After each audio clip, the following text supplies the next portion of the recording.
why is it not working? Oops.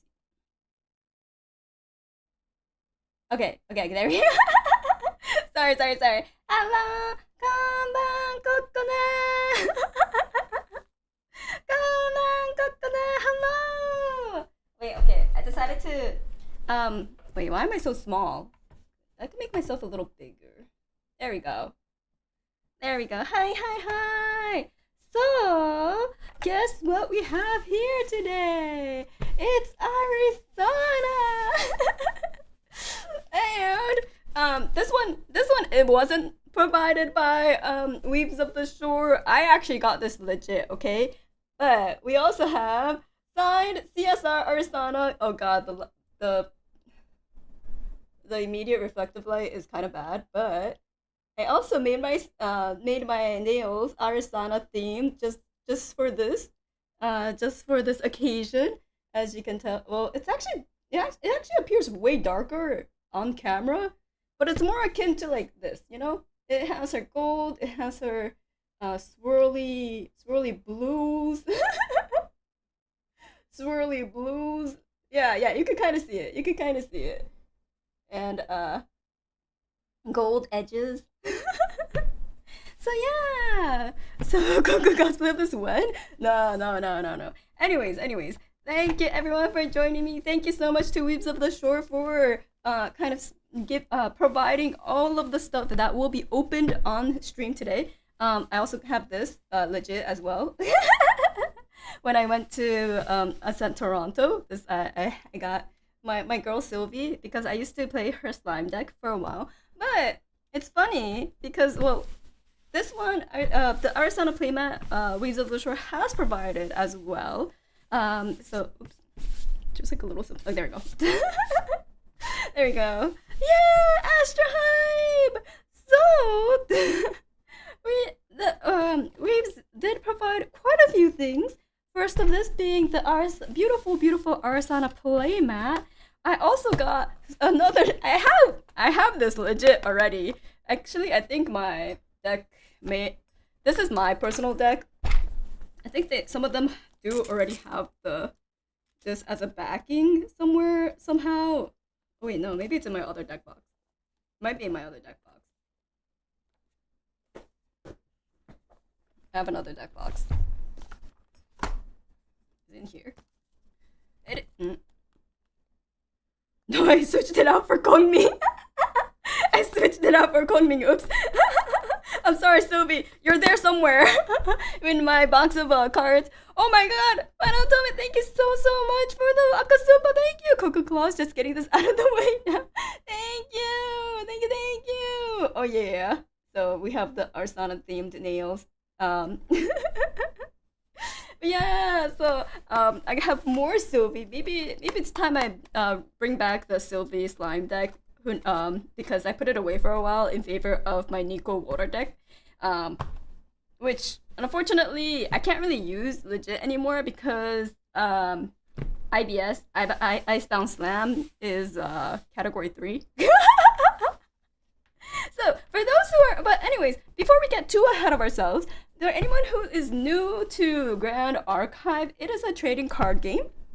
So many people may have heard of like older, more traditional, like, you know, trading card games such as Pokemon TCG, Magic the Gathering TCG. This is a little newer than that, you can say. IBS Irritable Central, no! Icebound Slam! But so they are very much like anime themed, as you can tell, anime waifus. But the gameplay is a little bit more akin to like Western style trading card games rather than like Asian, like Japan, namely Japan styled card games. Where for Japan, it's a lot of like luck based and big numbers go brrr. This one is a little, you know, there's a little bit of a discrepancy between the card games like design styles within those two. So yeah, Japanese art with American mechanics. Exactly, that's what they're aiming for, and I think they did a beautiful job with it. So as I mentioned, most of the things that I'll be showing are provided by Weasel of the Shore, except for this, and anything here. Anything here are mine, but this as well as this playmat. And look at this! Oh my god! It's a card binder! Woo! Oh shit, it's a little bit more reflective than I thought. But it has the beautiful Sangguo waifus. So they have expansions and just like any other trading card games, and each expansion kind of has its like own world link to it. So Grand Archive does have like a main overarching story to it, where there are multiple like worlds slash universes that people like come from to participate in this like Grand Archive. It's a lot more in depth, and I very much did a short TLDR of it. But one of them one of them is based off of the Romance of the Three Kingdoms. Would you dare to color it in? No, no, it's perfect as is. It's a collection of stories, like it's some sort of grand arc. Oh, but no, but if you want to know more, please do go take a look at their lore, as there is quite an extensive lore around each and every one of these kind of expansions that come out. This one is from the Three Kingdoms, and these are based off of the main characters of Liu Bei, Guan Yu, and Zhang Fei. They're all based off of those, and this one, as I mentioned earlier, is based off of Kongming. So, yeah, one of my favorites. I ended up watching Three Kingdoms summary after buying it. Three Kingdoms is a whole story on its own, so they were able to pull from a lot of the stories, and of course, when you talk about Three Kingdoms, you can't forget Lu Bu. Lu Bu is also in this card game as well, and Cao Cao. Cao Cao the root, Cao Cao the NTR map. I mean, okay. Anyways, we won't get into the Three Kingdoms lore, okay? Is that Lu Bu? Yes, it is. This is Lu Bu. This is from. Wait, let me take off the plastic. I originally kept the plastic because I thought it would be cool to show how like Grand Archive brands their plastic too, which I think is pretty cool. And then two brain rotted. I thought you said Labubu. No. It's Lubu, or in Japanese we call him Yuhu.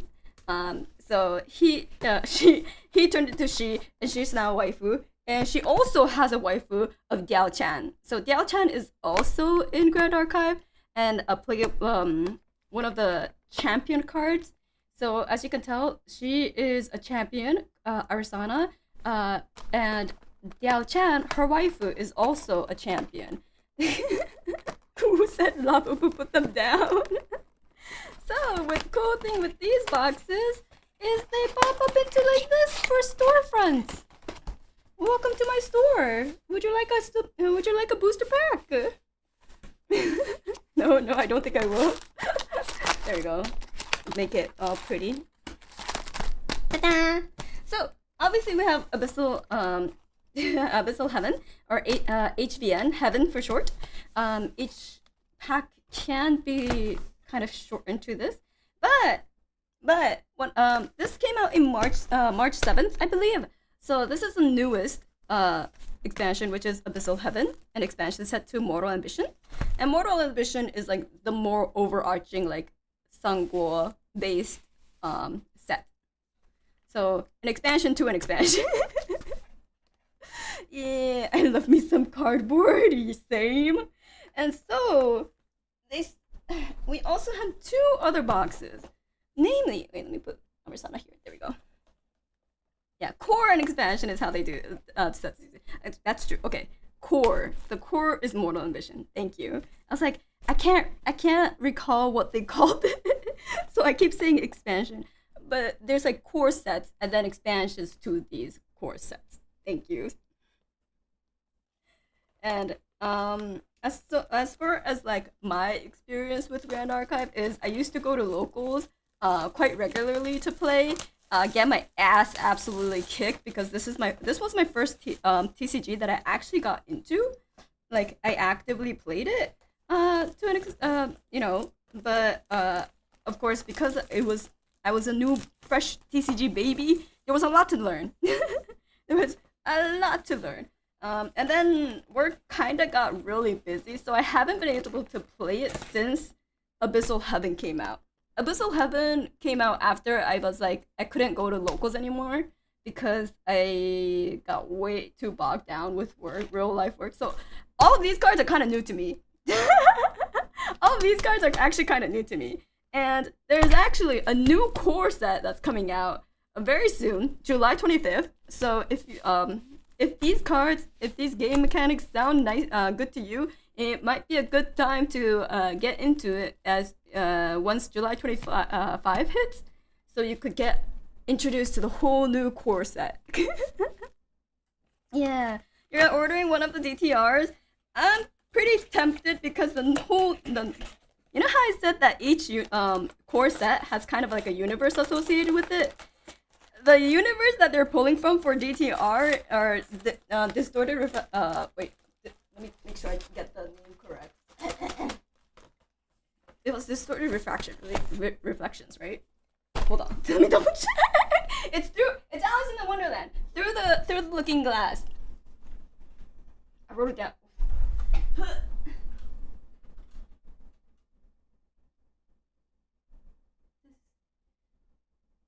Distorted reflections. I got it right. Yes, it was distorted reflections. For some odd reason, I was like, wait, was it refractions? But it was reflections. Because through the looking glass, mirror and all that. So, the new one will be based off of... I heard that leap. Don't worry about it. But that one will be based off of Alice in the Wonderland, which, is one of the best universes that you could pull from visually as an artist. So I'm super excited about it, and I saw some of the cards, and it's so nice. Yeah, the White Queen is so hot. The White Queen is so hot. So, anyways, but besides Abyssal Heaven, which is an expansion to the latest core set, Mortal Ambitions, we also have Alchemical Revolution. Oh my god, my wife. Sorry. Alchemical Revolution and Mercurial Hearts. So these two are actually a little special. These are older sets that came out quite a while, maybe like a year or two ago. And so they've been out of print for a while. And if you were to get them now, you'll only be able to buy them in single packs usually. Like, it's hard to find boxes of the first edition. But these are alter editions.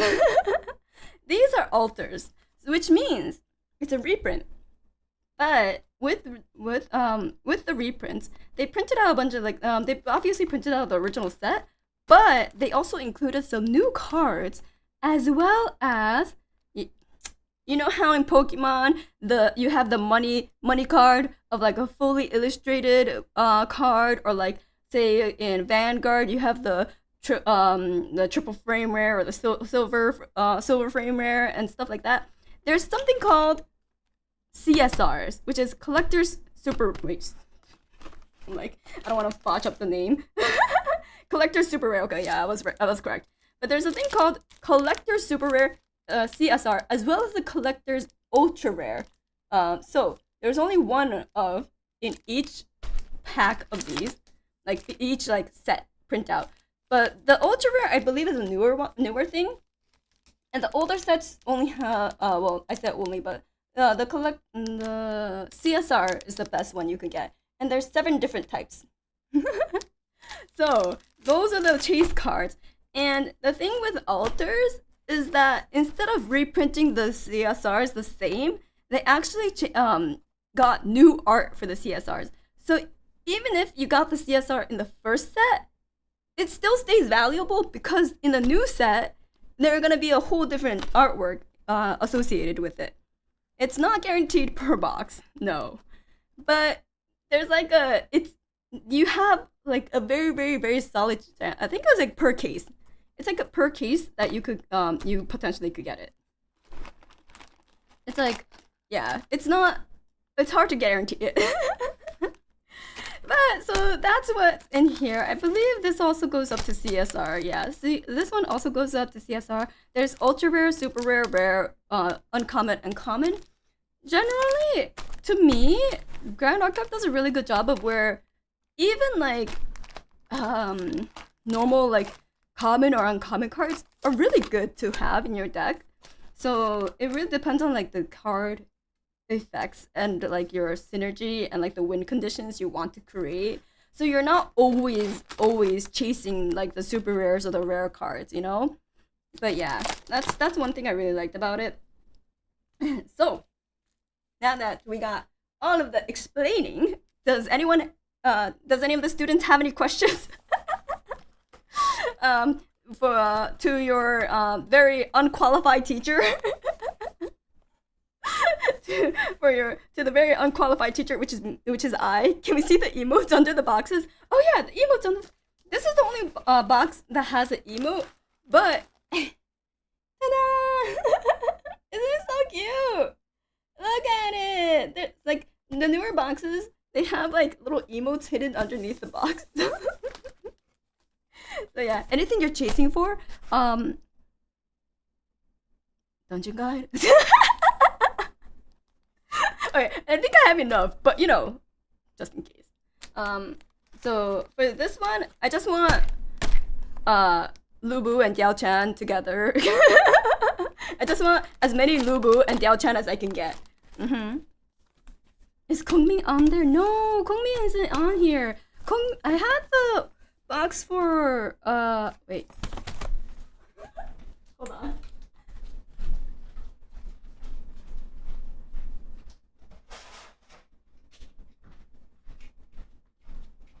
I do have the box for Mortal Ambition as well. This is how I store my this is how I store all my cards. I put them into elements, and then I divide them into like for example, this one's like champions, etc., and like items, fantasias, etc. And then these are actions / attacks, and then these are all allies. This is the win bulk. Yeah. That's a lot of bulk. I may have opened a lot of Mortal Ambition boxes. Okay. Wait, hold on. Oh god, I hope I don't destroy this organization that I did. So, there you go. It's Gongming. Oh god, please focus. Hello.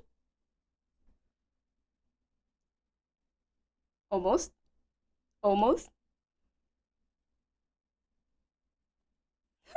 It just doesn't want to focus.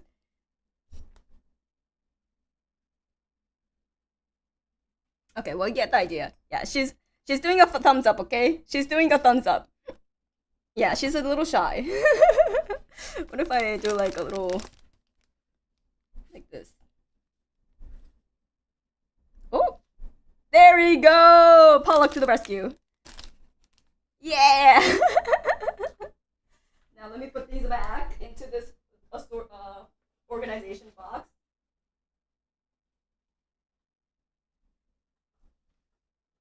Because I spent way too long organizing these. I don't want these to go back into the disarray that they were.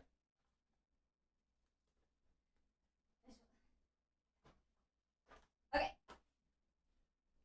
I think my win bulk is the biggest.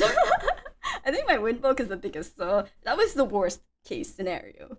I feel like it started a couple times, but then the box got moved to a second too early. Oh shoot, did it? I'm sorry.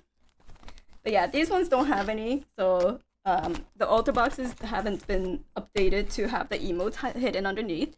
But we got to see a cute Klingming, and this one as well. So let's get started, shall we? Alchemical Revolution is the oldest out of the bunch. I actually got into Grand Archive when Mercurial Heart came out. So that's why Sylvie is pretty special, because they also released like recollection decks, which is kind of like it's kind of like a grander thing than like a starter deck. So they have something called a starter deck, which is great because you could basically get like a default set that works, it does its job, and it teaches you the game. But they have these things called recollection deck, which is a little bit more expansive. They come with card sleeves. They come with counter like thing. Shoot, I should have prepared my recollection deck, but it's downstairs. I have the Sylvie recollection deck, and it has a lot more like options. It has all the cards that you need for this deck, as well as like alternatives, and like basically you could craft your own deck with it that works and is generally quite powerful too. Yeah, so it comes with accessories as well as like alternative cards, and like basically from that box you could already start like doing a little bit of deck building. Yeah. So we'll start off with Alchemical Revolution, as it is the oldest and the biggest as well. Let me put these away for now. Woohoo! And she's my wife, just so you know. She's the deck that I have. Her name is Nico, and you all cannot get her because she's mine. Nico CSR pool! Oh my god, I would fucking scream. Oh no, the birdie fell out. Okay. There we go. Let me put Shofi here with Arsana. There we go. They will watch over me. Yeah, also has Pika bangs. Also has the same one side bangs as I do. Also, this is the most hated man in Grand Archive, potentially. If you watched Ascent Toronto, you would know why. But he caused an incredibly toxic meta at one point in time. So let's start off with not him, but with my wife. Razor Gale Vanitas. Yeah. There was a whole thing where he kind of made like basically a style where you just kept paper cutting the enemy to death, and then the enemy couldn't do anything to you, is what he kind of created. So with Grand Archive, oh hey, it's Arizona. Oh my god, this stream is very, very Arsana coded, so it's so fitting that we start off with her. Wife, yeah, more Arsana to the mix. There we go. Let's put Astro Zenith Arsana with her starter deck next to. This is her starter deck, by the way. Oh shit. Okay. There we go. Nice pickup. Oh, Reconnaissance Field. This is a ranger spell. Because I like Diana. I like Diana too, and I was planning to main Diana, so I looked into a lot of ranger spells and ranger cards. So the thing with Grand Archive is you have like these champion cards, and it's kind of like the ride line in Vanguard, if you know. So you start off, you have to have a champion. You have to have. Let's pull her out. You have to have a level 0 to start off with. This is your health pool, right? You have 15 health. And this is what both players want face to face. You both need a spirit to start off with. And they have effects. On enter, draw 7 cards. Some are a little different. So not all of them have a draw 7 cards. Some might say you could look at some of the cards. Just shuffle it up. Anyways, there's a few different ones. What element Diana were you running? I was running fire, but I really wanted to run water Diana. I just didn't have enough water cards when I was doing that. So unfortunately, I didn't really play a good Diana. But I wanted to pick it back up again.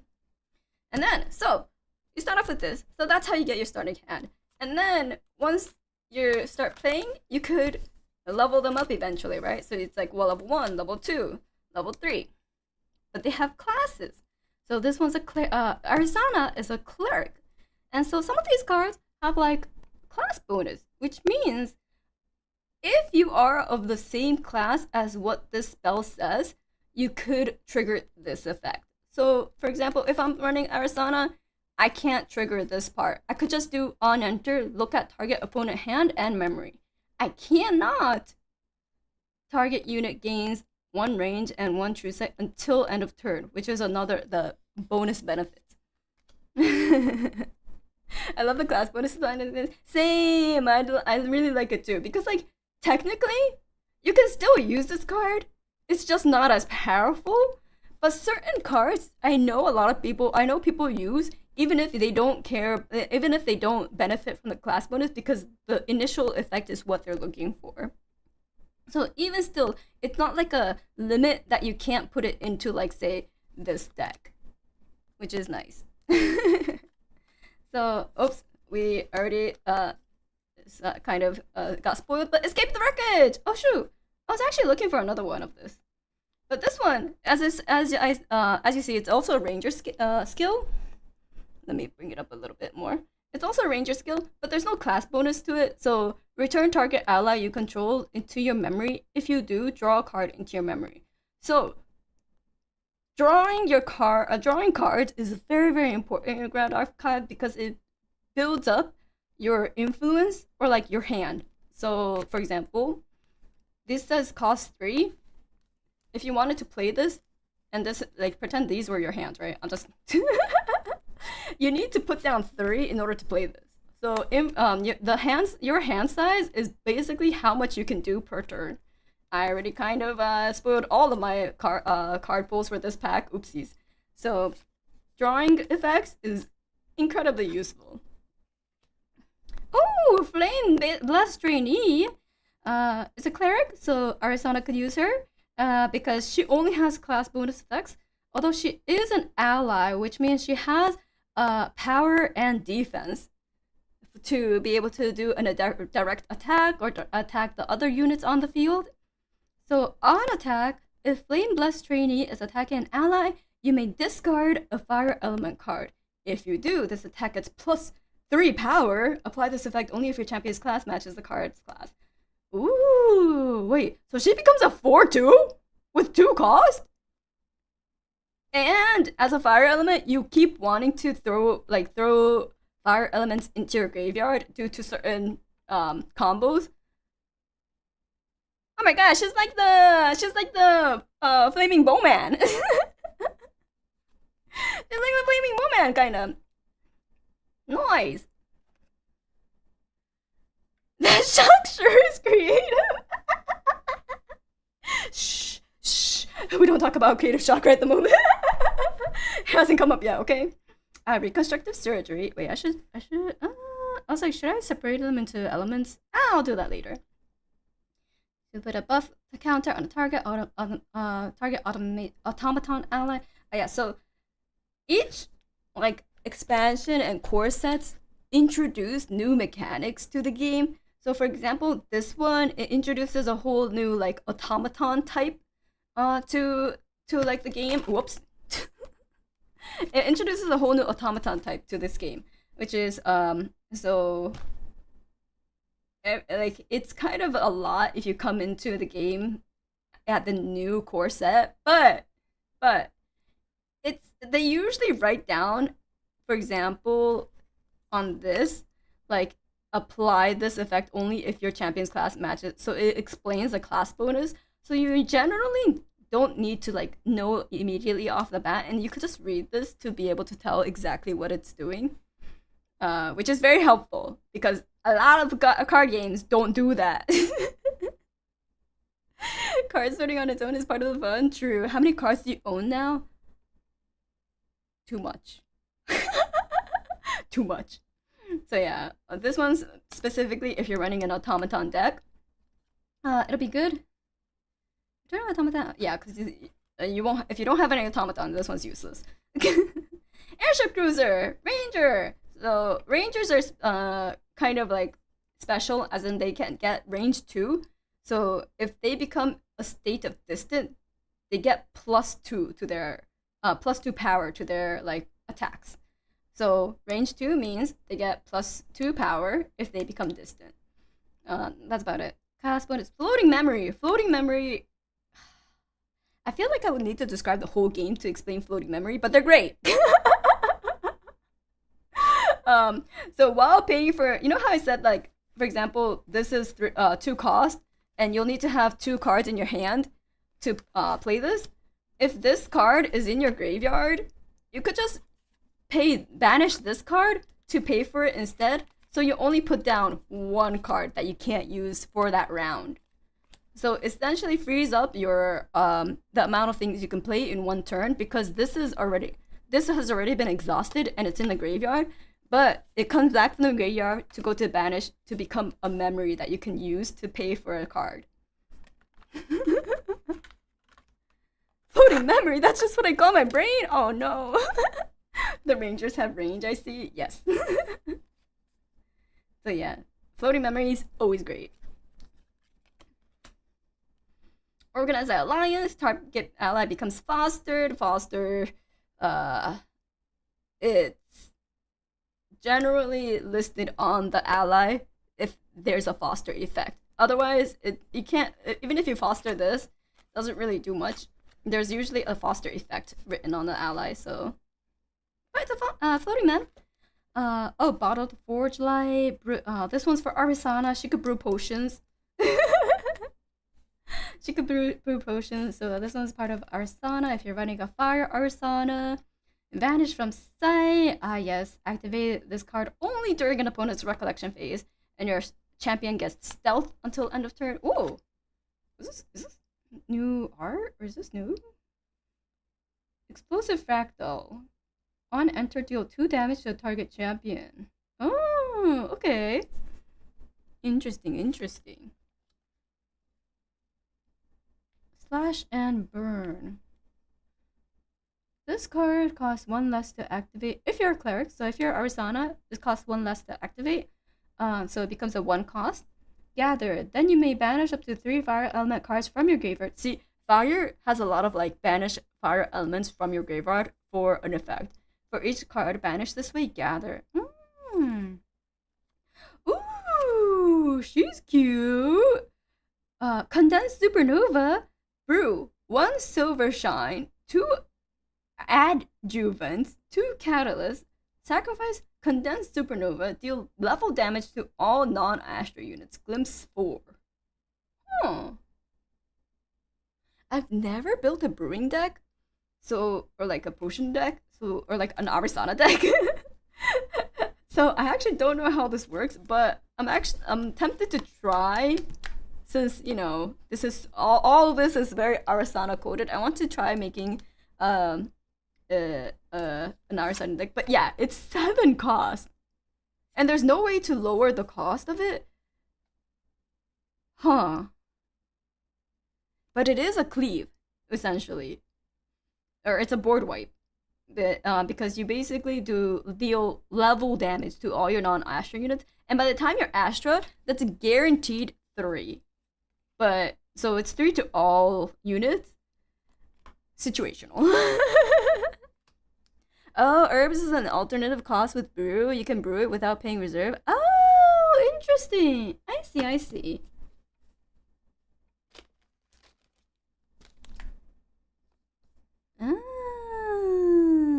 Oh, so this is what it costs to brew it. Oh, okay. So it's still too costly? You got 2 SRs in 1 pack? I only got 1 rare. What the? Bro. Bro. What is this? It's okay. It's only the beginning. Oh shit, I missed my trash. I'll pick that up later. Monoru! It's Arisana all day, every day. Play for peace. Until the beginning of your next turn, players can't declare attacks unless they pay +1 for each attack declaration. That's bullshit. It's like a tariff ring at home. it's like your tariff ring at home. That's so good though. It's only one. Well, it's only one cost. Could be very, very clutch. Quick, keep siphon the luck. No, give me my luck back. I guess airship engineer, ranger, reconstructive surgery, sidestep. This card costs 1 less to activate. Apply this effect if you're level 2+, and then target ally gains stealth until end of turn. Great if you want to clutch, because you can cast it whenever, because it's fast. So you could cast it during your turn or the enemy turn. So reactions and like spells and skills, they have a fast or slow. Slow ones you can only cast on your turn. So yeah. Rousing Slam, Guardian Sword, and this is specifically for him. I was like, what's his name again? I don't play him either. What was your name again? Miss Nova's gonna be upset if I forget his name. Oh shoot. Oh, what was his name again? Oh. Anyways, it's okay. It's fine. Unattack, this attack gains bigger taunt until the beginning of your next turn. Interesting. Study the Fables. Target player reveals 6. It's a 4. Oh, wait. Don't I already have a foil of you? Don't I already have a foil of you? But it's a crystalline distiller. Woohoo! Basic. Yeah, aren't their foils so pretty? Yeah. You can see the iridescence here a little bit. Yeah, super nice foil. So this one is for Arsana as well. On enter, if you brewed a potion this turn, draw a card into your memories. Great, because he's an ally, and then he gets this effect. Let's put the foils onto the side. Freeze the land! Destroy target domain! Is there a domain deck that's like prominent these days? I don't think so. I rarely see domains these days. Vapor Jet, Shield Bearer, Steadfast, on hit. Look at the top of your deck. You may put that card onto your grave. I was actually thinking of getting this for putting this into my Nico deck too. So I'm gonna put it off the side. I try to bring it back then? I don't know, man. Oh, Gloomspire Prowler! This card costs 3 less to activate as long as there are 2 or more cursed cards in your champion's lineage. So it costs 2 for 3/3, which is great. On death, put Gloomspire Prowler on the bottom of your champion's lineage, draw a card, and recover 2. Oh, okay. Nice. Oh, inherited effect, this object gets -2. Oh, so you get... Oh. Double-edged sword, I see. Double-edged sword, I see. So the thing with like inherited effect is when you put this underneath, like for example, like this, she gets this inherited effect, and this means you get -2 to your So she, instead of 22, becomes 20. Actually, you can't see the numbers. Go. So, but you when she dies, you have to do that. Shattered Keep Ball! The unique domain! Clear Cataclysm. Banish a card with floating memory from your graveyard. Put the top 2 cards of your deck into your graveyard. I was also debating this for Nico. But I was like, oh, it's too expensive. At the beginning of your recollection phase, if there are less than 3 water element cards in your graveyard, sacrifice Shadowfall Keep. Which wouldn't happen if you're running a milling water deck, because 90% of your cards are going to be water.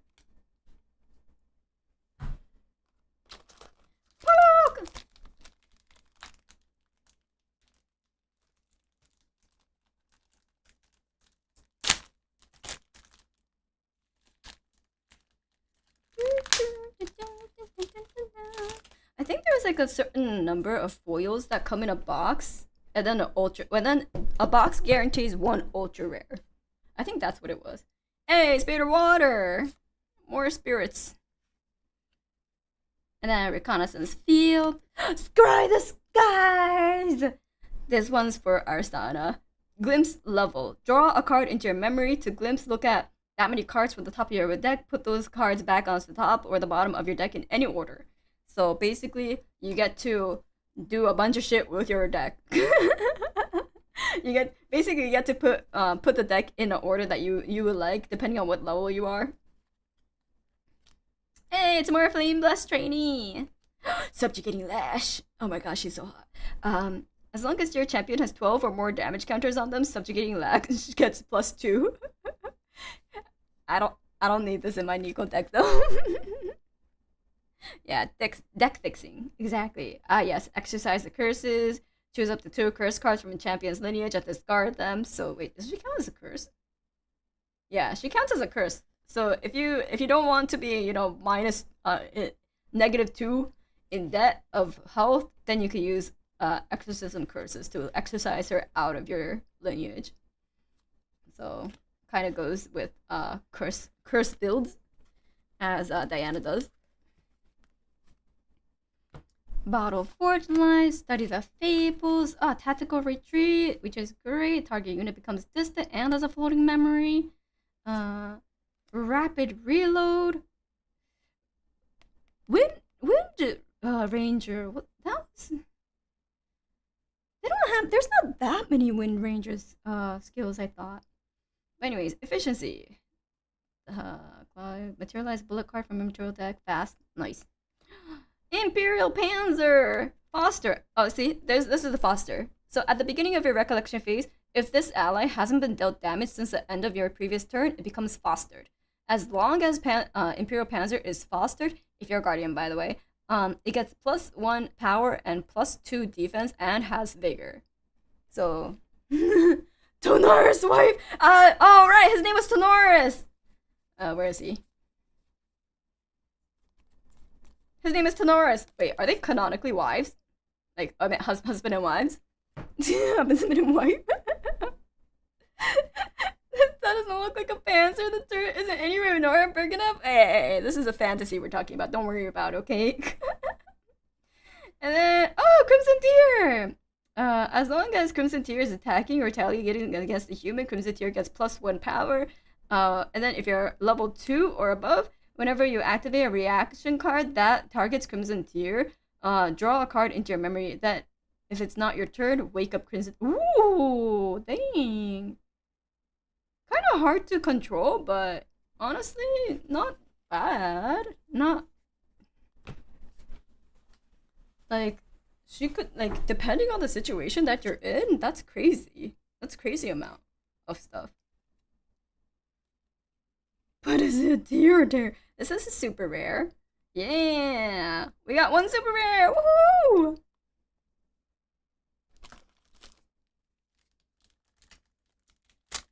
Like, I say it's hard because I'm still a beginner TCG player. So for me, it's hard for me to control this situation, I think.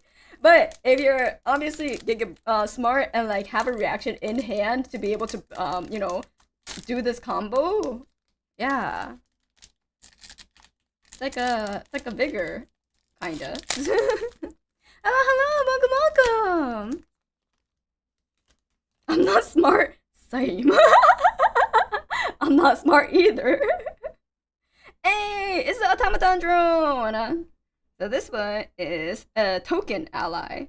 So she's a token ally. Basically there's things that summon automaton drones. I think it's a Tonoris build. I could be wrong. But so then this is like in this as a token, and then you have her summoned essentially. And then reposition, great for a ranger's deck. Oh, diffuse block. I use this in my Nico deck because this card costs 1 less to activate if you control the shield item. So it's like 1 cost, fast activation, prevent the next 2 damage that will be dealt to this target unit this turn, and it's a floating memory. Diffuse block is great. Scry the skies. Oh, it's a caretaker drone. I really like this art. I really like this art for caretaker drone. It's so cute. Ooh, it's a very dualist, very seductive. He's also a ranger. Oh my god, I you didn't see that. Ooh, Oasis trading post. So if you glimpse two, gather, summon an automaton. Oh yeah, so this one summons an automaton drone. So if you do this, you can basically summon an automaton drone and get these all the above effects as well. And then, ooh, we got a foil of fanatical devotee. Ooh. Wait, I should put all the foils in like a thing. Hold on. Actually, no.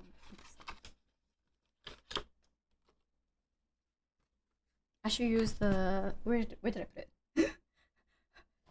Oh, there it is. I should use the newly acquired, thank you, Weebs, Sylvie sleeve.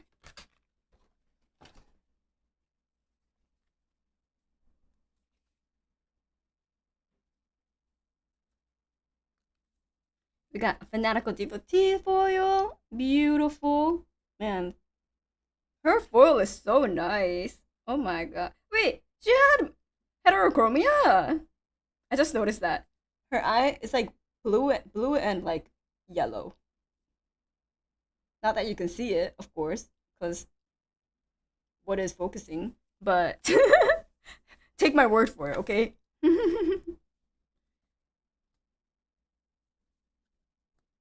I mean,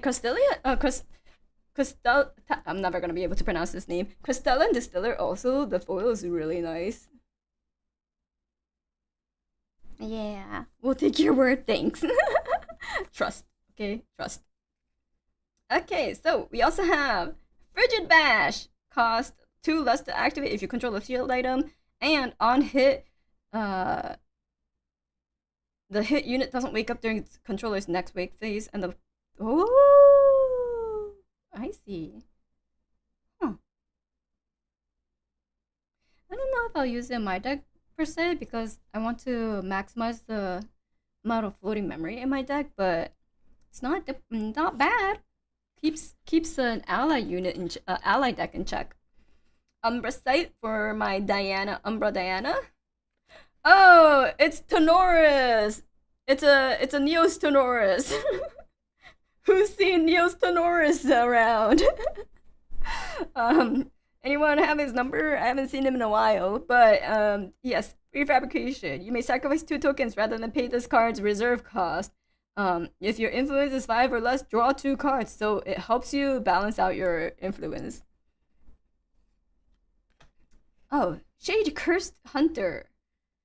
Yes, this is also another great ally for 2 cost, but she also has that curse where if you have to put her under your champion once she dies, and then it basically gives you 2 damage, essentially. Oh my god, we got another Arizona! We have level 2 Arizona, the Master Alchemist! And then level 1 Arizona! And a Spirit of Water! Wow! We have the full play deck of Arizona! We didn't need this starter deck, get the shit out of here! Get that shit out of here. We didn't need this starter deck. We just needed to pull like 3 packs.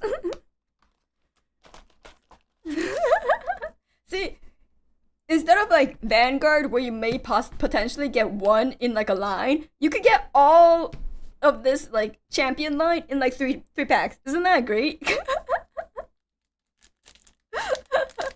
Closer to a playset? Basically, you can make a playset. In terms of like the champion line, this is all you need.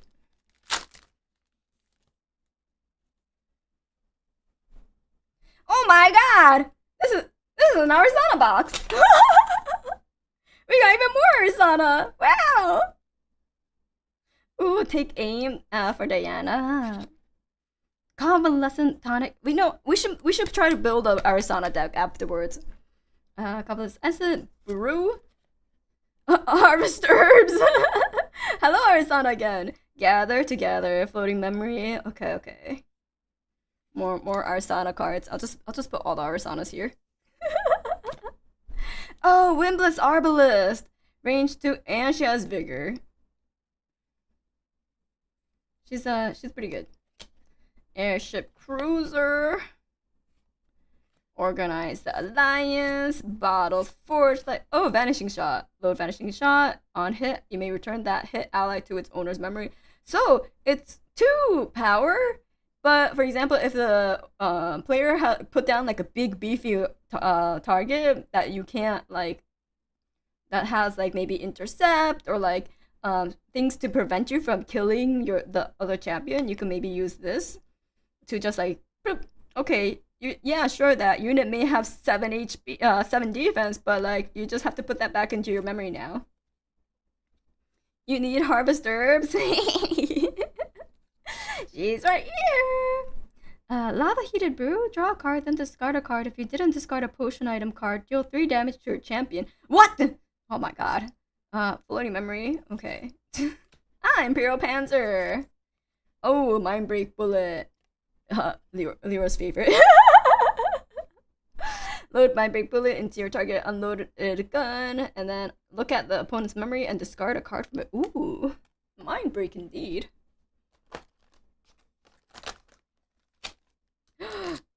I did it. It's all Nico. I did it. It's all Nico now. Beautiful.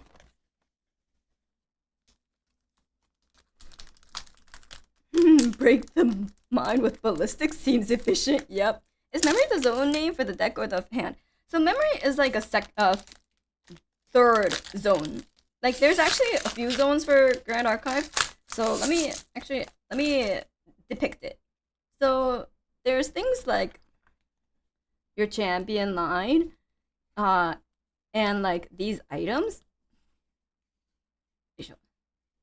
And you see how these ones have like blue cost to them? These are considered materials. And so you have a material deck that's here.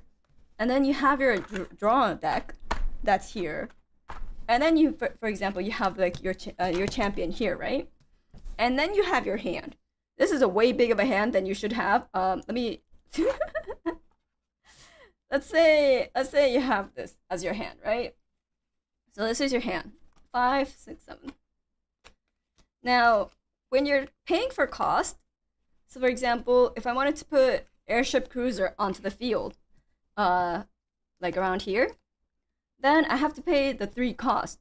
And so when I pay the 3 cost, for example, if I don't need to use these cards this turn, I put them here to pay for it, and now they're unusable for me, unless there's a card that tells me I could use them.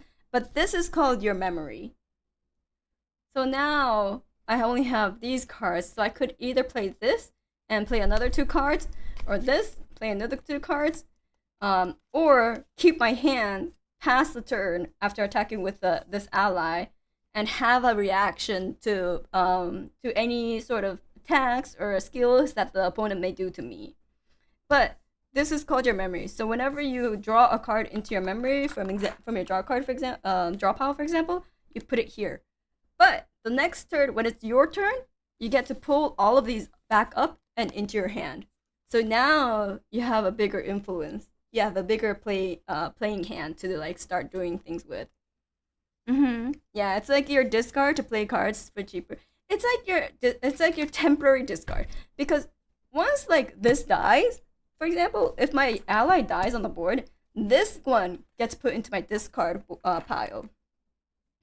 But remember the thing I said about floating memories? So for example, if I want to pay for her, I could, and she costs 3, I could pay 2 in actual physical memory, like hard memory, solid memory that's on the floor, grounded memory, and then put this into a banish. Oops, sorry. Put this into my banish pile and pay the last cost. So there's a banish, there's a discard, there's a materialize and there's a memory. Materialization happens at the beginning of your turn, so they also have a cost. So remember how I said like you could pick these up, pick these up at the start of your turn. Before all that happens, there's a materialization phase where, say, I want to level up to Arisana. Oh, that costs 1. The cost for this is through your memory. So I have to pick, or I have to pay from one of this. So the opponent usually rolls dice or something and then be like, okay, you have to get rid of this. This one goes into my banishment. I love Arizona as example. So the memory can, the bigger you have at the end of your turn, or like before the start of your turn, the more options you have in order to, like, for example, if you want to get to level 3, you have to remove 3, and it has to come from your memory. So, for example, if I'm right here and I wanted to get to level 2, I can't because I only have one to banish. So I need to, in the next turn, have at least 2 down in order to materialize to level 2.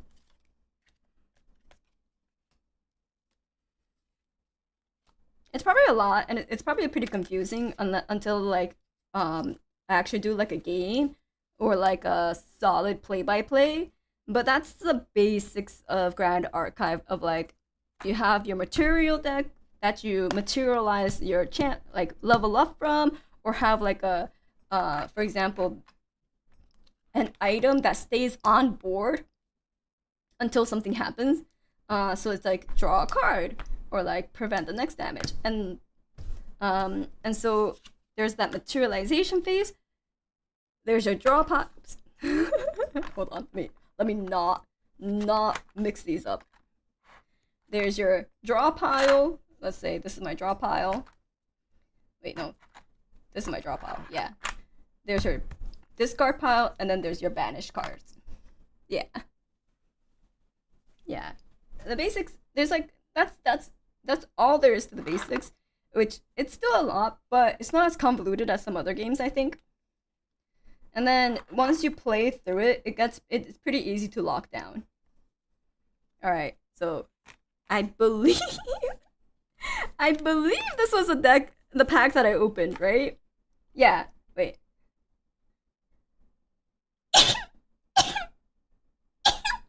Oh, sorry. Excuse me. Ugh.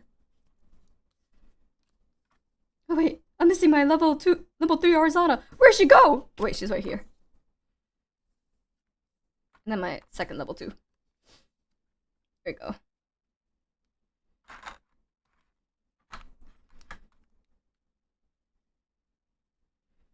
View the jump scare. Alright, we have Obelisk Protection! Neos for Tonaris, really. Tony, for short.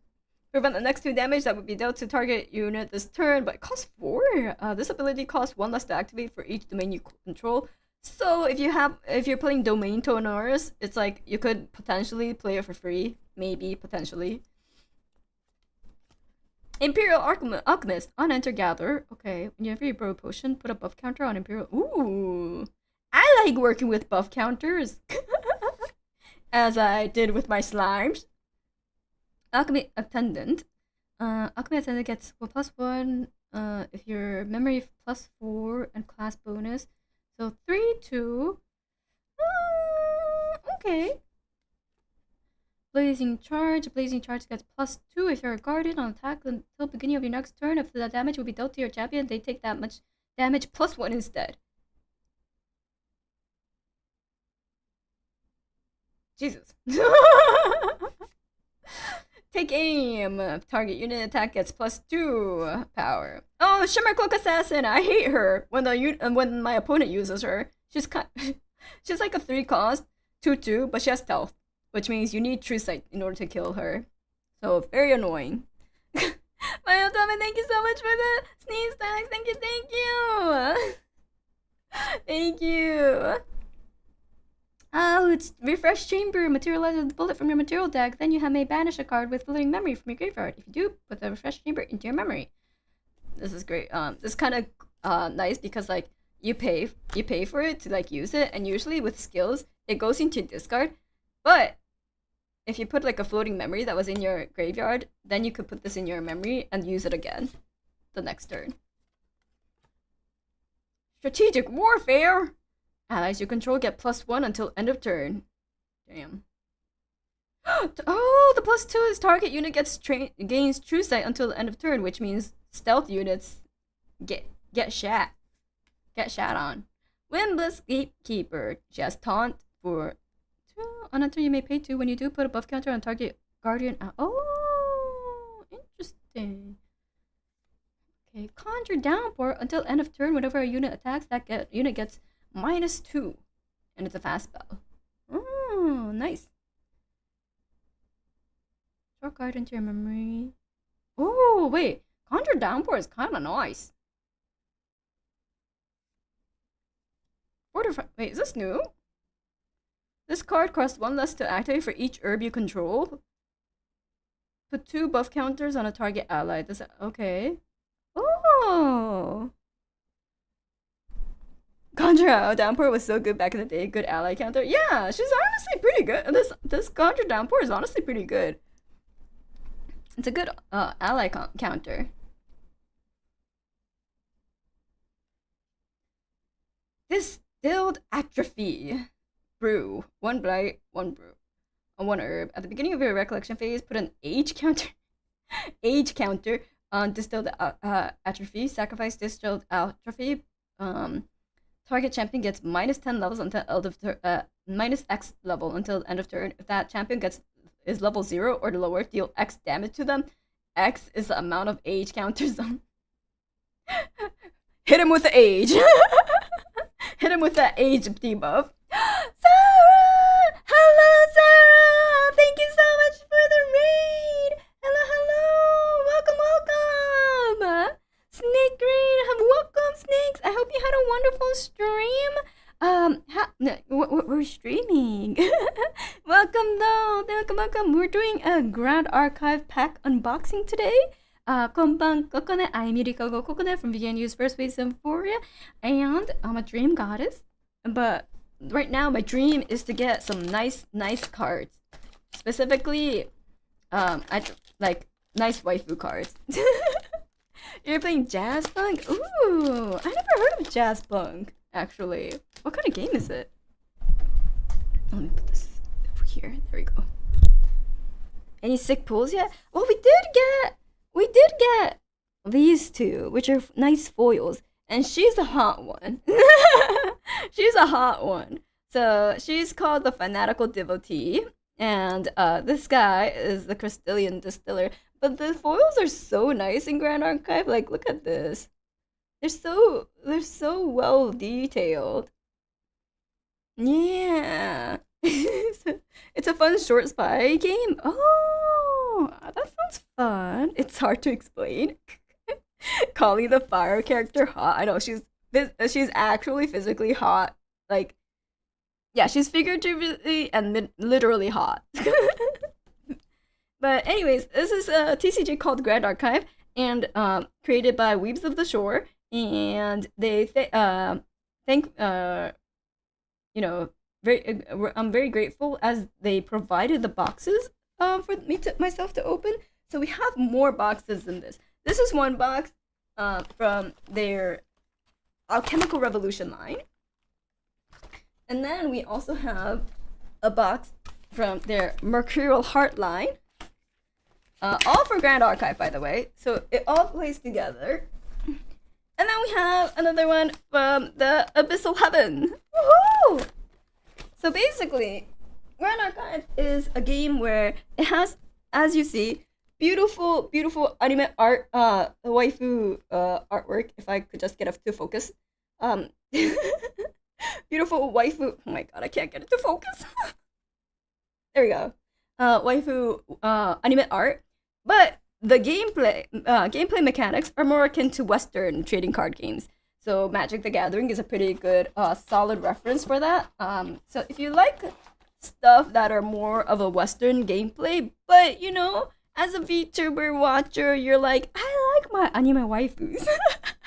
I like my anime waifus. Well, may I introduce you to Grand Archive? As you can tell, right now we're drawing a lot of Arisana cards, which is her. She is Arisana. I actually this one Weebs did not send it to me. This one I actually pulled on my own way back, like a year or two ago. A year ago. And so I actually have the signed collector's super rare of her. And I got this, and then Weebs sent me this playmat. And then this box that we've been opening has given me all of her plays, like full champion line on top of like a lot of cards for her. So I'm like, I feel like this is the universe telling me that I should make a deck of her, because I haven't made a deck with her yet. I have other decks, one of them starring her, Nico. So I have other decks, but I haven't made an Arisana deck. So I'm like, I feel like the universe is telling me that I should really, really make an Arisana deck. So I think at the end, after we open all of these, we'll open we'll try to make an Arisana deck. Yeah, but this trading card game has plenty of waifus, plenty. They also have husbandos too, if you're so inclined. This guy Vanitas, he has the biggest chest in all of Grand Archive universe. So if you like chest on men, you have your guy right here. And then, yeah. Oops, that was a bad pull. Oh, that was a bad tear. Almost hurt the cards. Oh, and then we have Tanaris. Tanaris is also a guy, and actually a lot of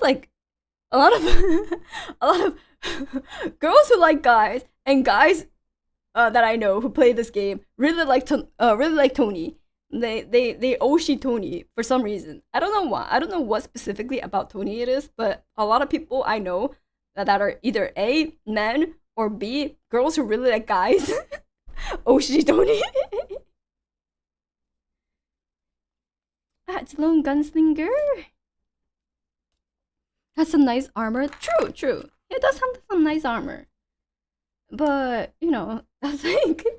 But, what else about him, Oh, hypothermia is pretty nice. Target rested ally gets -4 HP until end of turn for 2. It's just like, bam. Now it's dead. Because -4, like, defense. Like, 4 is a lot of HP to go through. So usually most allies die with this. So if you have anything that you're like, you really need to get something off the board, and it's like, for example, maybe it's immune to attacks because it's stealth, this one usually takes care of it. Hypothermia out of context is wild. Hey, I'm just talking about within the realm of Grand Archive, hypothermia is great. So are decks based around a character, or is it more mixable? It's incredibly mixable, but it is revolved around a character. So, for example, there's like levels to it too. For example, you could basically play a whole game staying as a spirit, and this determines the elements that you can play. So for example, this is a normal element card. So you don't, like, it says here normal. You don't need to be any specific element in order to be able to play this. So even as Spirit of Water, I could play this. But if I wanted to, for example, play this card, I can't because I'm not a fire element.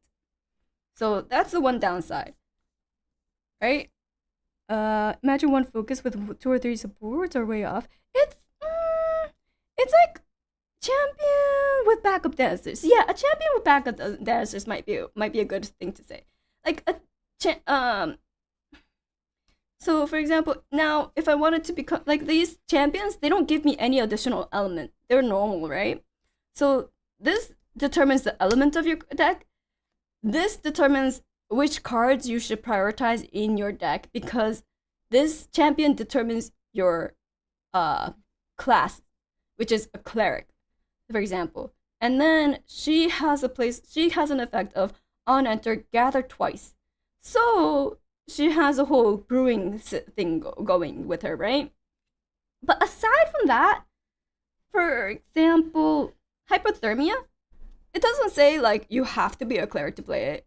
It does say cleric spell, but you don't have to be a cleric in order to play this.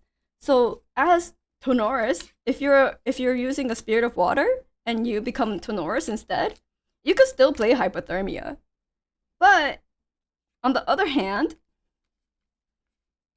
let's put these away and let me find a good example.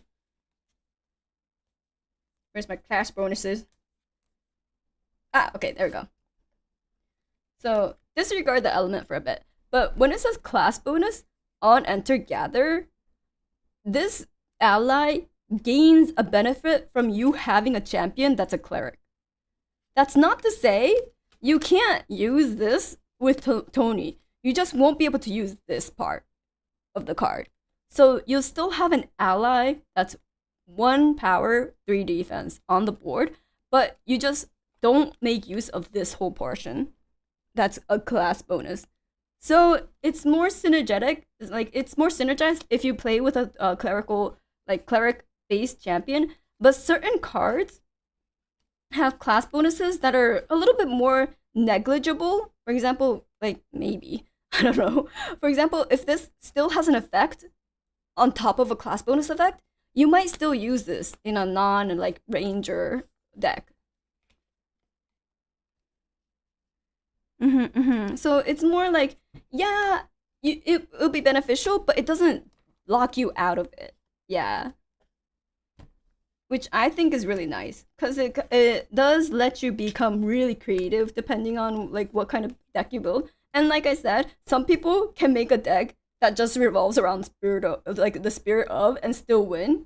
And then they're like, I guess. And then when they're low on HP, because you start off with 15 hearts, you're like, okay, then I'll level up to get 4 extra hit points, essentially. So instead of using it oh, let me build on this champion's effect and stuff, they're like, let me just grab some additional HP and then just have this wombo combo deck that's based off of normal and water cards. Yeah, so it's still very flexible in my opinion. Is it the most optimal? That's also up for debate. I think there are decks that I've seen that it really didn't matter if you're, for example, this cleric or the other cleric or this mage or the other mage, etc. So it's more flexible than I think a lot of other card games. So sidestep, woohoo! When we were protector. So for this one, you would probably want to be a guardian to make use of this one because she's a pretty high cost, and then she gets taunt and she gets floating memory, so she has 2 card class bonus effects. You'd probably want it'll probably be not as good in any other deck besides guardian deck. Oh yeah, and Diao Chan is also a cleric. Yeah. The new Diao Chan, she's cleric. Ooh! No, not Neos! Not Neos! No, but this is really cool. Oof, ayo. Super cool guard in terms of visually, super shiny to the shiny binder with you. Oh, that's true. I could use the binder that they gave me. Oh my god, you're so right. Hold on. To the shiny binder.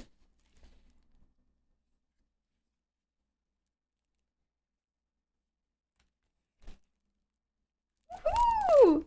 Okay, so Weebs also gave me this, which is a very beautiful, beautiful binder of the 3 Kingdoms girlies. So let me put the other 2 in here. Should I keep them in their sleeve? They fit. Oh, they fit. Okay. Double protected.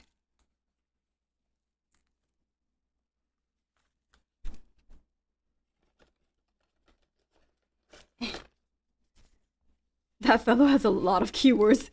This fellow sure does, and it's 10 cost. So, this 10 cost Neos Elemental. This one, So you have to have 10 if you're not doing anything, right? If you're not a guardian, 10 cost. But if you're a guardian, you get this class bonus of this card costs 1 less to activate for each token object you control. Token object, example, automaton drone.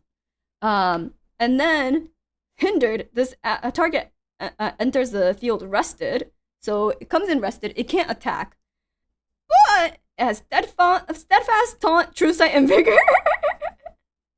I forgot what steadfast did, but taunt means you have to attack it. True sight means it could see any enemies that are stealth. Vigor means it wakes up if you attack it. And then Neos Elemental gets +1 power and +1 defense for each token object you control. So, for example, if you have 1 token, cost 9, has 2/2. If you have a bajillion that tokens, like say 5 or something crazy, 5, 6, 6.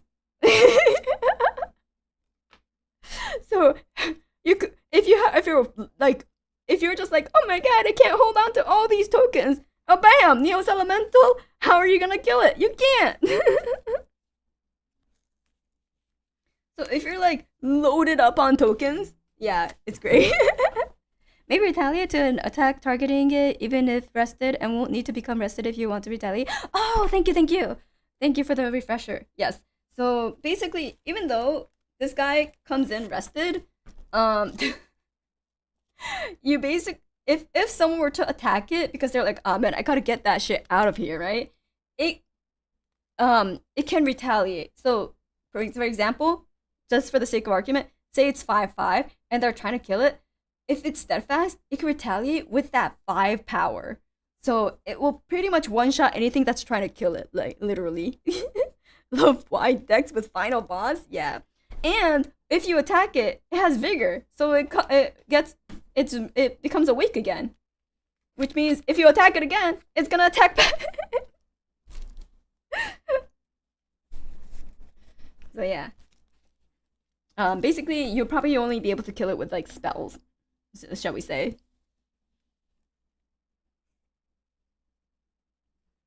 Or you have a thing that like removes a unit from play. You could just play a hot champion instead. Yes, or you can play a hot champion instead, because in order to play that one, you have to play Tenoris, mercenary, and if he's not hot for you, you could play, for example, Nico. You know, she's hot. Yes, and damage resets at the end of turn for allies, so you have to kill it in 1 turn. So if it's beefy and you can't do like 10 damage in 1 turn, it's gonna stay there. And it's gonna have 10 damage again, 10 HP again the next turn.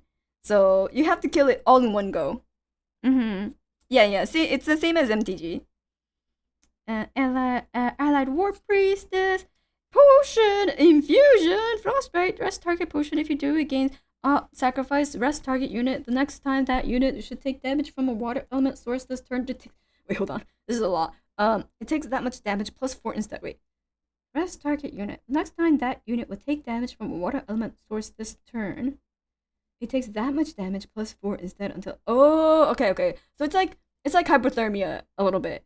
Where it does -4, but like this is plus 4 damage to a target unit if you sacrifice a potion on top of the damage you're already doing. So this is how you could basically take out that Neos. If you have like a 3 attack plus, and then you put this, you have +4, 7, and then maybe on the maybe something else that would have buffed that ally to have 10, for example.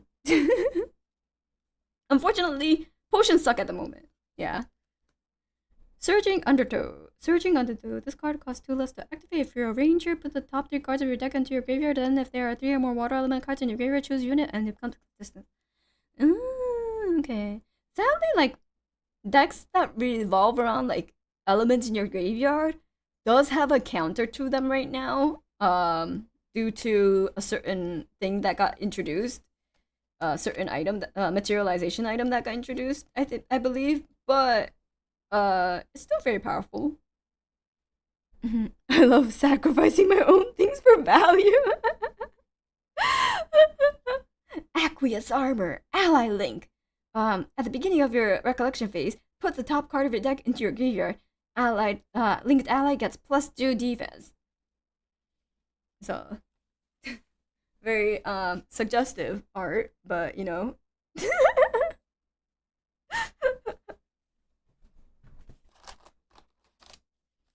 Oh no, is it gonna be all Veritas? Okay. It's fine, it's fine. Kokone in water armor when?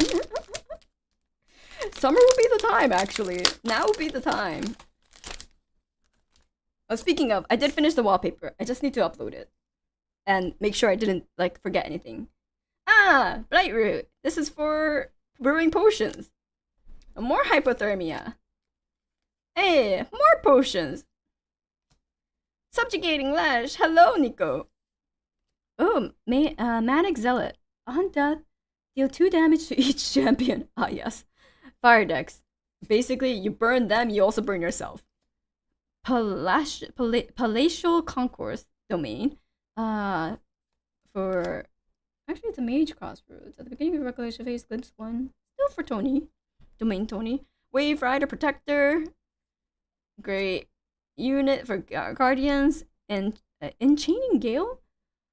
This card costs 1 less to activate. If you're a cleric, suppress target ally. To suppress an ally, banish it, return to the field under its owner's control. Oh yeah, so suppress is great. Because if you have like a killing blow, but like the enemy has like a taunting unit or like a unit that could intercept, you could do this just to be like, okay, get that shit out of here, and then you do your finishing blow. You know? Meltdown!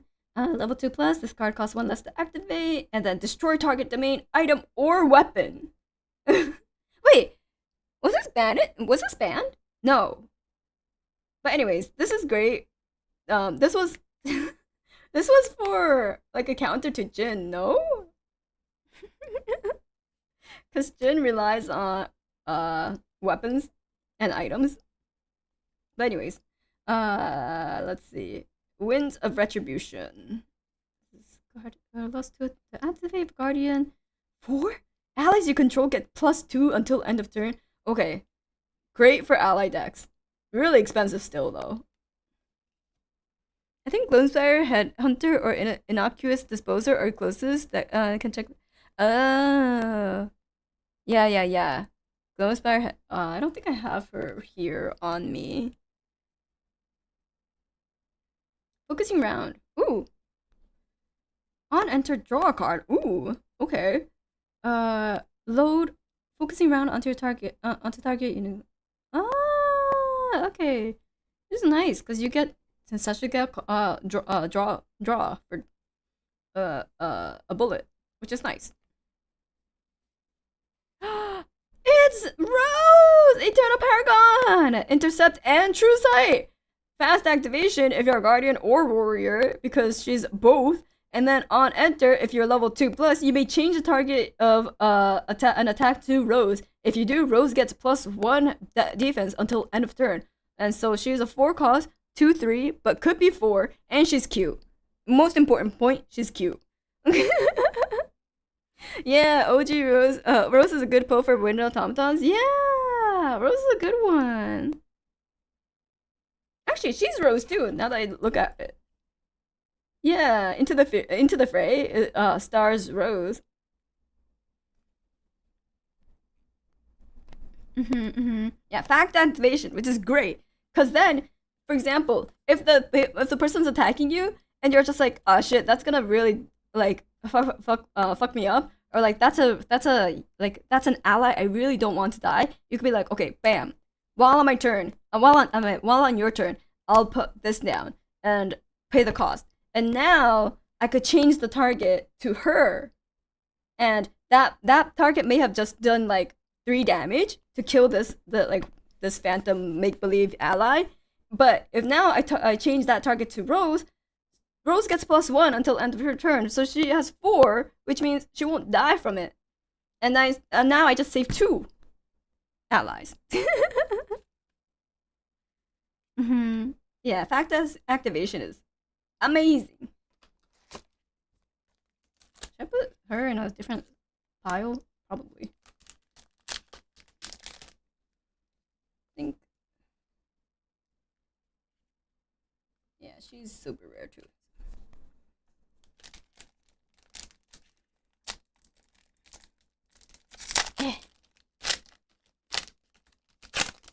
Yeah, so allies generally are all slow by default unless it says activation on the card, usually linked to a class bonus. Hey, Diana Duskstalker! I love her.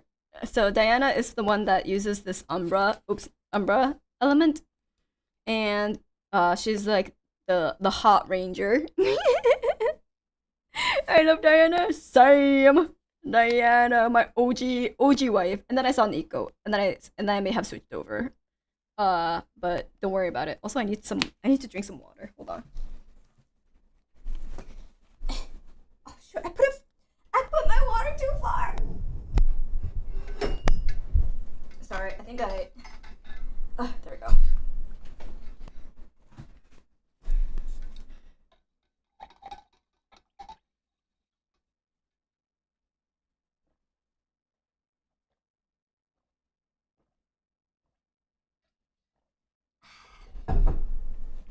Okay. The tragic first marriage. Oh, Mars a little. Okay, there we go. Don't worry about it. Another revelation. Draw 2 cards and put 2 cards from your hand onto the bottom of your deck in any order. It's an interesting card. Empowering Tincture, Potion, Excoriate. Excoriate? This card costs 1 less to activate if you're level 2+. Destroy target ally with reserve cost 4 or less.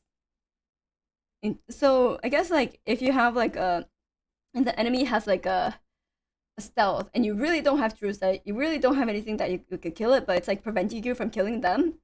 Exorcate. Did you get to see Diana's new cards in DTR? I'm so. We'll talk about that. I'll pull them up later, and then we'll talk about that. But Diana's getting a lot of new exciting things in DTR. So yeah, and the camera is acting up for some reason. What's going on with you? Hold on. Let me unplug and plug it back in.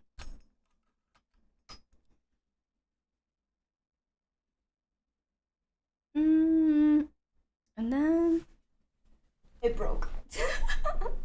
And then we do this.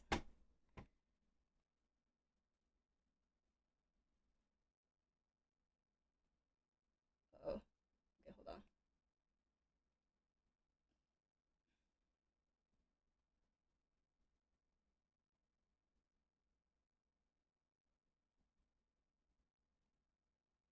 Okay, we'll see if that worked. It's the good old plug it out, unplug it and plug it back in trick. Hopefully that works. We'll see. Yeah, loose bar, looser USB. I tried putting the USB back, but we'll see. Maybe it's the other end that's loose, cause I was trying to get to my water. Yummy wires. Okay, it seems stable. Yeah, I think it's stable, right? Yeah, stable for now. Okay. Fiery Duelist! More Ranger stuff! Oasis Trading Post! Shimmer Cloak Assassin! Oh, Nico! Here you go, everyone. This is my wife. It's Nico Whiplash Allure. So she is a guardian human, and whenever a card with a floating memory is banished from your graveyard, put lash counter on Nico. So she's all about putting floating memories into your graveyard and banishing them. That is her bread and butter. And she's not an assassin? No, she's not an assassin. She may look kind of like an assassin, but she's a guardian. Actually, she's tank. Nico wife? Yeah, she's tank. So we put wife here, we put wife here, and then Arizona. Tony, you could don't worry about it. Oh, Veil Dash. This card costs 2 less to activate if you're a ranger. Up to two target unit becomes distant, then reveal any amount of wind element cards from your memory. Prevent the next X damage that would be dealt to each of those. Ooh! If you're playing like a Wind Diana, it's a really good card. Yes, Fortifying Aroma. And Clockwork Algum. Lots of Neos cards.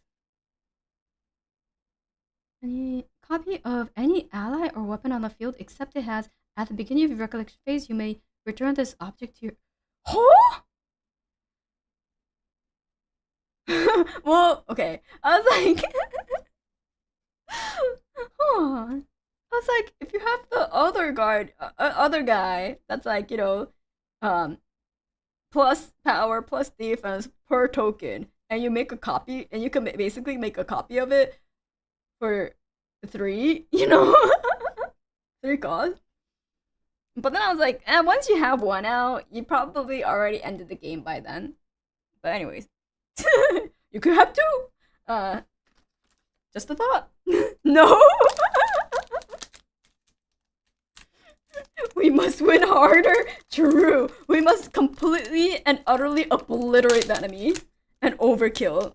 That is win more. There. Just win harder. That's the plan. Make them completely give up on everything. Hey, wait. Oh, this is the alternate. This Arisana Lucent Arbiter. So these ones, there's like different versions. So she has 2. Her alt 3, yeah. So for her, it's like once per turn you may pay 0 rather than pay the card's star calling cost. This one is like if you reserve 3 to memory, reveal the top card of your deck, negate target card activation if its reserve cost is equal to the reserve cost of the reveal card. So if you scry and then you have something that costs potentially more than 3, more than 3, preferably, then you could. It's an interesting alt, yeah. So hypothetically, if I were browsing starter decks for me and my buddy, which 2 decks would seem like a good starters for noobs? Oh, yeah, I would say Jin and Tenoris. Their like ally decks are generally really fun, like easy to pick up because you don't have to worry too much about spells and like reactions and like items and stuff. You just have to be like, okay, here's my champion. Arizona is like my main leader of the party, right? And then here are all my allies. They're like party members. And I just need to get like a big ass party going. But Lorraine is also a good one, I believe, right? Lorraine is a good starter deck as well. Yeah. Lorraine's a good starter deck. Arizana's not the best starter deck. I wouldn't recommend Rai either, unless you like spellcasting. Depends on your style, to be honest. Recollections are better decks are better value, but they're expensive, and I say good once you know you like the game. Yes. Recollection decks are better for their better bang for your buck, but the cost of entry is higher than like for example these starter decks. So getting these starter decks just to be like, okay, I want to see if I like playing this game, and then recollection deck if you're like, okay, now I want a decent good deck to start off with, Don't do Ari or Kongmin. Don't do Kongmin, okay? Kongmin may look waifu. I mean, I know Kongmin looks beautiful, like cute and like waifu, but don't get Kongmin. Her deck is kind of giga-brained, okay? Because you have wind directions, and then the wind direction changes. Like, if you cast this one, or if you use this ally, you could change the wind direction to that one, but then every turn, the wind changes directions to clockwise, and then you have to be like, okay, but this effect doesn't turn on now because my wind direction changed, okay, but then how could I plan for my wind direction to be this by the time it becomes my next turn so that I could do this one big hand? Sorry, wind directions? Yes. Kongmin has wind directions. Do I have... Is this my Kongmin deck? I mean, it better be. Because it's in my Kongmin, Nice. So, Mastery, Mage Spell. At the beginning of your end phase, you may change the direction of your shifting currents to a different direction of your choice, right? So we have the wind directions. Where's Kongmi? Ah, yes. No, not Ebbing Tide. There we go. You gain Shifting Currents Mastery. Wait. Shifting Currents. And basically, this is... now the wind is facing north, right? I could change it at the beginning of my end phase. So right before my turn ends, I change the currents. I change the direction of the wind. But essentially, like a lot of her skills, for example, if you have Ebbing Tide, where is it? Activate this ability only if your shifting current faces east or west. So certain cards have stuff like this where you can't do it unless your wind is facing east or west.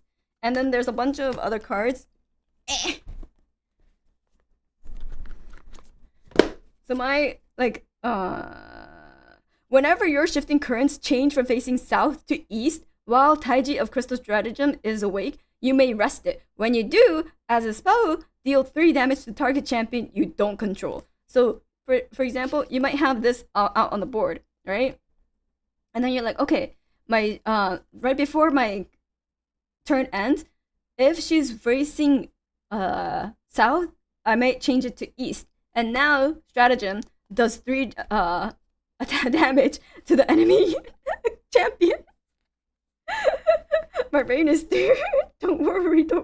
There's more. But wait, there's more. I don't have too many things that are like based off of like the wind directions in my deck because I'm just like, man, fuck. Fuck that, man. This one. Whenever your shifting current changes from north to west, you draw a card. So that's great, right? But then it goes against this because you want it to go from south to east. So then when are you gonna do it north to west? And so you have to be like, basically, and then it's like, if your shifting current faces west, draw a card into your memory. So now this and this combos really well together. The Coriolis Ward and the Hydro Guard Retainer. But these are both very defensive cards. So if I want to be more on the offensive, I have to look elsewhere. If you're shifting currents face north, recover 3+ level instead. Yeah, so what I'm getting is you got a Thonk Binky for this. Yes. You also get to combo the wind changing and the card effects with their level 2 champion based on the stack resolution. Yes. It's a lot. But I remember enjoying it, but also I was just like, man, my brain hurty. Or level 2 basically lets you, whenever your shifting current changes from facing north to south, you draw a card. So, yeah. And then once you're level 3, whenever you activate a spell, you may change the direction of shifting currents to adjacent direction of your choice. So this is an inherited. So you have this as an inherited effect once you become level 3. So you could change it to like a adjacent one just through spells. But if you ever change it from north to south from any other effect, you can draw a card.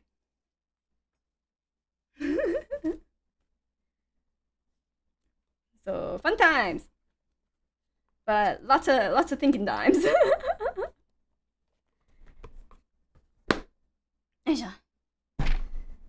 That's Kongmin, and that's her starter deck.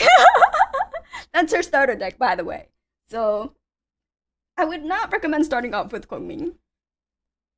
Every other deck beside outside of that looks a little simple compared to that one. So, you know, if you want to go for like any other one, it's fine. It's not as bad as that, you know. She's trying to gatekeep her wife. I mean, if you want to think, go ahead. Imperial Alchemy Healing Aura class bonus. This card costs 1 less to activate. At the beginning of your recollection phase, recover 1.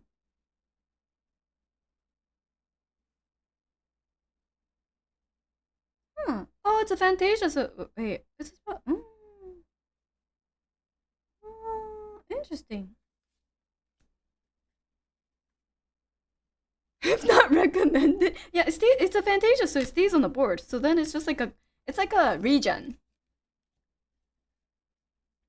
And like it costs 3, but if it stays on the board and they don't have anything to remove Fantasias, which people probably do now because Razor Gale was a thing, but but if it stays on the board, that's a free heal each and every time you recollect. So I was like, oh, okay, interesting. Blazing Charge, Enchaining Gale. Ooh, Forge Light Shield Maiden. What are you doing dressed like that in a battlefield? Foster at the beginning of your... Okay, on Foster, draw 2 cards, then discard a card. Okay. Class bonus, if a fire element card was discarded, put a buff counter on... Oh! Okay, I was like, cost 3 for 1/2 is pretty weak. But, I see. She's so pretty that it acts like a shield. Wait, Fantasia counts for some of them fractal cards in Diao-chan. Ah, I see. Train Sharpshooter. Woohoo! I have so many of her. Empowering Prayer. Your champion gets +2 level until end of turn. Then your champion's level is equal to the amount of cards in your memory. Draw a card. Nice. Ah, Airship Cannonier. She's super cute. Young Peacekeeper. Foster and Floating Memory. Nice. Oh! I've never seen this one before. Automated Gardener. On Enter Gather, summon a Blightroot. Oh, okay, so more stuff for Arsana. Ah, and a Seeker's Rifle for Diana. It's a material. I want that card for my farm deck. Yeah, she looks like she's a farmer, alright. She sure looks like she farms. I need Seekers for Diana too. Oh, I already have Seekers, so I would give it to you if you...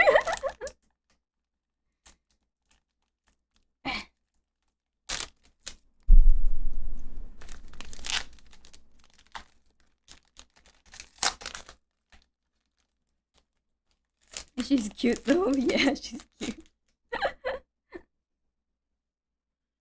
How many bucks? Oh shoot. It's already been 1 hour and 40 minutes, and we still haven't gotten through this one box. Oh shit, we're gonna speed things up a bit, okay? We're almost at 2 hours. Well, this was the biggest box, and then we did the whole introduction of Grand Archive to people, so it's okay, right? It's fine. Refresh Chamber, Strategic Warfare, Manic Zealot, Partial Concourse, Fireworks Display, deal 1 damage to all unit target player controls until end of turn. If the target of a unit that player controls would die, banish it instead. So, trying to be a board wipe. Supply Drone! Great for Diana. Hey, we have another automated gardener! Yeah, we're on pace.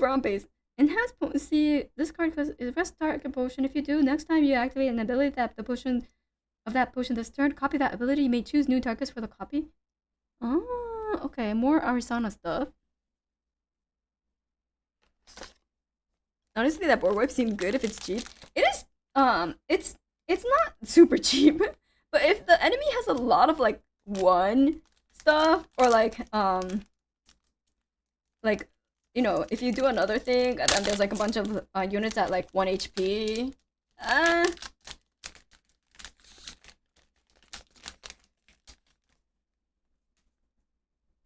Automated gardeners go hard. Obelisk of Fabrication! Escape the Wreckage! Diffuse Block! Academy Attendant! Airship Cruiser! Strategic Warfare! Oh yeah, Automaton Bomber. I actually have quite a few of her too. Shimmercloak Assassin! Astrocyte! It's for our Arsana! Star Calling 0. Cost. While if you're looking at this card while glimpsing, you may activate it by paying this cost. If you do, put all other cards you're looking at on the bottom of your deck in any order. Glimpse 1, then draw a card. Free advantage! Exactly! It's a free advantage! It's great. Fire Tune automation. Wait, I've never seen this one before. As an additional cost to activate this card, discard a Fire Emblem cost card. Okay, so goes with the milling. Fire milling deck. Accompanying card. On enter, another target ally you control becomes fostered. Okay, so you don't have to wait and wait a turn to foster an ally. It just becomes fostered already. Comet Fall! Star Calling 2. If as you're looking at this card while glimpsing, you may activate it by paying this cost. If you do, instead of 5, you pay 2. If you do, put all the other cards you're looking at on the bottom of your deck. Deal 3 damage to all non-Astra element card units. Class bonus, deal 4 damage to those units instead. So for Comet Fall, let's go. Yeah, I'm like, it's 4 damage across the board for 2 costs if you look at it while glimpsing. Crazy. And it's all non-Astra units. So champion, everything but your Arsana, your allies may die if they're not Astra, which probably they're not Astra. So your allies will die too. But your opponent will also get fucking demolished, you know? A sacrifice you may be willing to make. That's so rude, but we love one-sided Weebs. Well, you're also paying like the cost of your units too, maybe. So it's both sided. It's a 2-sided attack. I can't think of off the top of my head any Astra allies. Let's go. Armament, Academy, Attendant, Plea for Police, Airship Engineer, Reconstructive Surgery, Wave Ride Protector, Enchaining Gale, Barter Herbs. Sacrifice up to 2 herbs, or each herb sacrificed this way. Summon your choice of Blight Root, Mana Root, Silvershine, blah blah blah blah. Floating Memory. Great. Oh, it's Sea Spirit Diver. As long as the opponent has 4 more cards in their graveyard, this costs 1 less to activate. And so 3 on enter, banish target card in a graveyard. I was looking for her for my deck. I was actually looking for her for my deck, but I only had like 1, I think. Grand Archive, let's go! Did you watch the World's live stream? Kokone, also any good hits? King Okaze, thank you so much for the dono. Thank you. And I did watch Worlds. So like literally yesterday, the World's Championship happened for Grand Archive. So I was like, this is a good time as any to do the live stream of card pulling, you know, while everyone's still hyped off of the Grands. And well, congratulations to Bobo for winning the Worlds with their Tristan. Yeah, base Tristan. Worlds was very big, and honestly, I was so happy for Bobo because, like, you know, they were incredibly hyped to be on stage on Worlds. So it was very hype. My boy Taylor Bow reverse sweep. Yeah, it was a reverse sweep. So like TTT as they called him in chat, or T3 was looking really strong with their I believe Xander Fire deck. Yes. Xander Fire. I was watching it while I was like very focused on another task that I needed to finish, but they were very good. Yeah. Get bent to send the Xander. Oh my god, the Xander hate. Jeez. It was Fire Xander versus Wind Tristan. Yeah. So it was like basically the final game where they were able to bring out their shadow clones and fucking get the winning combo. I was just like, oh my god, he did it. The dungeon guide did it. All right, okay. But thank you for joining. Thank you for the soup. I hope you're enjoying and the good pulls that we have so far. Comet Fall. We have a bunch of Arsana cards, so I want to build an Arsana. And then we have 3 foils so far. One is Fanatical Devotee, which is beautiful. We have Crystalline Distiller, and then we have Neos Elemental, but you know, we don't talk about Neos. we don't talk about Neos. Am I getting DTR? I want to. But I first I want to get the Diao Chan Recollection set, because I was meaning to get it, but time passed way too fast, and I forgot about it because work was kicking my ass.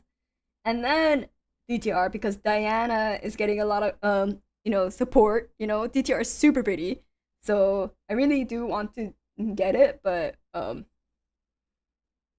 yeah, I think I will actually. DTR is the new core set, so it's Distorted Reflections, and it's coming out July 25th. So it's kind of like this Alchemical Revolution, where it's like a core set, and it's like a new universe. So this one's kind of like a steampunk universe. Where is it? Kongmin comes from Mortal Ambitions, which is another core set based off of the Three Kingdoms universe. And then Distorted Reflections is a new universe of that's based off of Alice in the Wonderland. And they come out and those sets come out with like new mechanics, new types, new art, like a lot of support for like the champions that are there, as well as new champions usually.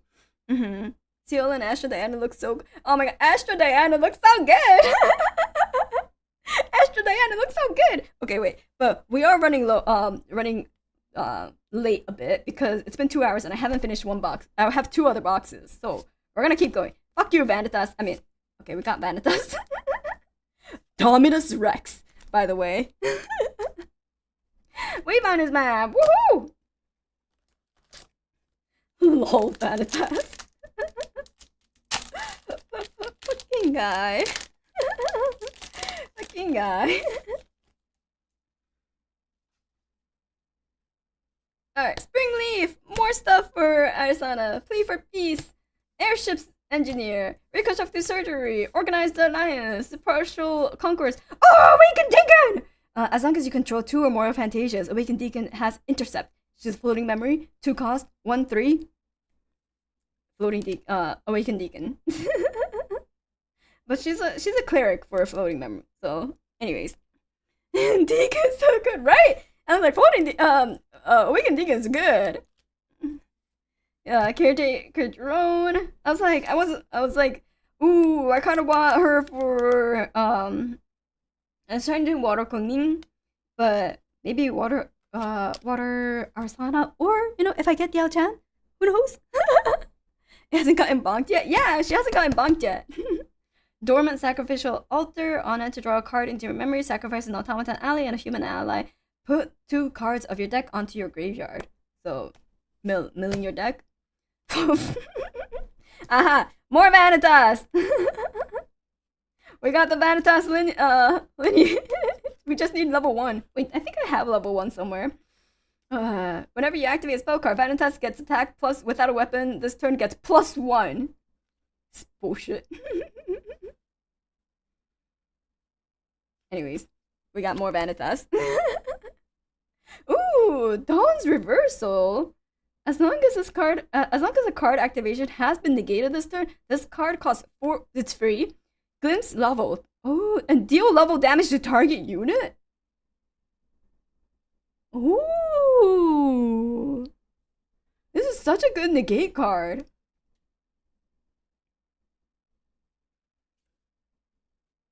Orb of Hubris. Oh, it's a regalo. It's a cleric bauble. Banish this orb. Draw up to 3 cards and shuffle that amount of cards from your hand into your deck. It's a Orb of Hubris. Oh my god, Hubris is good. Draw up to 3 cards. You basically could like refresh your if you bricked. If you bricked, you can refresh like 3 of your cards. And there's a very high chance I bricked. I'll put this on the side just in case. Wait. Yeah, it's a brick bandage. And how many times do I want a brick bandage? Way too much. Way too many times to count. So honestly, great. If you have a lookout for any backup chargers, oh man, I don't have backup charger yet. I would like a backup charger because it's like GCR at home, and if you have GCR, it's like another secondary GCR, So aiming to build Arsana? Yeah, I want to build Arsana. I want to try. Oh, it's a spirit of fire. Nice. Wait, where did I put? Oh my, you know what? It's okay. Escape the wreckage, diffuse block, alchemy attendant, oasis trading post, serum of wisdom, manic zealot. Oh my god, again! Flash freeze. Cost card 2 last to activate, negate target card activation. Oh, so it goes hand in hand with Dawn's reversal. So you negate a card activation, and unless its controller pays level, banish this card that has its activation negated this way. Noise. Force load, accompanying guard, alchemist kits. Whenever you gather, put a refinement counter on alchemist kit. Banish alchemist kit for every 4 refinement counters on okay. This one I'm not sure until I actually play Arasana's deck and see how many times gathering happens. Like 4 seems long. It's a bit slow. Okay.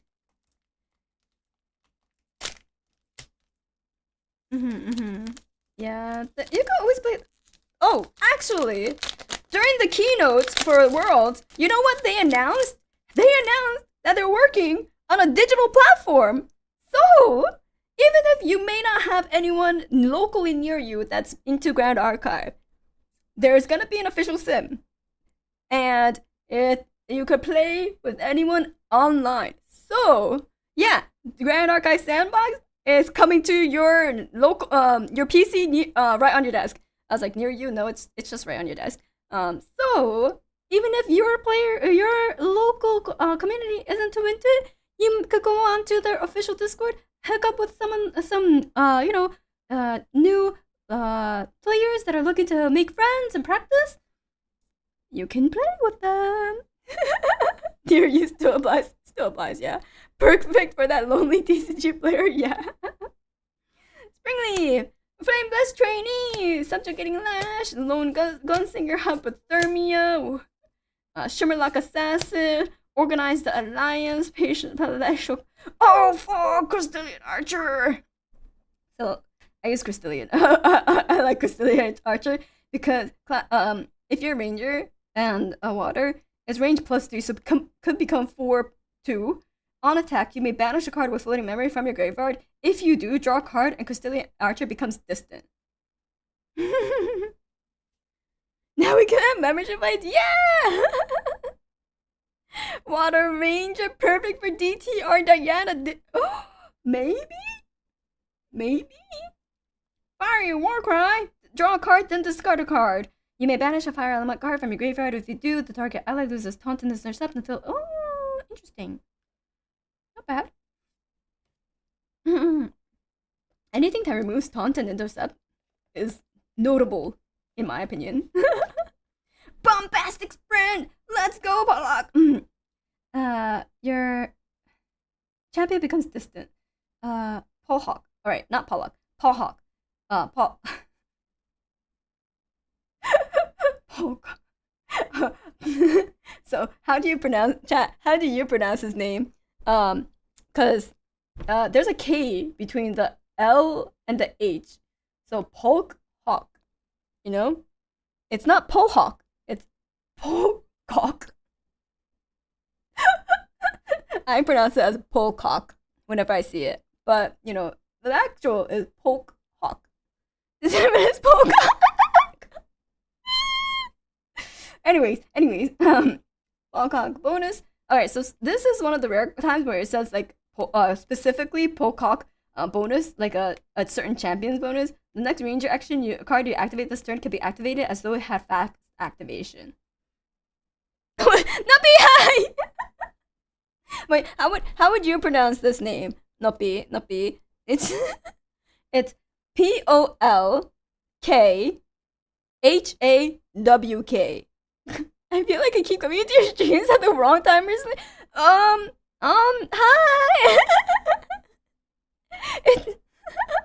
Hi, Nopi.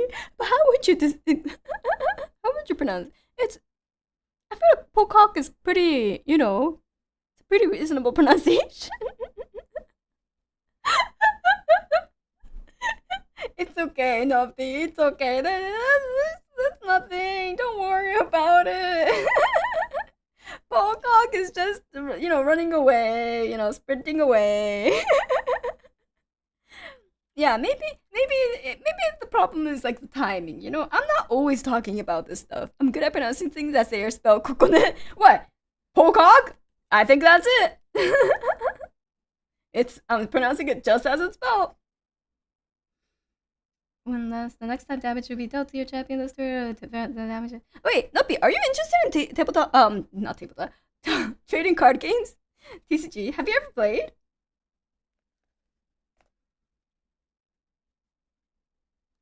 No, sorry. You just came into the stream.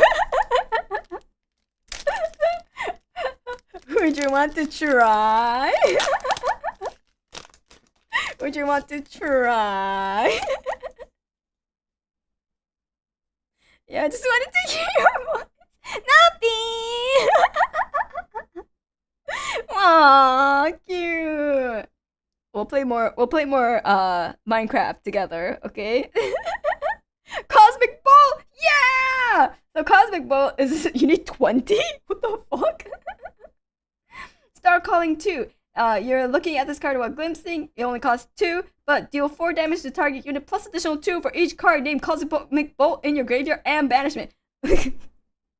20 would be fun, right? But there's a limit of 4, so would be funny if you could put 20, but yep. Look up Proxia's vote for Polaris, then you'll know. Oh, wait. I remember hearing the talk about it, but I never actually looked. Okay, I'll look into it. I want as many of these bolts as possible to generate more with Polaris. Okay. I remember someone was put like more than 4 cosmic bolts somewhere, and I was just like, wait, what? But I'll look into it, because I was like, wait. I remember cosmic bolt being like 16 or something in a deck.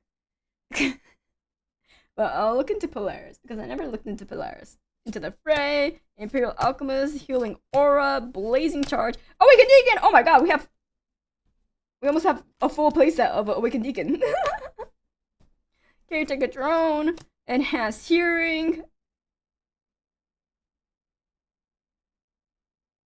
Look at the top 3 cards of your deck. You may reveal one element card or reaction card from among them and put it into your hand. Put the rest... Oh, right. Okay. Ah, yes. Vanitas's Dominating Strike. You may reveal 3 wind card elements from your memory rather than pay this card's reserve cost. And then weapons can't be used for this attack. So then, because like he fucking punches everything to death, he will get 4 plus 1 if you activated a spell card next to Vanitas' next attack without a weapon this turn gets plus 1. 5 damage. Wabam! Today I learned Vanitas is a dog. He's like the villain of Grand Archive. And he's like a monk, even though he's a cleric. But yeah. Summon Sentinels! Summon 2 automaton drone tokens, each with a bounce counter on them. Gale Stream Insight. This card costs 1 less to activate. 1 memory plus 4. This card costs 1 less to activate, so click 2. Look at the top 6 cards of your deck. You may reveal a spell card from among them and put it into your memory. Put the rest on the bottom. Oh, okay, so it's like a more intense enhanced hearing. Rokoko! Oh my god, Rokoko! Hello, Explosive Maven! She's a unique ally. And then, on enter, if your influence is 4 or less, deal 2 damage to a target champion. So, nice. A player's influence is equal to the total amount of cards in their hand and memory. Rokoko was used in the world, actually. So we'll put her here. It's free damage, exactly. Basically, damage for free, and then another extra 1 if you so require.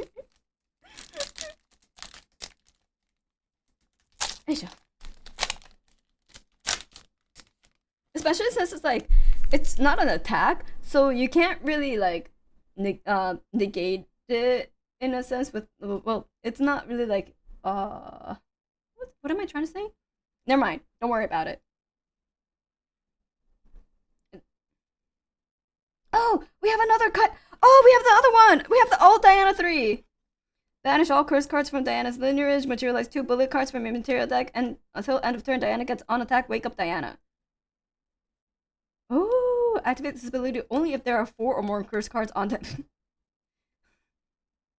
Ah, okay. I see.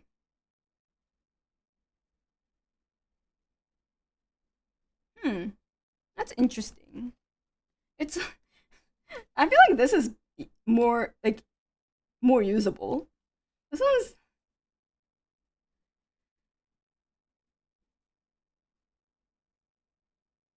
An ally deck?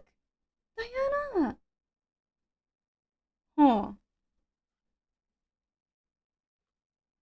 Yeah, it would be an ally deck. Incredibly hard to use, level 3. Yeah, I was like, that sounds hard to use.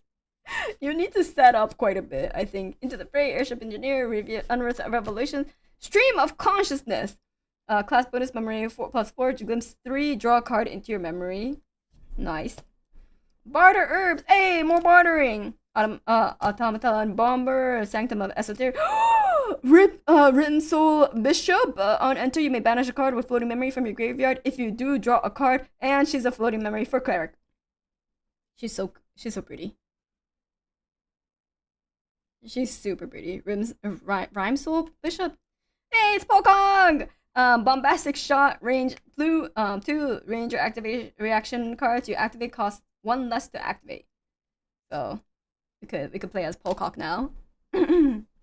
If hot, why ice? Umbrush Sight would KO Diana first. Oh, rip. Gale Stream Insight and take cover. This costs 1 less to activate. Target you control gains stealth until end of turn. That unit also becomes distant. So great. In a bind. Yeah, she's so pretty.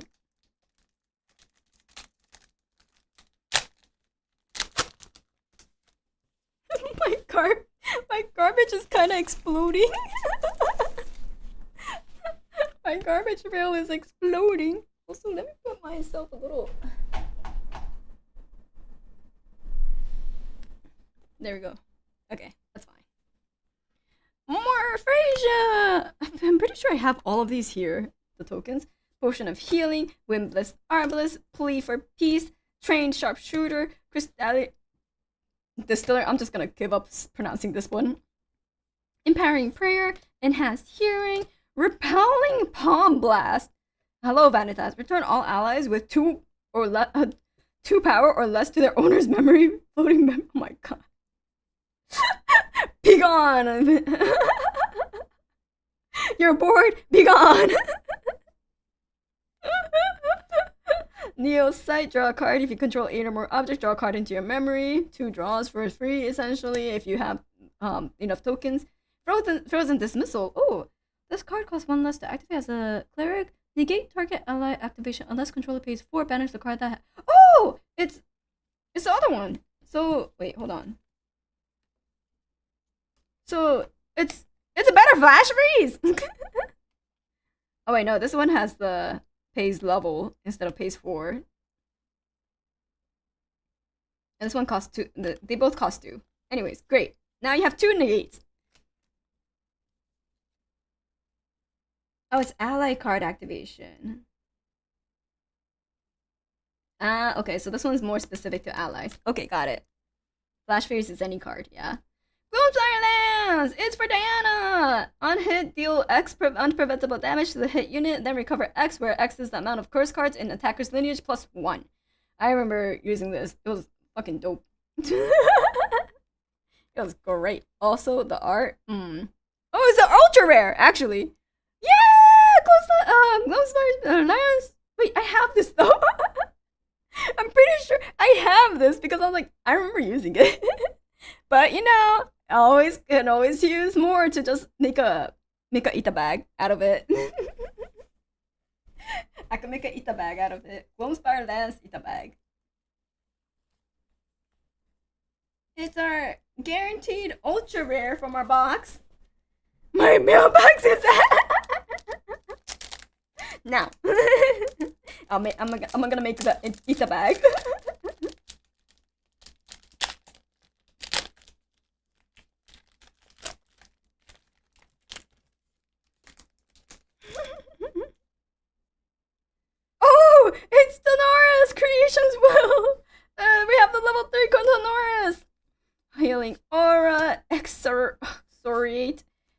consciousness, exercise curses, serum of wisdom, forge light shield maiden, crystal distiller, freezing round.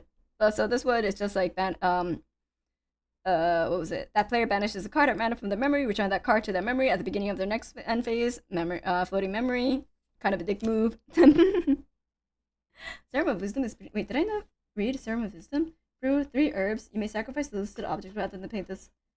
Draw a card into your memory. Oh, glimpse 3 and draw a card. Okay, nice. I should put this here. Wild growth elixir. Brew 2 herbs at the beginning of your recollection phase. Put an age counter on. Oh, another age counter. Sacrifice. Put X buff counters on target ally where X is. Oh, okay. Nice. Accompanying guard. Potion fusion clarity. This costs 2 left. 5 cost. Rest target potion. If you do, it gains on sacrifice. Draw 2 cards until end of turn.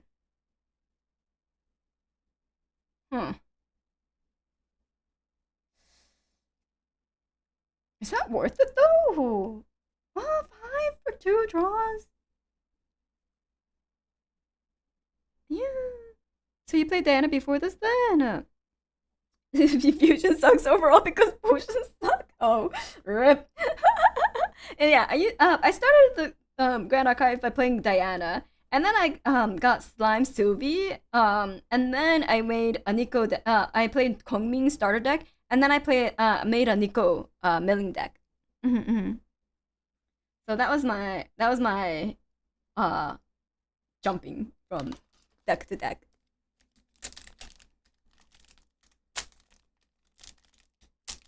And I think playstyle wise, I do like water decks. Like just through using Kongming and Nico, I really enjoyed how water works. Potions will be casted with gather herbs instead of paying reserves. Spend herbs to make pots. No herbs waste influence to play pots. Hey, it's to Diana. I see.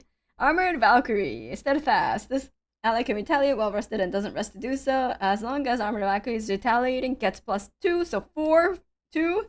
So you kind of want her to be rested, I guess. So always attack with her. カードいっぱいだ。こんばんここね。こんばんここね。カードいっぱいだよ。まだいっぱいあるよ。Yeah, cute mecha girl. Still need influence to play infusion, but rest pots, so can't rest that. Oh my god. My brain is hurting just from hearing that.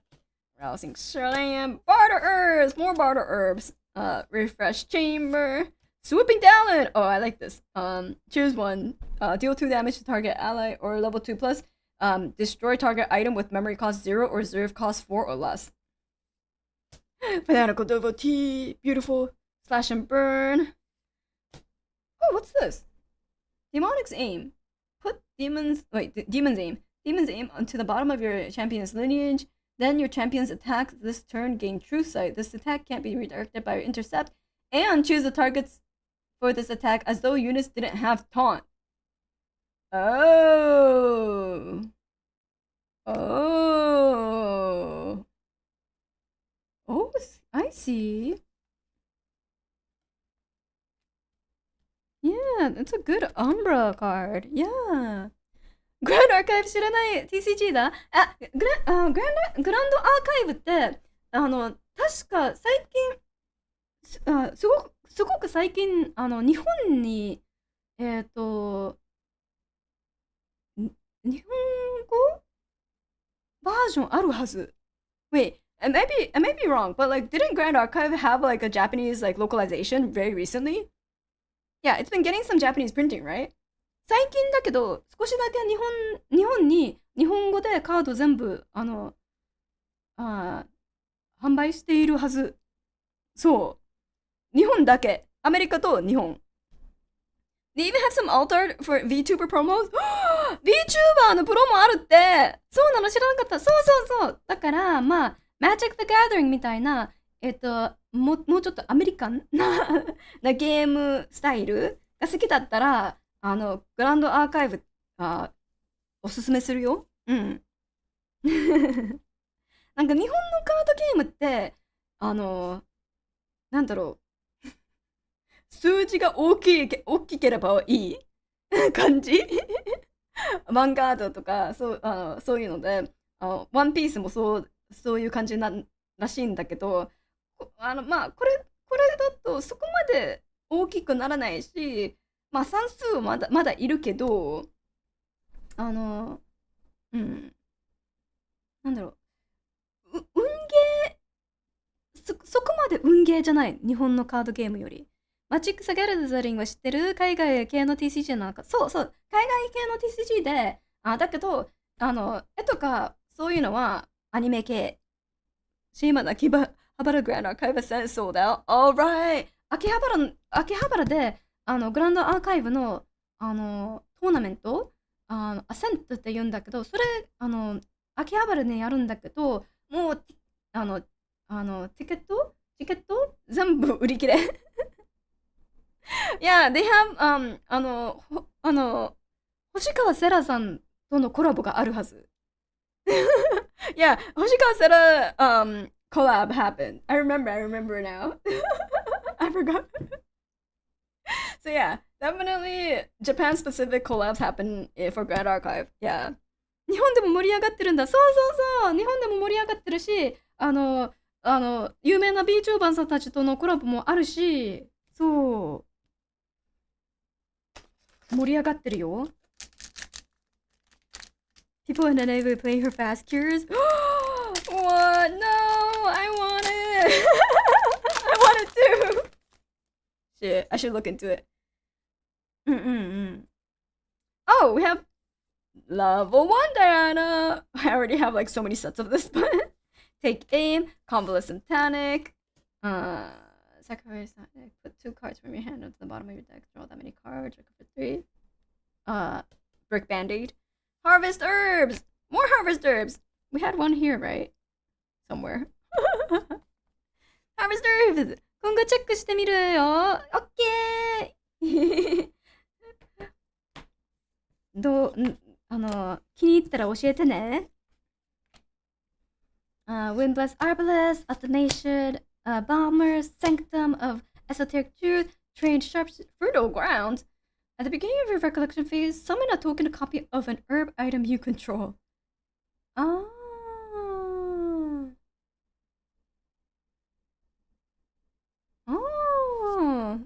Fertile Ground? Yeah, I was like, this is really good because it's a Fantasia, so it stays. So every time you recollect, you basically make a copy of your herb. And if you're having trouble making herbs in a normal setting, it's actually meta for Wudari. Yeah, double herb, basically. So you basically double your generation, right? I need 4. I was like, that sounds really good. Navigate the streets. Reconnaissance Scout. Fact activation. Range 2. On enter, another target you control becomes distant, prevent the next 1 damage that would be... Oh, that's really good. She's really good, actually. Fact activation and range 2. And if you're Diana, on enter, another target becomes distant. So Fertile is guaranteed a free draw if you've gathered.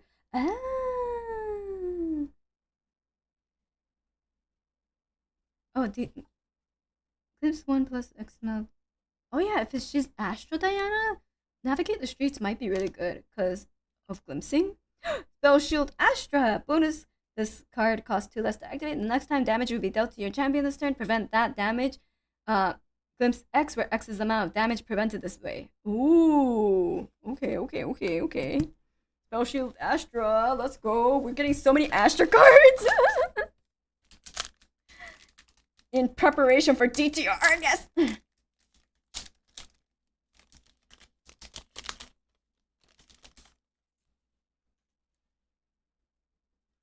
Spirit of Wind!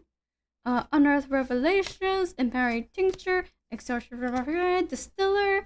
I think we have a full set of Distiller now. Empowering Prayer, Enhanced Hearing, Exercise Curses. Vanitas! We got level 1 now! Woohoo! We have 1, 2, and 3! Imagine all the Asher reprints with that. Oh my god, please give me Smash with Obelisk. I think my roommate wanted this one. Could be wrong. Another focusing round. Nice. Awaken Frostguard! Oh my god. So she fosters. On foster, you may banish up to 2 cards with floating memory from your grave. graveyard for each card banished this way. Put a buff counter on your Awakened Frost card and draw a card. And Awakened Frost card has vigor as long as it's fostered. I only had one, I think, of her. So, noise. Noise. And we have the last four. The Alchemical Revolution decks. Box. Woohoo! Good pull, good pull. Awakened Frost card.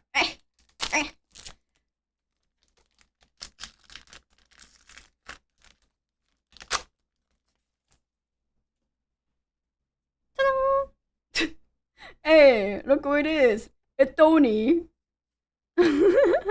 Convalescent Tonic. I think, do we have all the ranks of Tony now? I think. Two. We have 2, 3, and I think we have 1 somewhere. Oh yeah, we do. There he is. Hey. So see, with 1 box, you could have 1, 2, 3, 4 champion playsets. 4 champion lineages, fully complete. But why not shirtless Tony? I don't know. I don't need a shirtless Tony. Look at how many Vanitas we got. We got plenty of shirtless men here, okay? Cannoli. Armored Valkyrie. Hey, more Harvest Herbs. I think we have 3 now. I need to find the other one. Sidestep. Rousing Slam. Study Fables. Calculated Foresight. Put 2 cards of your deck into your graveyard. Then you may banish a card with floating memory from your graveyard. If you do, your champion gains 3 range until the end of turn. Oh yeah, I was like looking at this if I wanted to like make a Diana mailing deck, if maybe, but I didn't really look into it. I mean, you don't really need it for it to be Diana either. It was like maybe for Nico's milling deck too, potentially, but I never ended up doing it. In my 1 box, I got half of a lineage. Oh my god, no. Whirlwind Vizier. Oh, Whirlwind Vizier gets plus 1 defense. Apply this for Cleric. Sacrifice Whirlwind Vizier. Destroy target non-fractal Fantasia. Ah, okay. Okay, interesting. Imperial Panzer and Relentless Hex Chaser. Range 2 on enter. If you control a distant unit, Relentless Hex Chaser becomes distant, so you don't need to waste another card to make her distant. Class bonus 2. Return Relentless Chaser from your graveyard to your rested field rested. Oh shit! So she could get revived. Interesting. All right, so that was Alchemical Revolution. Alter. So, was there any new cards that you've seen or want? I think there are a few cards that I was like, I've never seen this before. So I'm pretty. Also, can cheat her out if you use Nullifying Lantern. Oh, interesting. I see. Nice. So I'm pretty excited to try to make this Arisana deck because I got a lot of things that could potentially work for her. It was a very strong Arisana coded box. So that's some girthy bulk. This is 1 box. We have a girthy bulk here. Hold on. I'm gonna put these off to the side so that we could control which ones we've got from which box. I want to keep these a little separated though. These are the super rare allies that we got. Rococo, Crimson Tear, and Rose. Very nice. So I'll keep these over here. Keep these over here. Like so. Speed run 2 boxes in 33 minutes? I don't know if I can! But they are smaller. They're expansion sets, so this one, the Mercurial Heart, is an expansion set to Alchemical Revolution. So we shouldn't have to worry about it taking too long. But this is another altar set, so altar edition. It says it right here. This is Diana, my first waifu. She's beautiful as always. I'm just we're just on a bit of a break at the moment, but I may come crawling back after DTR. We'll see. So we're gonna speed run it a bit. Yeah. And this one actually has 4 CSRs that could potentially come out of it, but we'll see how lucky we are. And at least 1 ultra rare should be in here, I think. Channeling no ice bounce slam full energy to you now, cause it's in tier category 3. I don't wanna talk about Icebound Slam, okay? My beloved it got put into baby jail. Please pull up prima materia, thanks. Have you got any good pulls? We got a few good pulls, actually. We got quite a few good pulls, but nothing like wow, So we'll see. We have a Power Sentinel. Wait, actually, I don't know a lot of these cards. On enter, deal 3 damage to your champion and summon. Wait, my champion? And summon a Paracel token rested? Okay. 3 damage is a lot though. Charge Assailant. On enter, if you control a Paracel, you gain 3 agility for this turn. Agility 3. Return 3 cards from your memory to your hand at the beginning of the end phase, which is great. Agility? Amazing. Retold Fortune. Discard up to 1 spell card. If you do, draw a card. Class bonus mage, level 2, floating memory. Interesting. Yeah, Retold is a classic. I was like, if you can't use the spell, yeah, it's a nice shuffle. Pyroclastic Flow. What is going on here? Oh, okay, I see. Deal 2 damage to all units. Enemy, yours, doesn't matter. All units. Killing Flare. As an additional cost to activate this card, sacrifice any amount of herbs. Deal +1 damage split among any amount of targets where X is the amount of herbs sacrificed. Wow. Literally blaze it all up. Let it all go up in flame. If fire, why not? Oh, Tempest Downfall. This card costs 3 less to activate if an ally has been suppressed this turn, so it's like a free. Deal 3 damage to target unit. If that unit is an ally that entered the field this turn, deal an additional 3 damage to... Fucking bullshit, man. Blaze that herb. Accursed Drown! Diana! This card costs 1 less to activate. If you're Diana, draw 3 plus X cards, where X is the amount of curse cards in your champion's lineage minus your influence. So... that's pretty fucking great. This is pretty fucking great. Yeah, Curse Breaker support card. Overlord MK Mark 3. Unique allied guardian tokens of Sotenaris. As an additional cost to activate this card, sacrifice 4 Paracells, intercept Spell Shroud, Steadfast, and True Sight. Holy shit. At the beginning of your end phase, if you may banish an automaton card from your graveyard. If you do, put a buff counter on... Jesus. Wait, it's an ultra rare! I was too busy looking at this and going, what the fucking bullshit? Rip my ultra rares for Tony! Too many words. There goes Prima Materia. Yeah, there goes Prima Materia. It's Overlord MK3. Okay, that's fine. That's the reality of gachas, okay? My ultra rare was also for Tony. God damn it, Tony! I was being stubborn. Okay, there we go. I mean, I forgot which ascent was it, but I thought one ascent Tony won. Am I just hallucinating? Potentially.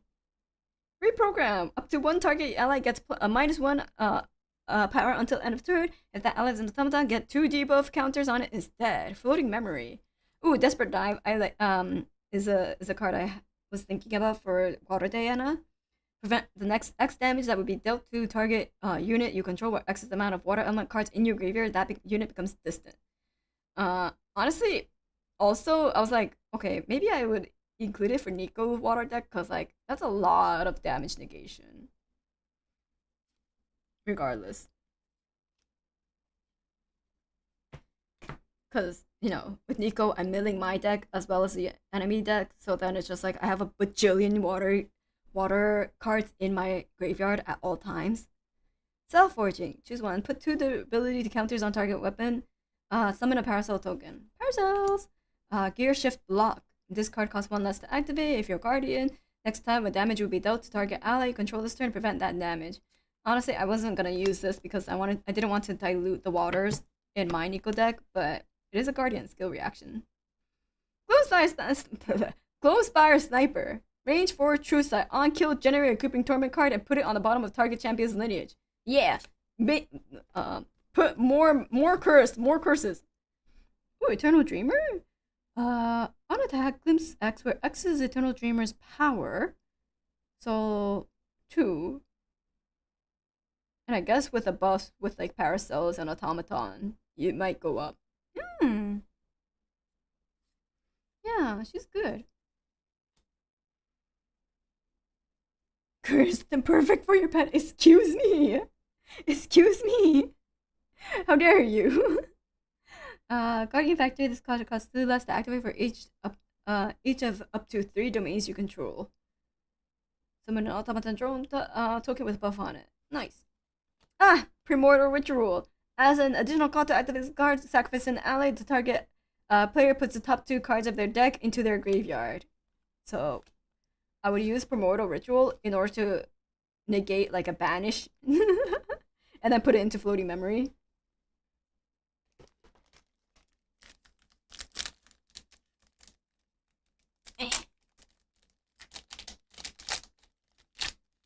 So Primordial Ritual was pretty good for a milling deck.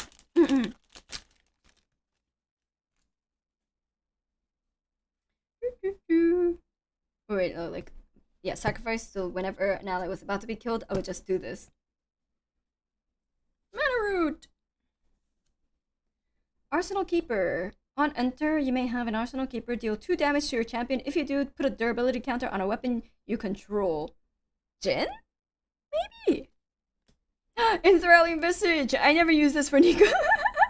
The next 2 damage you will be dealt to a target unit this turn. Prevent 2 of the damage when the damage is further to the save. Banish the target card in a graveyard.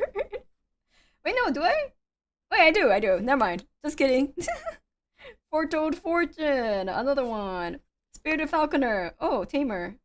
Fast activation. On enter, put a buff counter on up to 2 target animal or beast allies. Oh. I have no idea if Arsenal Keeper is good, but she was the one of the like 4 foils I got. Oh, I'm like, I would say Fire Jin maybe, or like Fire Diet. No, it's a class bonus. It's Jin's a warrior, right? Yeah, he's a warrior. So I was like, Jin? Yeah, and I guess Fire Lorraine. Yeah. Spirited Falconer. Nice. Ooh, Under Fire. Because champion becomes distant, and then you may have Under Fire deal 4 damage to your champion. If you do, champion gains stealth until end of turn. So like literally, if your enemy has like a kill, like basically lethal, you could use this. Windbless Lookout! Oh, put a preparation counter on your champion on enter glimpse 1. Windbless Lookout for win. Hello, Vanitas. Vanitas level 2, this card costs 2 less to activate. Next time your champion will take 4 less combat damage this turn, preventing your champion's first attack without a weapon during your next turn gets plus X power, where X is the amount of damage prevented this way. Fucking bullshit. Just wha-bam pow, punch in the face. No, just kidding. And that's interesting. Look out, best uncommon in the set outside of Windmill Engineer. Oh yeah, I was like, I've seen people use this, the Lookout. I was like, you put a preparation counter for 2 costs, and on enter you glimpse 1. Super nice.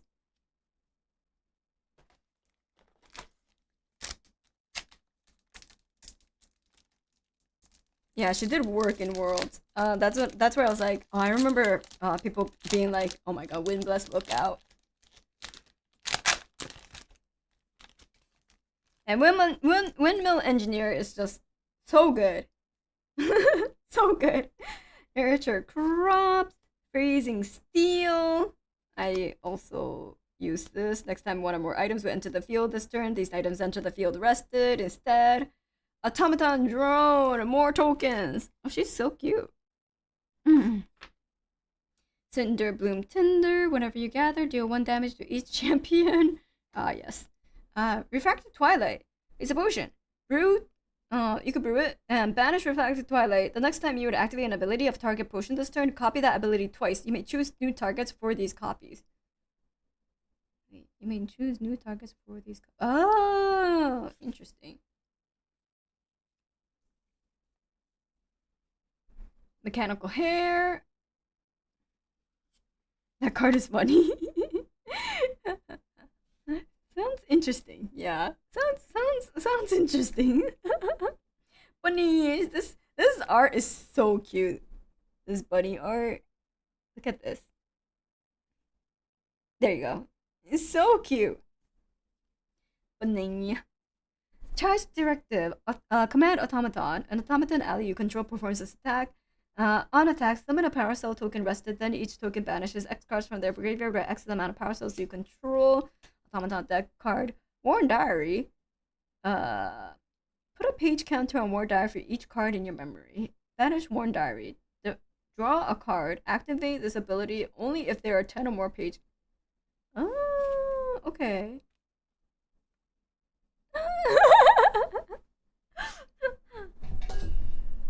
I guess it's like, well, a GCR you have to really work for.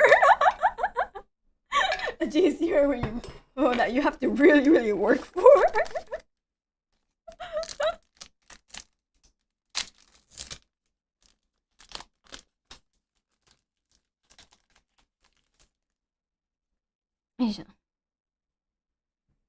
Alright, more nurture crops. Limbs then gather twice.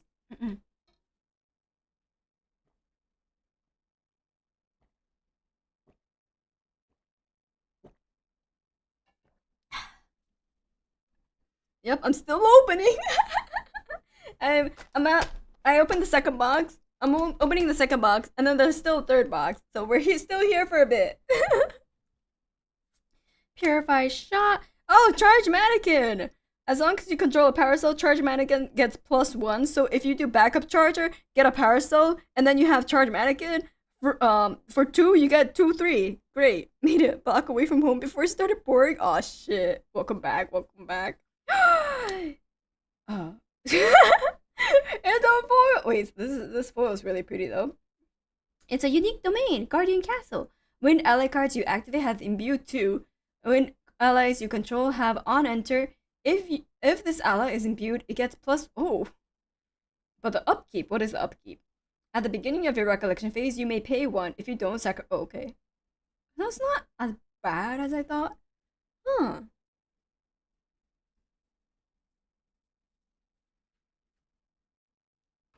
But also, I don't play domain. Really. So, interesting. It's really good for wind allies. My roommate plays Wind Tonnerre, so maybe I'll see if she wants this. You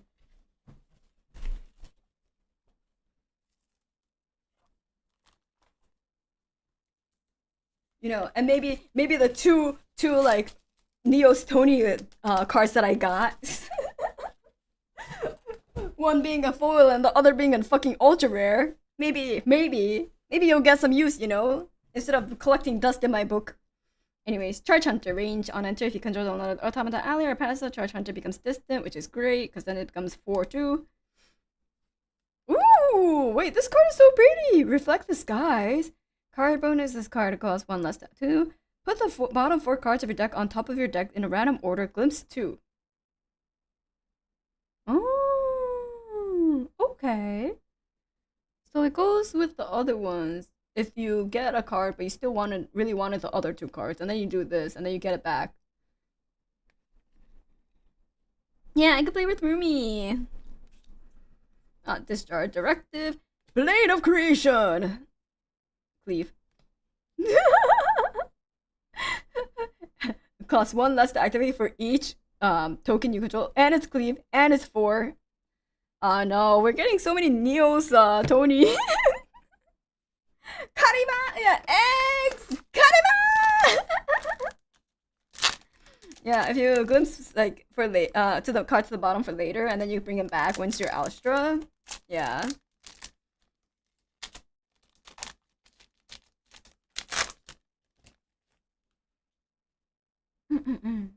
Woo! She's so pretty. With Watervale, Pastel. She's cleric, class bonus, memory +4. At the beginning of your recollection phase, gather. Oh, okay, that was it.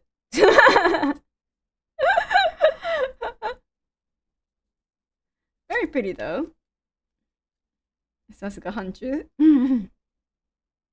Ember Shield Keeper, Foster. As long as Ember Shield Keeper is fostered, it gets +2. So 4 for 5 if fostered.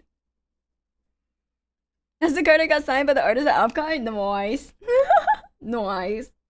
Good choice, good choice. Vigilant Sentry. Taunt. Ah, yes, I know Vigilant Sentry. Cell Assembler. On enter, you may pay 2 if you do summon a Parasol token rested. Crystalline Ruins. Whenever an ally enters the field under a player's control, rest that ally unless the player pays 1. That goes for you too, though, right? Like, it doesn't say specifically the enemy, like the target. So, double-edged sword, I feel. Molten Cinder, brew 1 flower. On enter, if Molten Cinder was brewed, deal 2 damage to each champion. Sacrifice, deal 3 damage to target champion that leveled up this turn. Very specific. Hector, Praetorian Guard. On unique ally, SR. On enter, if Hector is imbued, summon 2 automaton drone tokens. Oh, it's Neos, okay. If damage would be dealt to 1 or more non-token Neos element unit you control, prevent X of that damage, where X is the amount of tokens you control. Apply this. Wait. If damage would be dealt to 1 or more non-token Neos element units you control, prevent X of that damage, where X is the amount of tokens you control. Apply this replacement effect only once per turn. Okay, got it. And we got Imperial Apprentice! Whenever you activate a spell card, you may banish a card with floating memory from your graveyard. If you do, draw a card. Yeah, this is nice. This is a super rare. Did I put any super rare? Did I pull any super rares otherwise? No? Put it here.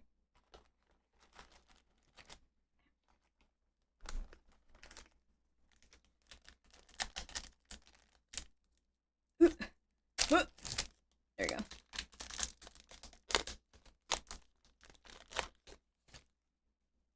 Next one! Surging Bolt! Imbue 3, where deal 3 damage to target champion. If Surging Bolt is imbued, deal 4 damage to the champion instead. Jesus. Yeah. That's a big one. Fire! That's a big one. That's a big one. It could be 7 damage. Wow! Novice Healer. On enter, recover 3. Nice. Synthetic Strike. As long as attacker is attacking an automaton unit, Synthetic Strike gets +1. 2, so 4 damage. Nice. Vigilant Sentry. Powered Arms Master. Explosion. Powered Arms Master. Range 3. Whenever you sacrifice a Paracel, Powered Arms Master becomes distant. On death, summon a Paracel token. You know, I don't have any Paracel tokens. I don't have any actual Paracel tokens. Except, except like a proxy Paracel token that I got, which I might show later. Wait, no. I don't know where I put it. Oh, it's in one of my boxes, so I have to look for it. Because I don't use Paracells, because I don't have backup charger. But anyways. Surge Protector. Until end of turn, target shield item you control gains if damage will be dealt to your champion, prevent that damage and sacrifice this object instead. Oh! Wow! Nice. Counter Interference. Negate. target, trigger, or action card activation that targets an automaton ally. Oh, so it's automaton specific. Power Defender. Oh, class bonus, level 2, taunt. While awake, this unit must be targeted. Wait, okay. Whenever a Power Soul Defender is dealt damage, summon a Power Soul token. I see. Might get Power Souls and or backup charger in MRC. Believe in the heart of the cards. True. It's possible. They're in MRC. It's possible. Let's believe. Let's believe. We're still not even halfway through this box, so there's still a chance. Concealed Marksman, True Sight, and range 4. Nice. More Watervale Apostle. Manufacture Cell. Summon a Power Cell token rested. If you control an automaton, draw a card. Nice, draw a card. Don't believe in the heart of the cards. You might pull Mercurial Heart. No, don't worry. Don't worry. We're backup charger. Reduce to ash. Destroy target item or weapon with memory cost 0 or reserve cost 4 or less. Nice. Reduced to ash at Meltdown were like two cards that were like looked at for against Jin for a while. But anyways, Windblast Rangefinder. On enter, another target you control becomes distant if that unit is on top of the alley. Put a buff counter on it and floating memory. Wow, not bad. Yeah, Windblast. Cell Converter. At the beginning of your end phase, summon a Power Cell token rested floating memory. If cleric. Tend the land. Whoa. Fast activation. You may activate this card fast. Gather, then draw a card. Oh, nice.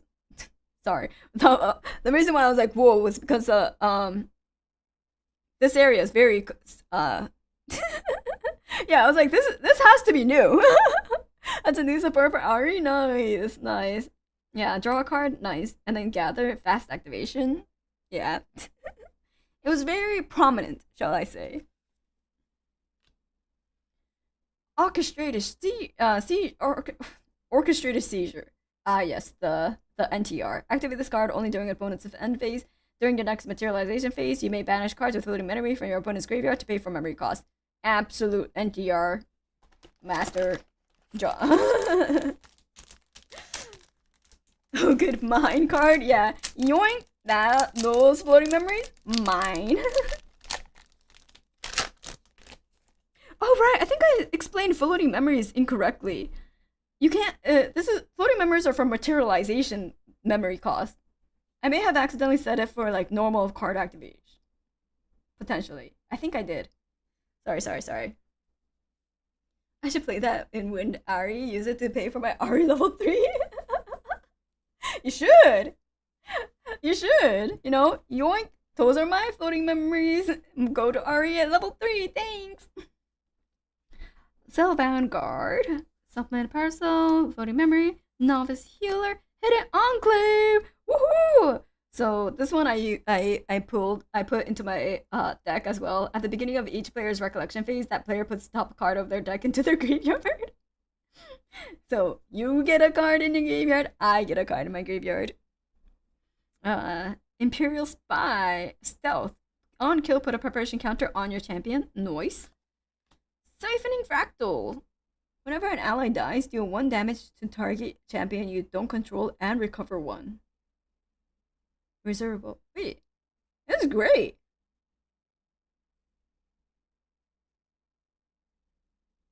I like this. It's a Fantasia, so then whenever an ally dies, deal 1 damage to target champion you don't control and recover 1. Oh yeah, but budget Carter without sweep. Hey, since I don't have Carter, I like this. Oh, it's hide in bush. It's a famous hide in bush. Brew 4 herbs. You may sacrifice this. Your champion gains stealth until end of. Remember, someone's like, who named this? Just hide in bush. It's just really funny. Dorumegian Foundry. This card costs delays to activate for each summon automaton. Wait, I already read this. Oh, it's the engineer slime! Prior to whatever you sacrifice a parasol, choose one. Put a buff counter on engineer slime. Engineer slime gains spell shroud until end of turn! I never had this either. It's because it's a SR. Nice. It's, where's my SR pile? Over here. Slimeborg! Makes no sense. It's not a potion. How do you brew a skill? Don't worry about it. You gotta brew yourself to hide in a bush, okay? Don't think too hard about it. Eat grass to make hole in bush, hence using herb as cause. Yeah, you had to disintegrate the leaves that you're hiding in, so that's where the brewing went into. Imperial Scout, range 2. Whenever Imperial Scout becomes distance, you may put the top 2 cards of your deck into your graveyard. Powered Bishop gets +1 with 4 plus memory, 4 plus cards in memory. On death, summon a power token. Charge Alchemist. As long as you control a parasol, Charge Alchemist gets +1 power, and your champion gets +1 level as a mage. Which levels and mages go hand in hand, so. Oh, we got a parasol token! Let's fucking go! We finally have a fucking parasol token! Yeah! Yeah! Finally, a parasol token of my own! And now we just need a backup charger. Fractals of Rain. I use this. I have a playset. I have a playset of Fractal Rain because at the beginning of your recollection phase, if the Fractal Rain is imbued, target player puts the top card of their deck into their graveyard. So if you have like 4 of them, they just keep putting 4 into their graveyard. Wind Blast Hurricane Farm. At the beginning of your recollection phase, you may reveal 3 wind element cards from your memory. If you do, summon a power. Okay. Decompose. Wait! Isn't this a guy? Wait. Hold on, I forgot his name. He's a was it 6 power or something? Yeah, Gildas. Wait, Gildas. Was it Gildas? Anyway, wasn't Gildas the lady? Or that Gildas? Gildas and Gildas. He's decomposing. Isn't it just called to activate this card? Sacrifice an ally, gather X times, or X's sacrificed ally's life stat. Oh shit. Oh, so you sacrifice him to gather more, because he has a lot of HP. Oh my god. Rest in pieces. Yeah, the lady is Gildas. Gildas. Okay, so Gildas and Gildas and Gildas. That's too oh wait. Oh. No way they put these 2 together. How dare they? How dare they? How dare they put them next to each other? It's like, well, hello. I'm sorry. I just needed to turn over to the next card. Decompose, I heard is good. Yeah. Hey, Geldas. I hear you have a beefy 8 defense that I could sacrifice, and I could gather X times. Oh my god. And it's a fast activation, so right before Geldas dies, I just go like, well, let me just fast activate and, decompose this guy. He has a promising future. Geldas, what am I, a joke to you? I can't believe they came next, like, one after each other. That had to be, can it be planned? I don't even know. That's crazy. Oh my god. The absolute audacity of this deck, or of this pack, is crazy. I'm gonna keep these 2 together. He had a promising future. Yes, he had a promising future. No longer. He's decomposed now. That's hilarious. The cards tell a story, and the card...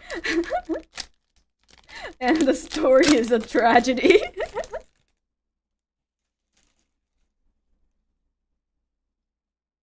Shred to ribbons. As long as the attacker is attacking an ally with 5 heart or more, shred ribbons get +3 So nice. Just literally 5. Oh.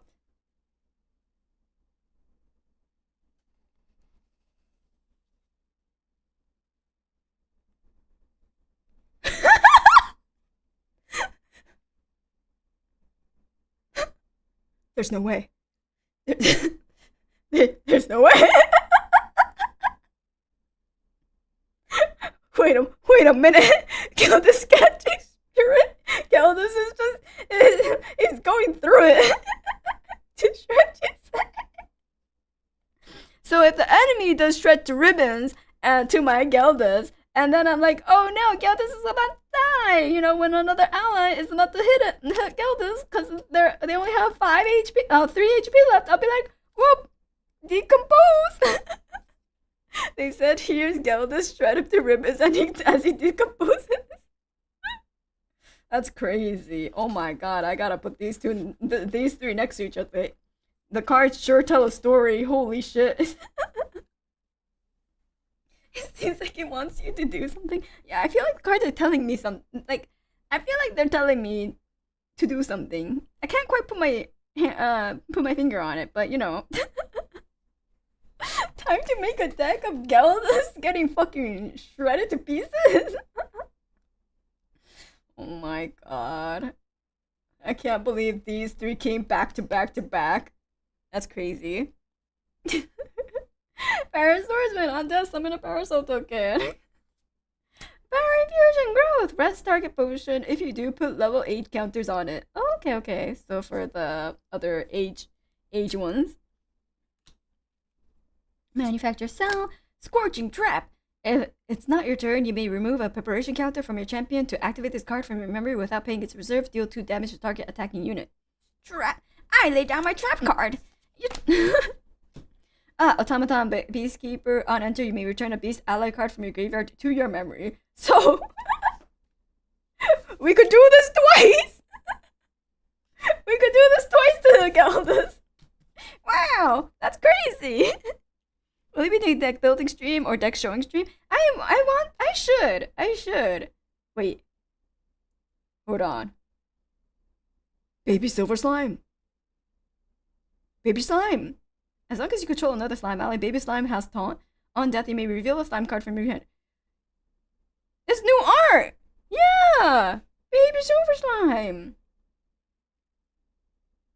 Oh my god, it's the baby! They're so cute! Did they always have ears? Silver replaces Gray, who's the... Oh, wait, hold on, wait. Silver was... It's like on enter, right? So now it's on death. So Baby Silver Slime. Oh, okay. I was like, wasn't it Baby Gray Slime? I was like, am I going crazy? So the Baby Gray is banned, so this replaces them. That makes more sense. Okay. Baby Silver, so good. Ooh, debilitating grasp. On chap you put debilitating grasp on the bottom of the hit champion's lineage. The first card you activate each turn called. Ooh. Ouch.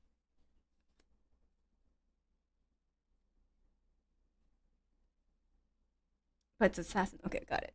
Gray on enter, yeah, which is too good. So now Silver is on death. That makes sense. Yeah, I was like, I remember Gray being like, I was like, it didn't need to die. It also had intercept. But I was like, the effect is the same. But I remember it being a different, like, it was just straight up on enter.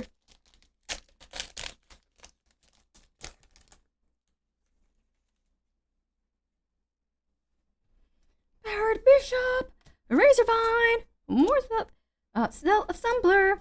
Hey, it's Tristan! Congratulations on the World Championship, Tristan! Congratulations, baby! Woo! Slip away, imbue 2. Target unit becomes distance. If Slip away is imbued, that unit also gains stealth and spell shroud. Wow, stealth and spell shroud. Stealth and spell shroud. I could talk. Wow, that's nice. It's very nice. Oh wait, and it's not ranger specific. I mean, the distance is nice for rangers, but could use it for Tristan too. Umbra Tristan, if you really wanted to. Yeah. Port side pirate. Banish a card with floating memory from your graveyard. If Put a buff counter on port side. Pirate. Port side pirate, and it gains stealth until on the turn. Oh, okay. Nice. Radiant Repudiation. Prevent the next 4 damage that would be dealt to target Neos element unit this turn. Whenever damage is prevented this way, deal 2 damage to target unit. Dare you defy creation? Interesting. Hey, Revenant Scourge! On champion hit, if there are 1 or more curse cards on hit champion's lineage, wake up the attacker and draw a card. Nice. Like, super rare. Put it here.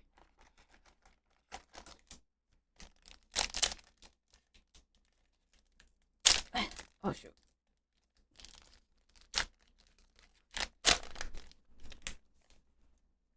My garbage pail is literally begging for mercy. Powered Sentinel. On enter, deal 3 damage to your champion and summon other powers. Oh, yeah.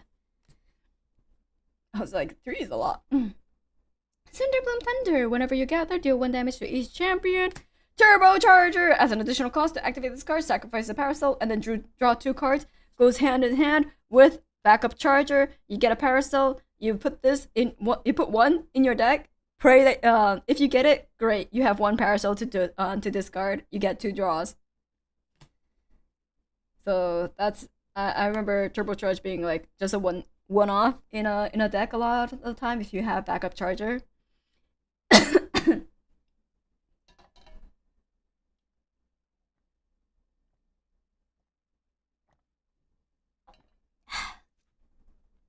Aqua Vitae. 1 Springleaf, class bonus. At the beginning of your recollection phase, put an age counter. So more age counters. Sacrifice Aqua Vitae, draw a card. If there are 3 or more age counters on Aqua Vitae, draw an additional card. Oh, okay. Interesting. Charge Gunslinger. Right, range 2. Whenever you sacrifice a power cell, draw a card, then discard a card. If a fire element was discarded, Gunslinger becomes distant. Okay. Nice. Shield Fragmentation. As an additional cost to activate this card, sacrifice the shield. Deal 4 damage to a target unit. I don't know about this. Calamity Cannon. Bollockok. This card costs 3 less to activate, so 4. Your champion's first attack using a gun weapon during your next turn gets plus 10 power. Oh, god damn. Okay, I see why it's 4 costs. I was like, that's still a lot. And then I was like, holy shit. Calamity indeed. Oh my god. Someone did that with Fire Ari. So just pure 7 cost, and then just like wait, Ari with a gun? Oh. Quicksilver Grail, the gun, and then Calamity. That's crazy. No one would expect Ari with a gun.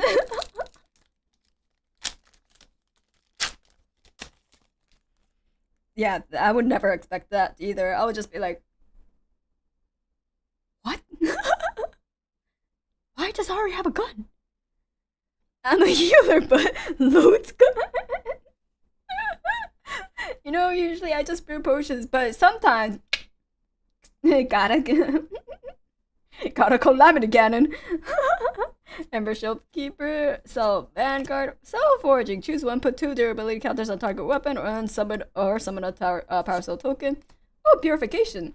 Recover 2, then choose up to 2 curse cards from your champion's lineage and discard them. For each card discarded this way, recover. Oh, this is great for Curse Breaker Diana.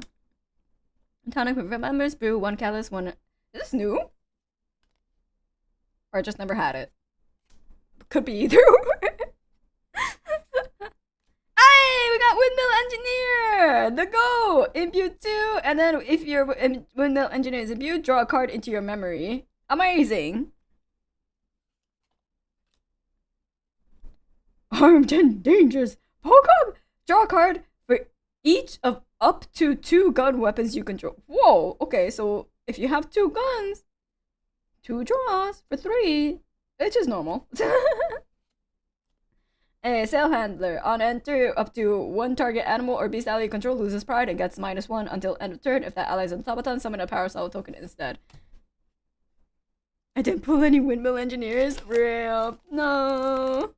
Purification isn't new. I just never had. I guess I just never pulled it then. Would have been nice. Would have been nice for Diana. Novice Healer! Imperial Scout! Wait, are all the windmill stuff? Oh, windmill, windbless, they're uncommon? I see. Imperial Scout! Oh, favored wind? Allies you control gets +1 defense until end of turn. Floating memory. Oh, wow. That's nice. Just one cause? Fast activation and a floating memory? Say no more. Savage Smash. Floating memory. 4/4. Okay. Straightforward. Ooh, Lunar Seer? Star Calling 1. Glimpse 2. Okay. And it's an ally. Oh, so you could. Oh, okay. Very nice. Collapsing Trap. Class bonus. If it's not your turn, you may remove preparation counter from your champion to activate this card from your memory without paying its reserve cost. Next time one or more allies would enter the field this turn, they enter the field rested instead. Ah, okay.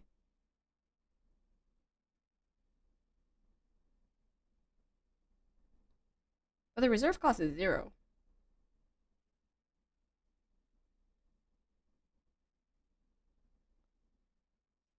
Okay. Vanguard's Reversal. Class bonus. As long as your champion has taunt, this card costs 3 less to activate, which makes it 2. And then it's a 5 damage. Wait, hold on.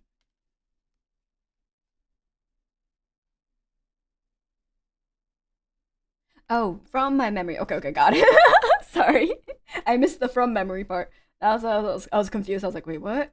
But the cost is 0? And I was like, oh, wait, okay. I know now.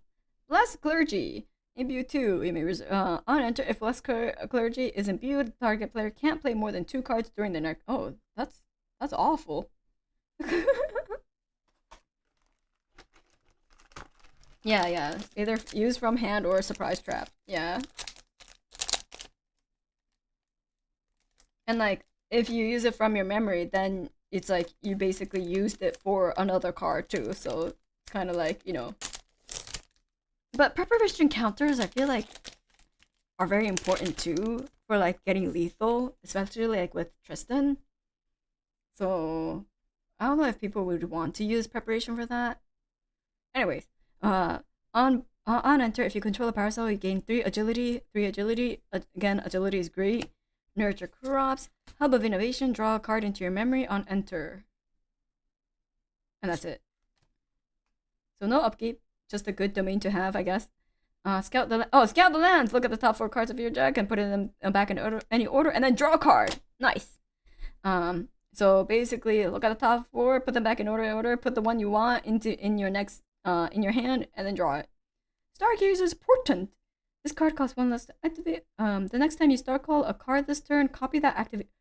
You may choose new targets for the copy. Ooh. Wow. Interesting. Could be really good. Yeah, Scout the Land is a good staple to have. Yeah, I was like, it could go really well with Cosmic Bull. Cosmic Bull, double that. Yeah. So I was like, this card could be very funny. Anyways, Foster at the beginning of your recollection phase. Yeah. Foster summon 2 power tokens rested. Armed and dangerous again. Oh, Emerald Pistol. I've never seen this. On enter, materialize a bullet card from memory costs 0 from your material deck. Okay, just that. Just that. Okay. Cool. Yeah, I've never seen this gun for Diana. That's nice, cause like Diana on her champion, she gets like a materialize free, but like this one you could just materialize a bullet card, memory cost 0. When you materialize this, so you get essentially 2 materializations for just 1. Yeah. Nice.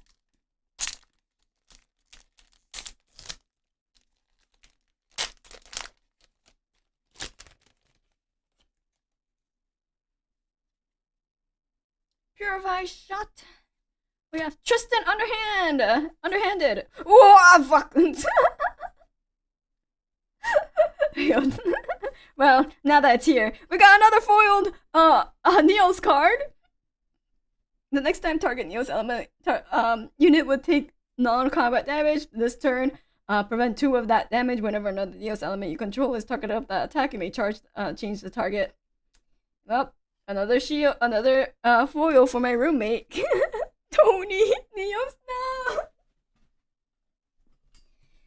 now. another foil for my roommate.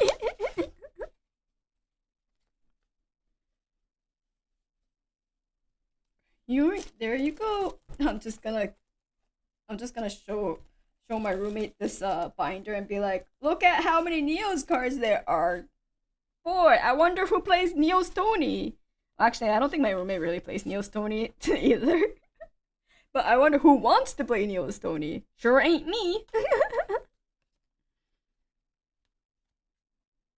Turbocharge, Potion Infusion Blaze. Rest target potion if you do gain on sacrifice. Deal 4 damage to target attacking you ally until end of turn.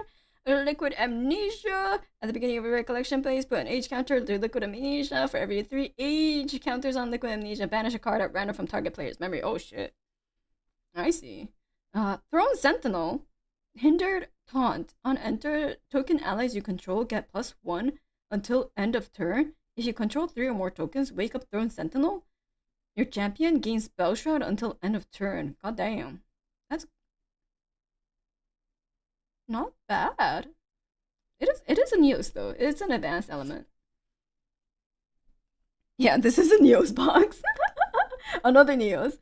And Crystal Patrol. Foster. Put a buff counter on this patrol. As long as patrol is fostered, it has steadfast. Oh, okay. Kinda expensive though.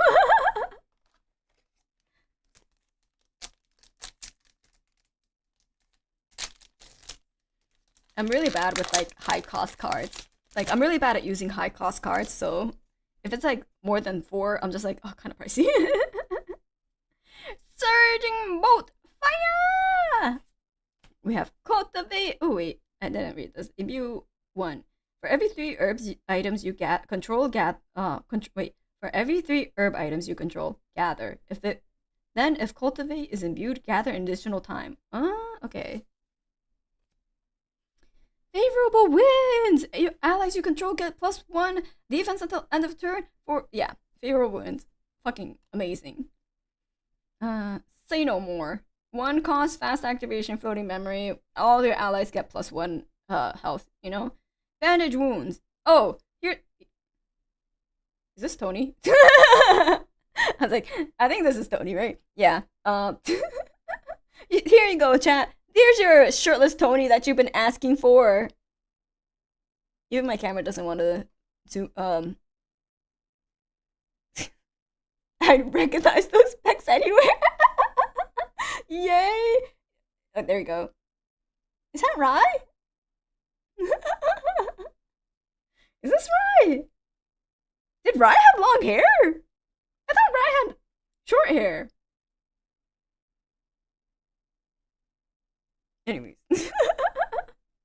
Recover 4. I have to say, wait, Claude.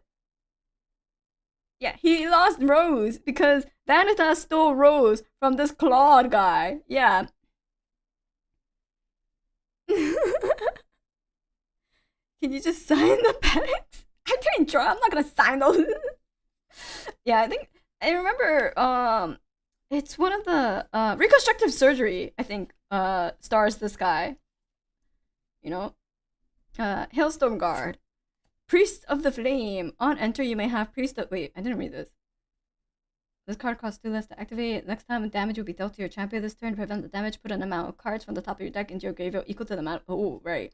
I was looking at this. I was like, this is an insane milling deck. Anyways, wait. Now that Icebound Slam is gone. No. Anyways, on enter, you may have Priestess of Flame deal 3 damage to your champion. If you do, gather twice. Okay.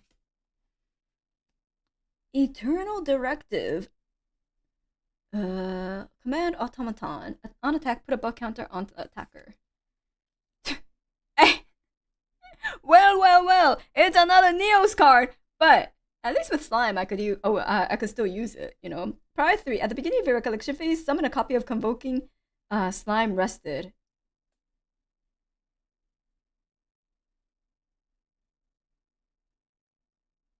Oh, so if you have another wait. Or is it just like counters on this ally or not copied? Do you need to when it says like summon a copy, do you need to have it in your hand, or like do you look for it, or do you have like a token of it? Tony is smiling the cheeky pecs.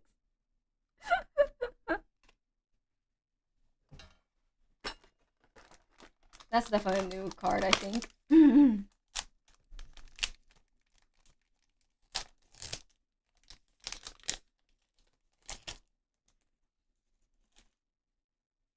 Alright, we have Powered Bishop, Shred to Ribbons, Enthralling Visage, Sharpened Blade. Target dagger weapon gets +2 until end of turn. Put a preparation counter on your champion. Nice. So, good for Tristan or Xander. Someone is basically making a token up. Can be a bottle cap if I remember correctly. Generate needs a physical card. Okay, nice. So it's just I could just use a bottle cap and be like, yeah, this is totally a Convoking Slime. Okay, got it. Skirting Step. Wait. Alright. Anyways, imbue 2. The target unit becomes distant if Skirting Step is imbued. Prevent the next 1 damage that would be dealt to that unit this turn, and draw a card. Very nice. Wait. Okay, yeah, that's it. City Protector, Foster. On Foster, summon an automaton drone token. Okay, good for Tony.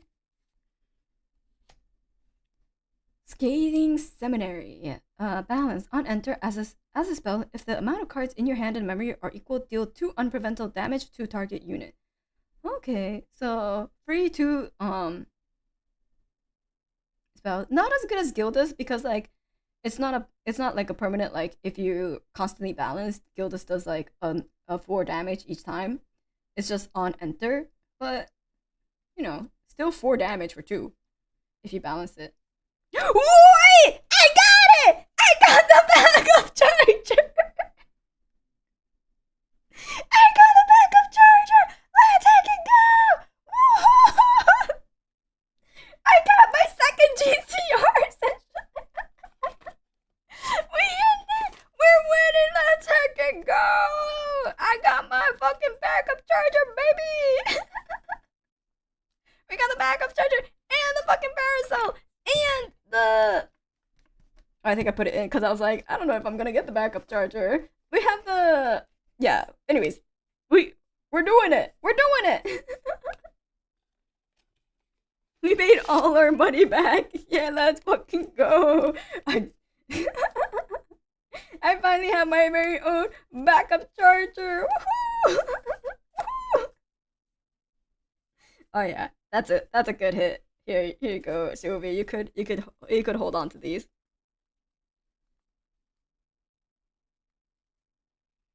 We made all... Yeah, that's how it can go. And then that was like the second to last pack too. This is the last pack. I was like, oh man, I guess no backup charger, but we did it at the very end. Got charger envy now. Sorry. Oh, so good. Must be nice, awesome now for SCR, Gloomspire, Mantle, we're good. Alright, so for those who don't know why I'm excited about backup charger, is because, you know how I say, like, the any drawing card mechanism is really really good.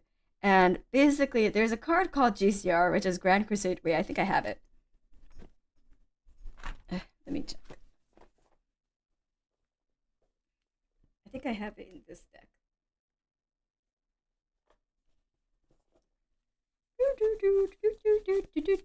Yes. This. There we go. So there's a card called Grand Crusader's Ring, and this one is a divine relic, so you can only have one card with this keyword in your material, right? But essentially, cost 0, and then you can banish it to draw a card. Just straight up draw a card type of card. I got $2 of MCRA, and I got nothing from me. No. But obviously, drawing cards generally there's not too many, or like there's like a setting to it. For example, a bauble costs 0, but your enemy has to be a specific element, and then you can draw a card, right? So there's like caveats. But this one is just straight up, no, doesn't matter, nothing. You just have to banish it. You get a draw. Great. Backup charger is kind of a secondary of that, where you could basically on your first turn put down have 3 cards in your hand, end your turn. Next time you materialize backup charger, put 3 down, banish the backup charger, summon a Paracel token rested, so this comes in, draw a card into your memory, and then do your recollection phase, because materialization comes before recollection phase. So essentially, you could get a draw in. Yeah, Grand Crusader Ring and backup charger, we can build every material deck now ever, exactly. So every material deck generally has these 2 in their material deck. Or some people may sideboard backup charger if like their beginning hand is really really important. For example, I think Terry put away his backup charger. Was it Terry?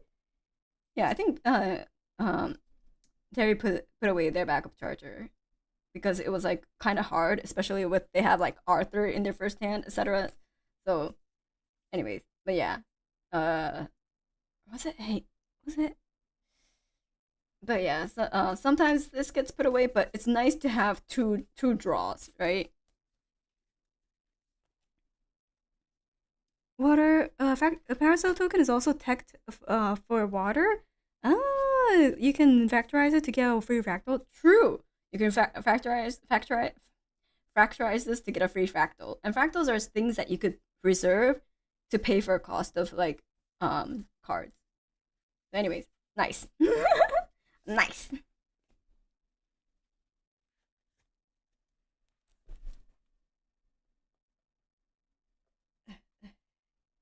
These away. All right. Power. Wait, is this the 1, 2, 3, 4, 5, 6, 7, 8? Okay, yeah. This is the last pack. We got Powered Swordsman. We got Freysia. Reduced to Ash. We got the non-foil Atmos Shield.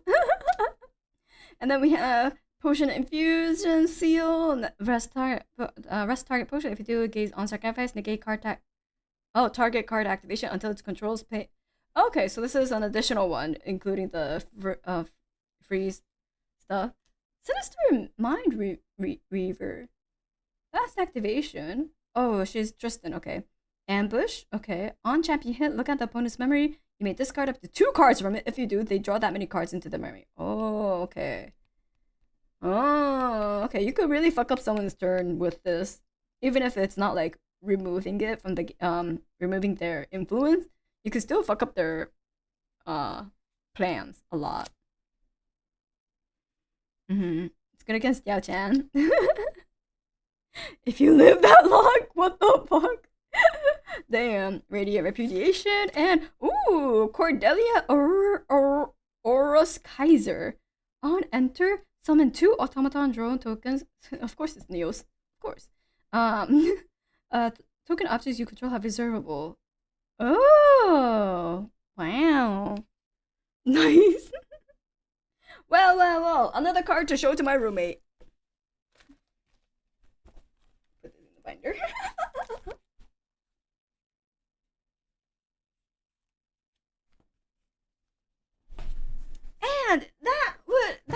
concludes Mercurial Hearts booster box. So, oops, we got quite a few nice things, but the main bread and butter backup charger with a Parasol token, peak. I'm super happy with this box. So we also got Windmill Engineer as well as Wind Blessed Lookout, you know. So definitely not a bad pull either. We better spot you for those box hits. Truly. We didn't get any like multiples of these, but that's fine. It's not like I play wins anyways. But now we have the Abyssal Heaven! So all of these cards are gonna be new for me. Above average box? I think so. Especially because we got backup charger. I think that alone makes this box like peak. I think, at least in my opinion. I mean, we didn't have any CSRs, obviously, but in terms of usability, backup charger. In pure usability standpoint, that one. You also have an Icebound Slam? Damn. The Mark V Ultra Rare was a shame, though. Truly was a shame. And then going back to my Mercurial Altar cards, and one of my SRs was Icebound Slam. Rip.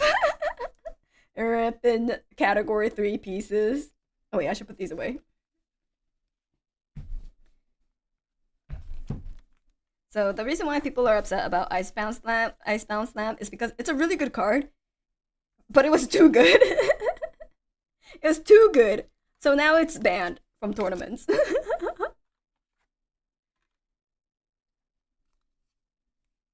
I saw. So IBS can no longer slam into people and destroy their bowels. Turn 1 open, IBS killed a guy on a spirit. Yeah. You could turn 1 Icebound Slam and it does creepy. I have it here. Hold on. It's still in my deck because I haven't played since they banned it, so I need to remove it. But it's still in here for now.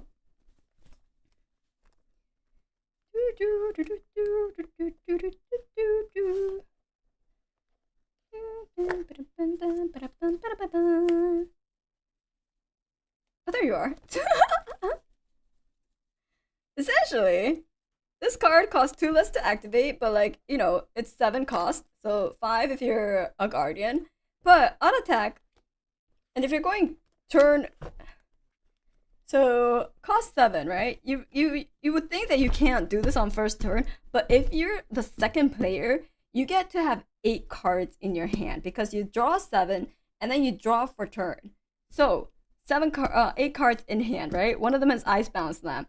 Well, on attack, put top 5 cards of your deck into your graveyard. If there are 5 or more water elements in your graveyard, Icebound Slam gets +5, and then you get a 3 +3, so it's an 8 attack.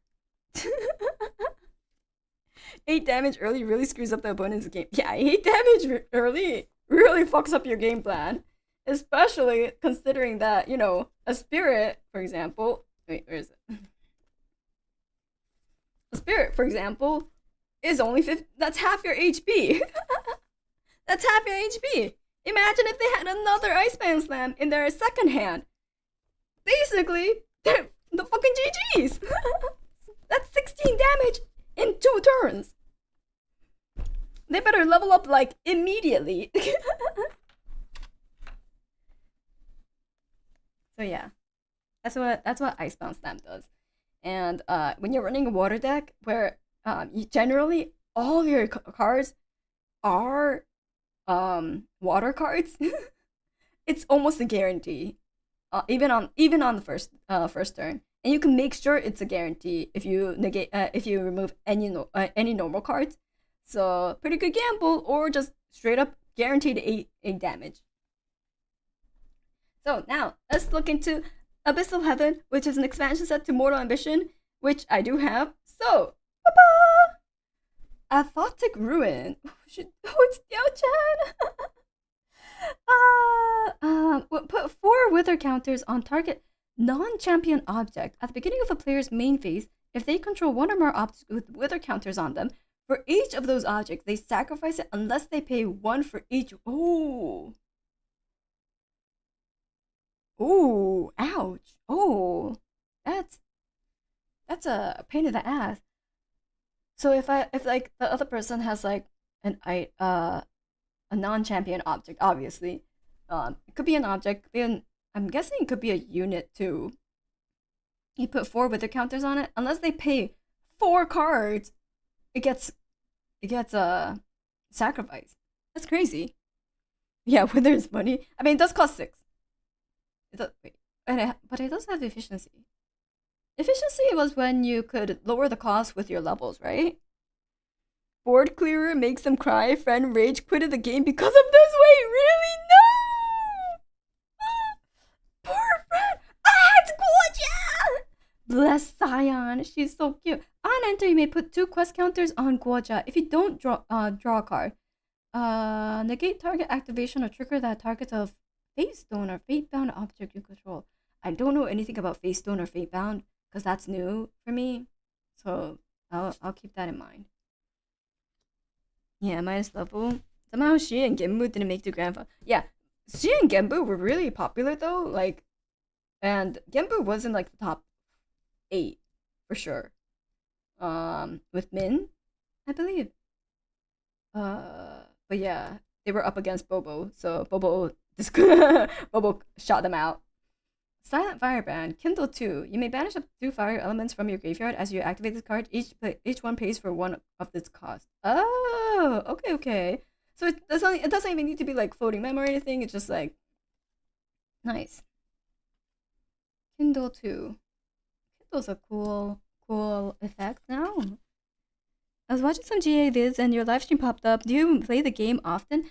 I used to. I haven't played it often since Abyssal Heaven came out because my job got really busy. But I used to go to locals. But I will warn that my TCG experience itself is very shallow because Grand Archive was actually my first TCG. And hello, welcome! Welcome to my box opening. So I'm still new to anything in Abyssal Heaven. But I was really thinking about buying like the Diao-chan Recollection as well as DTR. So I'm hoping to get back into it, especially with the reveal of like the online sim Grand Archive Sandbox. I'm hoping to get back into it because like now locals is really out of the way for me to go to, so I haven't been going back to it, even if like work maybe calmed down a little bit. Did you know she's having a sponsorship for Jane? Okay, and oh yeah, I never announced this on stream, did I? Well, I announced it on my schedule, which I don't think I posted on YouTube. Shit. Okay, I don't think I announced it, but Grand Archive is going to be at Anime Expo. Anime Expo is going to be this weekend. Actually, this Thursday is Anime Expo's first day. And the Grand Archive is going to have a booth at E5. Basically, at 9 p.m. EST, so 6 p.m. PDT, sorry, EDT, PDT.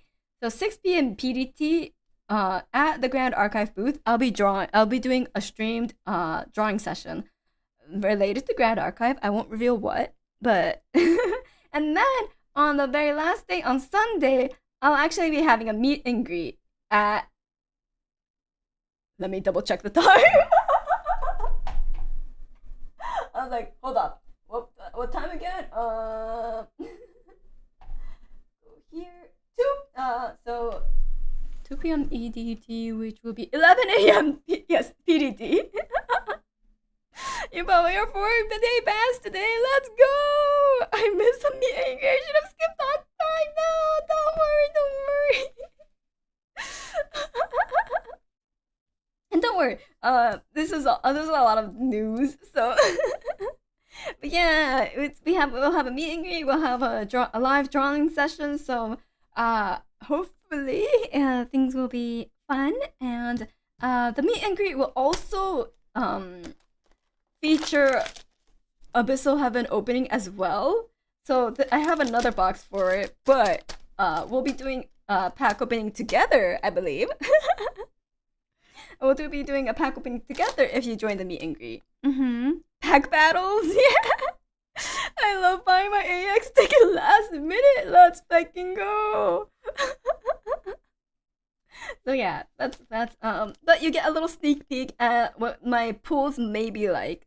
So Sage protection, up to three target allies get +1 defense until end of turn. Class bonus, put an enlighten counter on your champion. Enlighten may remove 3 enlighten counters from your champion to draw a card. Okay. You mean how many of my firstborn? No, don't sacrifice your firstborns. Wild go. Oh, this is Face Stone that they were talking about. Okay. Whenever another wind element object enters a field under your control, put a buff counter on Wind Growth Face Stone. Then, if there are 6 or more buff counters on Wild Growth Face Stone, you may transform it. Transform it to what?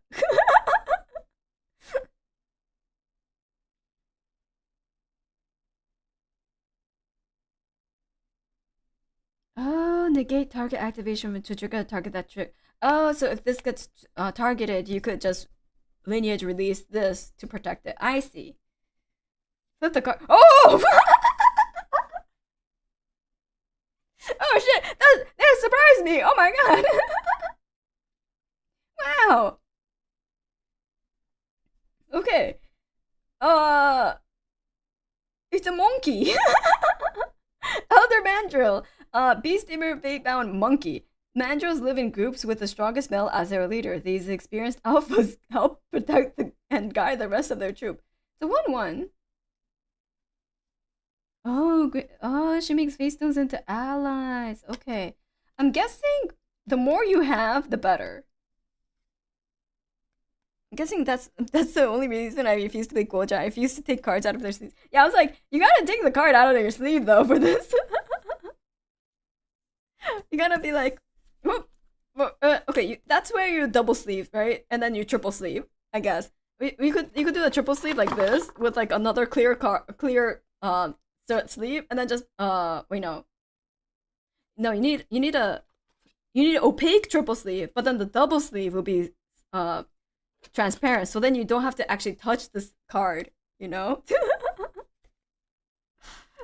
Yeah. But Guoja is fun with Big Dragon. She has big dragons! Oh my god. Wait, Shimmering Refraction! Deal X damage to target unit where X is the amount of Fantasias you control. Oh, I see. Fractals. If Shimmering Refraction was activated from your memory, draw a card into your memory. Wait, you could activate this from your memory?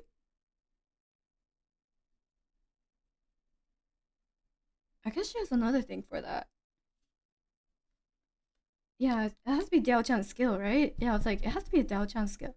We want to fail Baylor stealth. On champion hit, that opponent puts the top 4 cards of their deck into their graveyard.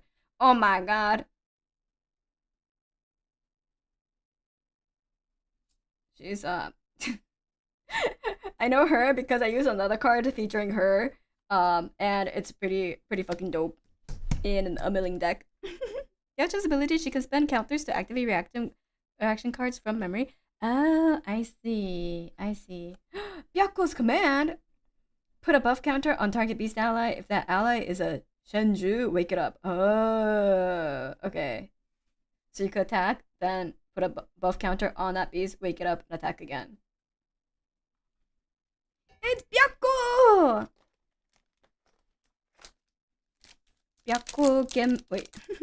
Byaku isn't a doesn't get the champion, but Genbu does. And then we have Seiryu. And then Genbu, Seiryu, Suzaku. Wait. Yeah, Suzaku. Sandfast!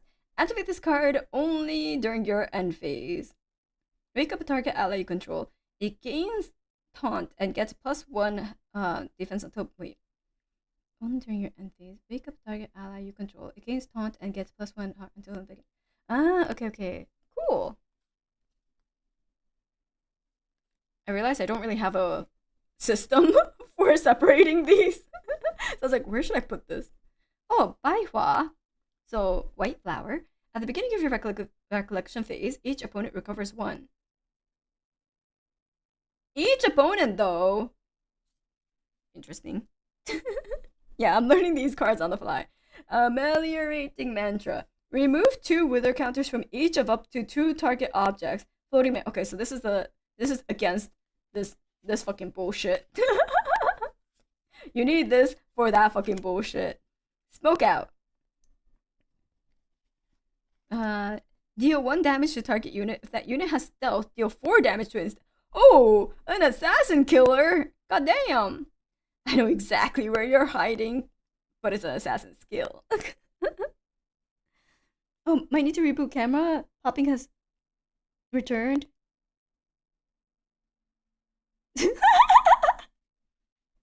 It just focus, unfocus. Oh.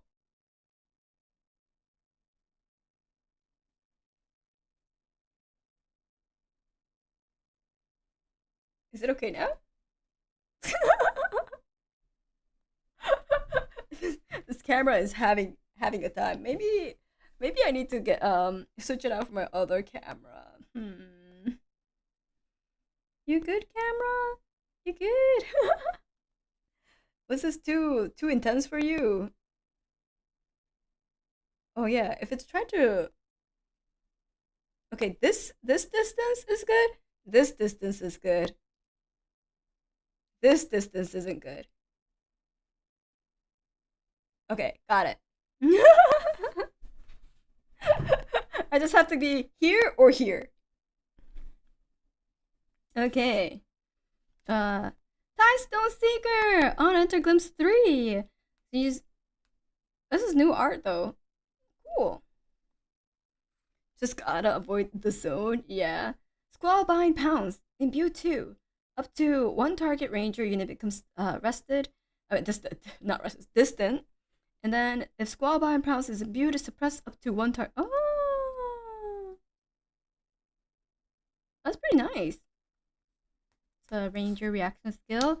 Woolen Lancer. Whenever your shifting current changes from facing north to west, Woolen Lancer gets +2 until end of turn. Wait, that correlates to another one that goes from north to west, right? Oh, I forgot which one.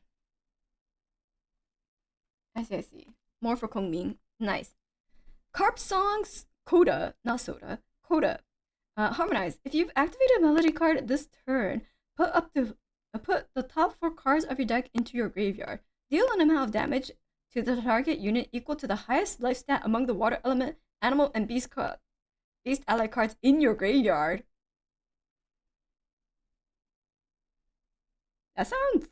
Well, I gotta see how many water beast or animal cards, animal allies. Interesting. Yeah, but it's wins. I see. Interesting. I was like, if you get a beefy one in there.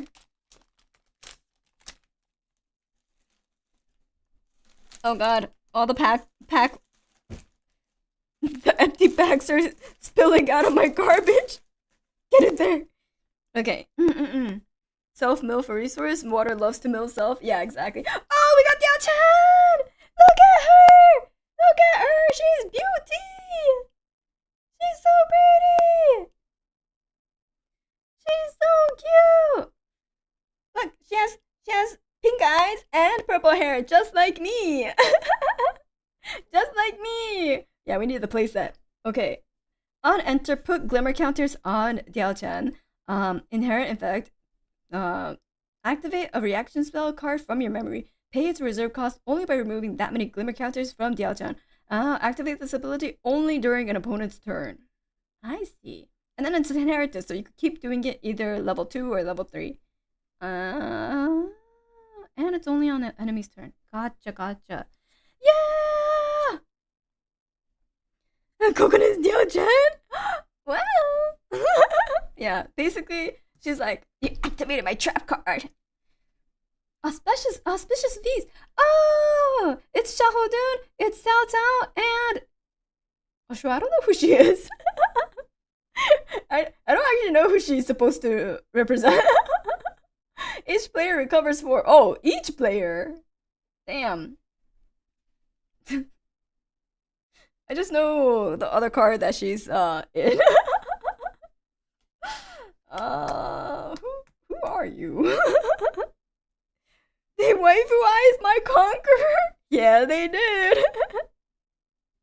Whirlwind threads. Put a quest counter on your champion. If an object was suppressed this turn, put a whirlwind threads into your memory. Wait, what's the quest counter? I guess I'll find out later.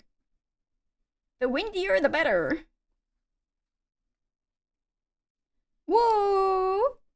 Dazzling courtesan. Kindle 3. Okay. Oh, she's okay. She's 2/2, and then you could activate each one pays for one of its cost. Very nice. One chance mechanic. She's on a quest. Oh, she's on a quest. I see.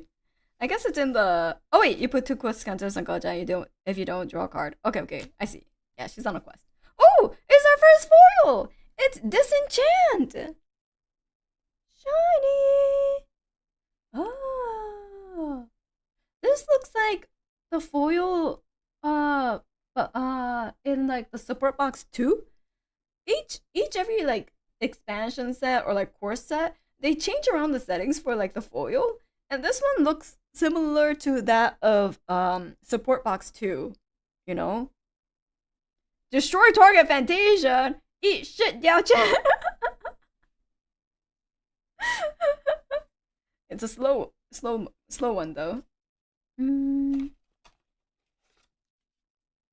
Yeah, Fantasia removal has been non-existent until now. Yeah, let's go destroy. What's that? Is that fucking bug? Okay, it's in the. Nice. Wait, this is a super usable card. This is a super usable card, and it's common. Okay.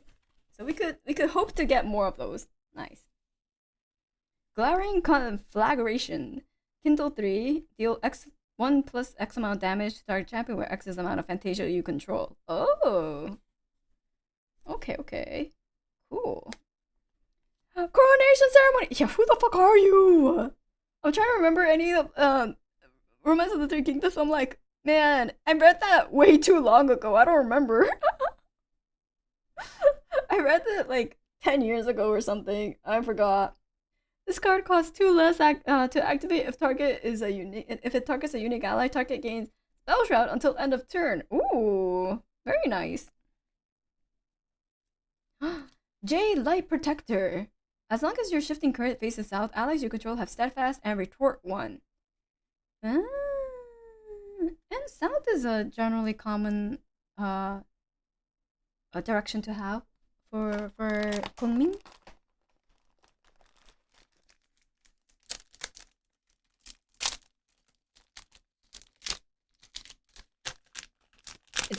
It's almost been 4 hours. Oh my god. Who would have thought opening 3 boxes would take over 4 hours? Bloom! At the beginning of Vanish, it's up to 2 cards of your deck. Oh, okay. Hey, more Disenchants! Hey, there we go! Forgetful Concoction. A sacrifice to banish 2 cards at random from target opponent's memory. Return those cards to their memory at the beginning of their next phase. Draw a card. Ooh, nice. Damn. But it's 1 root, 1 herb if you brew it. Okay. Yeah, wins Yahoo. Oh, it's her. Range 3. And then 2/2. Nice. Restorative Flame. Banish up to 3 fire element cards from your graveyard. For each card banished this way, recover 2. You know, we have a lot of banish from graveyard, but we don't have a lot to like sacrifice into graveyard. Or maybe we do. Maybe I'm just being forgetful. But there's a lot of banish too from graveyard. We can stand cardboards here? Yeah, hell yeah, we can. Floating Piece. Recover 1 plus X, where X is the amount of face stones and fate-bound objects you control. Okay, so Tamer. So if this is for Guoja. Floating Memory. Nice. Mr. Guoja. Ooh, Searing Truth. Deal 2 damage to a target unit. Guoja bonus. Put a quest counter on your champion. Whatever quest does. Was it to draw a card? No, it's not. Oh, Bagua of Vital Demise. As long as your shifting current faces west, you may activate this card from your material deck. Deal 4 damage to target unit. If your shifting current faces east, put this card into its owner's material. deck preserved. Ah, nice, very nice. I need 4 of those. You need 4 of everything. You need 4 of everything. Good old Creative Shop and the hasty messengers do that job. That's true. Good old Creative Shop. True. You get Big Beastie, which you get to activate quest counters. Level 3 Kongmin likes that as part of win condition. Yeah, I was like, I don't play Terra Kongming well. Or like, I don't play Terra Kongming at all. So I'm like, I haven't really played around with the whole reserve thing. I played just Kongming before, like pre-level 3. Oh! We have the beautiful level 3 Guocha. We just need level 1 now. As long as you control a Shenju ally, this card costs 3 less to material. Oh. Okay, I'm hearing you. Okay. Well, on enter, you may put 3 cast counters at Guocha if you don't recover 3. Okay, doesn't really say what to do with quest counters. But let's go. Ta-da! Yeah, a free level 3 if you get your big beefy beastie. Truly, level 2.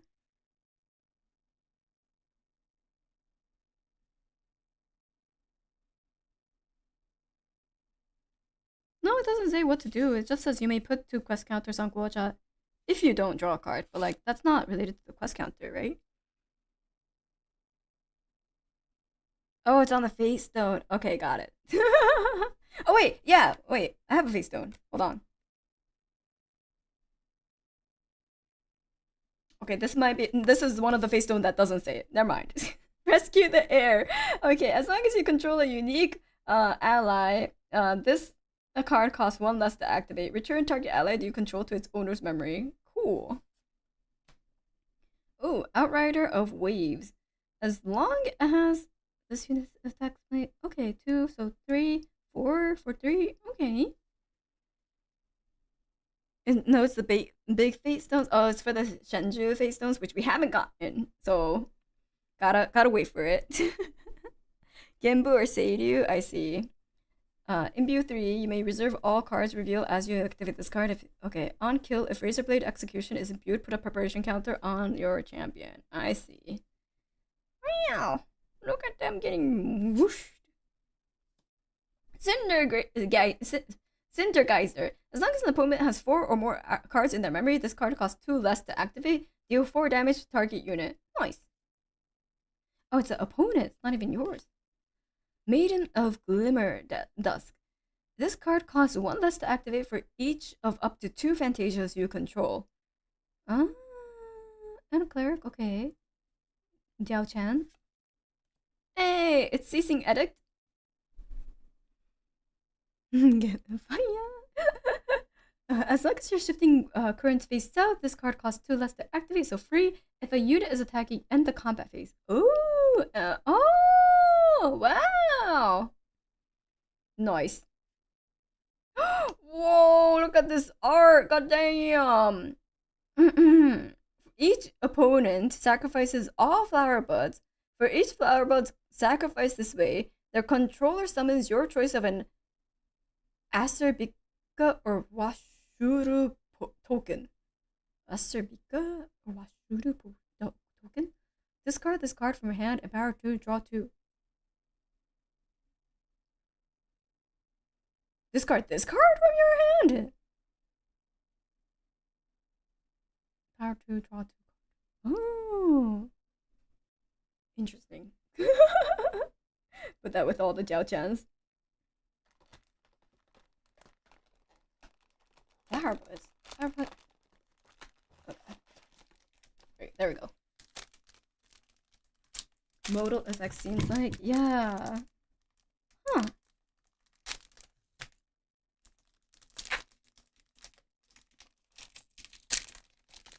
Gotta play out Diao Chan's deck to get like a better feel for it, I feel. Ah, it's the Aserbika they were talking about. Champions you control gets -1 level. Oh shit. Well. A feathery tune. Summon 2 fledgling tokens. Fledglings? Huh. Oh, it's another one! And another one! Wait, these are pretty though. These cards are pretty though. Look at that.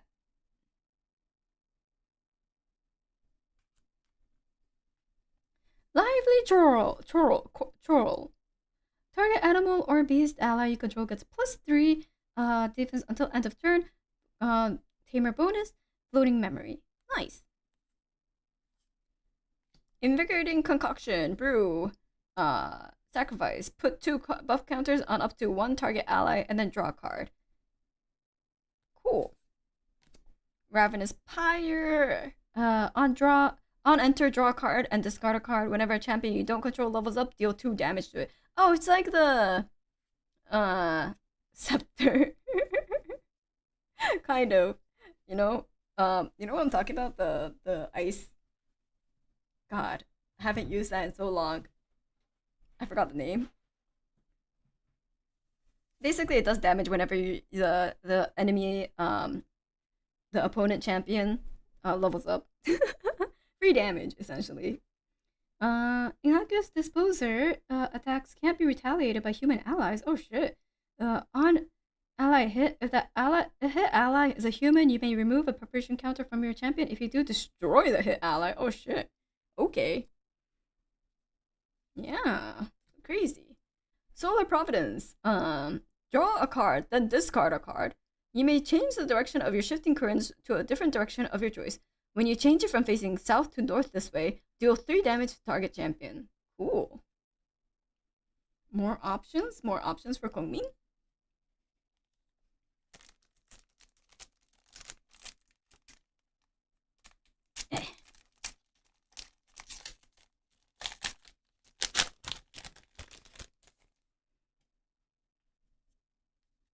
And more feathery dudes. Oh, Washuru! At the beginning of your recollection phase, banish a card from your graveyard.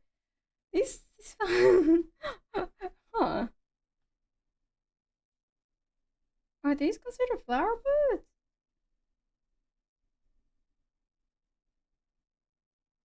Their controller summons. Wait. Okay, so these go to the opponent. I see. Withering Grasp. Oh, it's Withering Grasp again. Put a Wither counter onto your on target non-champion object, and then draw a card into your memory. So more withers. Whether for you get a wither, you get a wither, you all get a wither. Dissonant Fractal. On enter Glimpse 4. As long as you control 2 or more of the Fantasias, Dissonant Fractal has reservable. Oh, so you need 2 or more. It's not a natural fractal. You have to have 2 or more. Interesting. Okay. Wing Peak Patriarch. Other birds you control gets +1. Okay. Sylph's Involvement. Banish target ally you control, then return it to the field under its owner's control rested. If that ally is a Fantasia, it enters the field with an additional buff counter on it. Huh. So an ally that's also a Fantasia?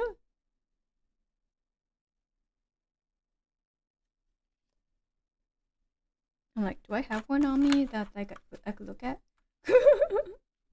Nope. I'm like, I don't. I'm sure there's one eventually that we'll run across. Delusional Vapors. Prepare to target opponent puts the top 8 cards of their deck into their graveyard. Wow. Then, if Delusional Vapors was prepared whenever that opponent draws a card this turn, they put the top 4 cards of their deck into their. Wow, that's a fucking milling deck. If I've ever milling card, if I've ever heard of one. So assassin milling deck, anyone? Assassin milling deck, anyone? Has anyone done one yet? Probably. Oh, we got level 2 Diao-chan! Dreaming Wish. Diao-chan lineage inherit effect. At the beginning of your end phase, the amount of glimmer counters on Diao-chan is less than the amount of Fantasias you control. Put an amount of glimmer counters on Diao-chan to equal the difference. Nice! Nice! We just need level 3! Woohoo! Clear pastures. This horse is looking so longingly. A question: if you control a horse ally, glimpse 3. Draw a card into your memory. Oh, wow, that's pretty nice. Horse looks so longingly. Rebound Gust. This card costs 2 less to activate as long as it's targeting an attacking ally. Return target ally to its owner's memory. Ooh, spicy. Flame Bolt Arbalist. Please. Range 4. This arrow may be blessed by Suzaku's blaring fortune. Wait. Range 4. Could be 6'2" or 6'1"? God damn. That's huge. I mean, you do need to make it distant, but like, that's huge. Him and Blazing Bowman, I guess, could have a. Well, Blazing Bowman is up to 4. He's up to 6. He's even more of a glass cannon. Flute Faystone. Ooh, okay, we got one. Fast activation. On enter, target ally you control gets +2 heart until end of turn.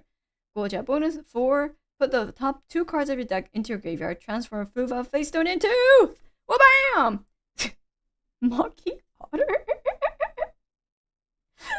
Taunt. Retort to. Looks like such a bad honor. I mean, you know, compared to the usual depiction of otters, a bit more accurate to the real life counterpart. A bit more of an accurate representation of otters, I guess. Nice. Usurp the Wind. Up to 1 target ally gets +1 power and +1 defense until end of turn. Kongmi bonus. You may change the direction of shifting winds to your choice, and then you change it from facing west to south this way. Draw a card. More drawing card skills. Nice. Gentle Respite. Oh, it's a new art. If target opponent's influence is greater than yours, draw a card into your memory, and then it's a floating memory. Nice.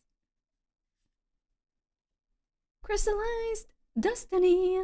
As long as you control 2 or more face stones and or fate-bound items, this card costs 2 less to activate, so it's 1 cost. The next time damage will be dealt to your champion this turn, prevent that damage. When 7 or more damage is prevented this way, cards your opponent activate this turn cost. Oh, wow. Oh, it's just completely to prevent that damage. Damn. Whoa, boxing, let's go! Hiyori! Hello, Hiyori! Hi! Yeah, I'm doing the unboxing! How are you? How are you? Kokone, my love! Hiyori!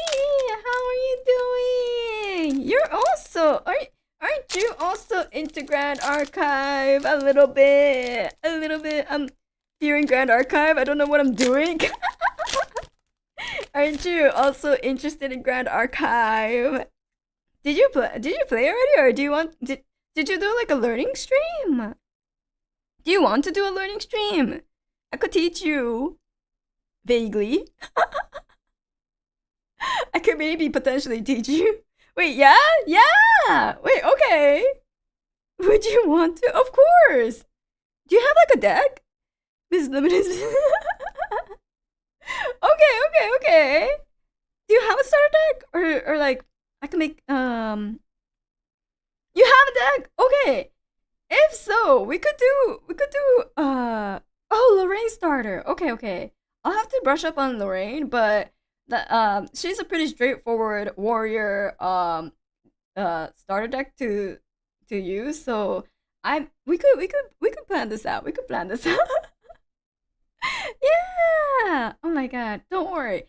Grand Archive. It's a lot, but the base rules are pretty like simple, and then you build up on top of it. So it's not that bad.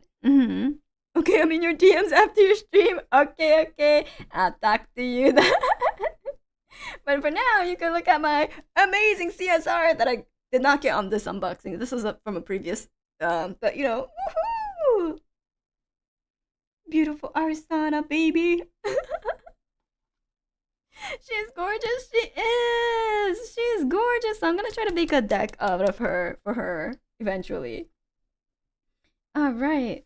We got another Lycoria. We got Break Apart. This card costs 2 more to activate if the target if it targets a regalia, destroy target item or weapon.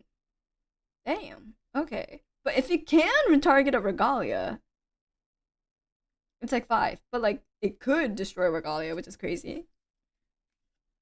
Yo, she's green.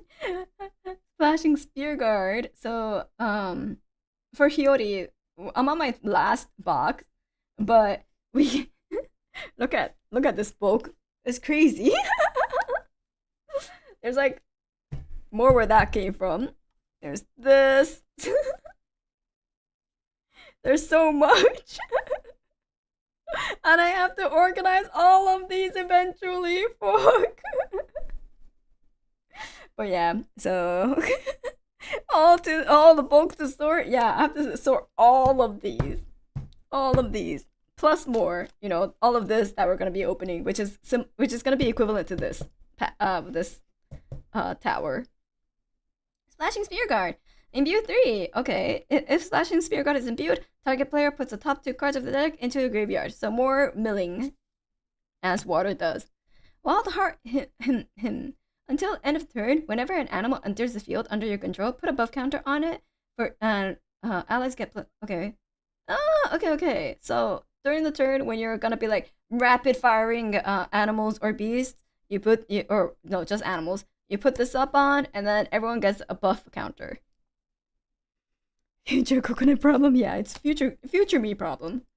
Increasing danger. Oh wait, this was from Mortal Ambition already, right? No, it's happened.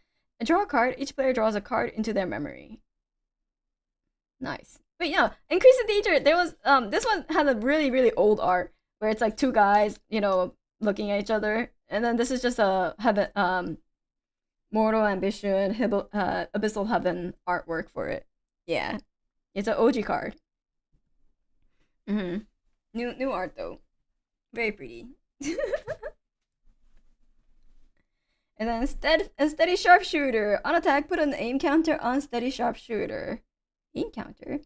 If you may remove all aim counters from steady sharpshooter. For each counter removed this way, steady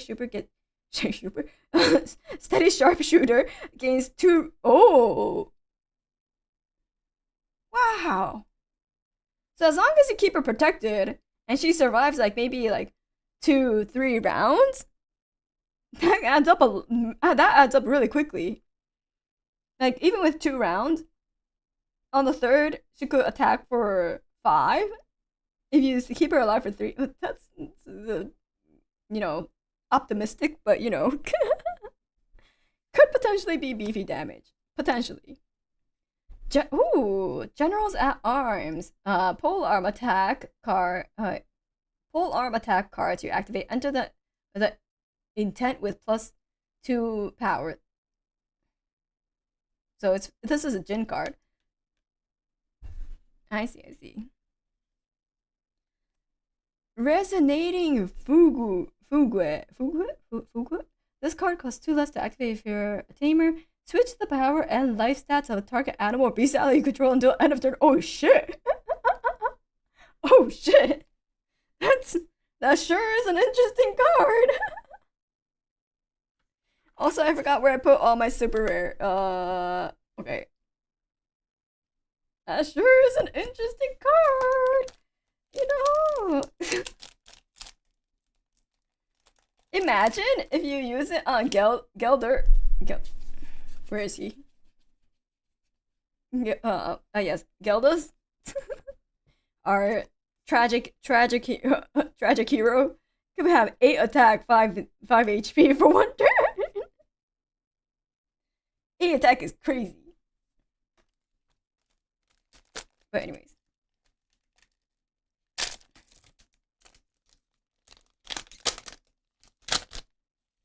I'm sure the dragon will be crazy as well, so I'm kind of hoping we get at least 1 dragon. But he still gets ripped to shreds. Don't worry about it. Ooh, Nightshade. At the beginning of your recollection phase, put a weather counter on target non-champion, non-token object you control, and then crazy. Rotan Squirrel. Oh, it's the Rotan Squirrel. Hindered. The ally enters the field rested. Some creatures really know how to just enjoy life to the fullest. Truly, living their best life. This is a squirrel that we all strive to be. Disciple of the Weebs, Deluge 3. As long as you have 3 or more water element cards in your graveyard, this costs 1 less. Oh, Deluge is now a thing, because there was like a Deluge card that I use, and it's a different effect. But anyways, cool. Whirlwind Reaper. At the beginning of your end phase, you may remove a preparation counter from your champion. If you do, wake up Whirlwind Reaper. Okay. Interesting. Oh, it's Blazing Moment. He got a new reskin. he got a makeover. Blazing Bowman's attack can't be retaliated. On enter, you may banish a fire element card from your graveyard. If you do, Blazing Bowman gets +2 until end of turn, so it becomes 4 power, 1 defense. There he is, Round Boy. Yeah, Round Boy. Rotund Squirrel. Convalescing Mare. Fast activation. You may and then on enter, recover 1. Other allies you control gets +1 defense until end of turn. Oh. Cool. Provoking Stand. Target ally gains taunt until the beginning of your next turn. If that ally is unique, draw a card into your memory. So, Zhang Fei. Preferably, maybe. Changban, Heroic Impasse. On enter, put a buff counter on a unique ally you control. Allies you control with 1 or more buff counters on them have ambush upkeep at the beginning of your recollection phase. If you don't control a unique ally, sacrifice Changban. Oh, okay. Unique ally decks are a thing too. But that's I'm like, oh man, I haven't used a unique ally in my life. I can't even begin to think about that.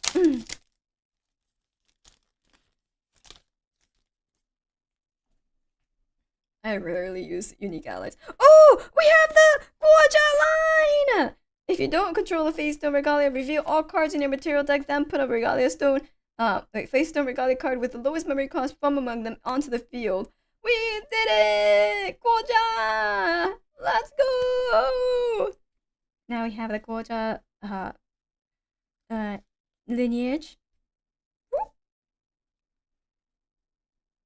Oh, Maiden of Shimmering Air. Floating memory, forever with you. Quick, simple floating mem. Nice. But yeah, now we just need level 3 Diao-chan. Level 3 Diao-chan. Think deep. Think deep indeed. This card costs 2 less to activate as long as you control a face stone or fate-bound object. Glimpse 2, then put 2 cards from the top of your deck into your graveyard. Okay. Fleetfoot Fliffy.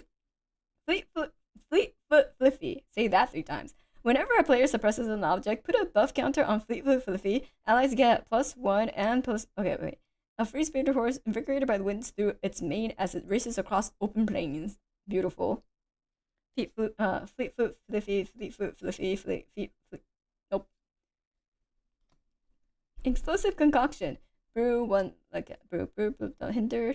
Sacrifice Explosive Concoction, deal 4 damage to target champion, draw a card. Oh, wait, I read this. And then Plumbing Crescendo. Harmonize. If you've activated a melody card this turn, summon 2 fledgling tokens. Animals you control get +1 power until end of turn. Waterlogged Ranger.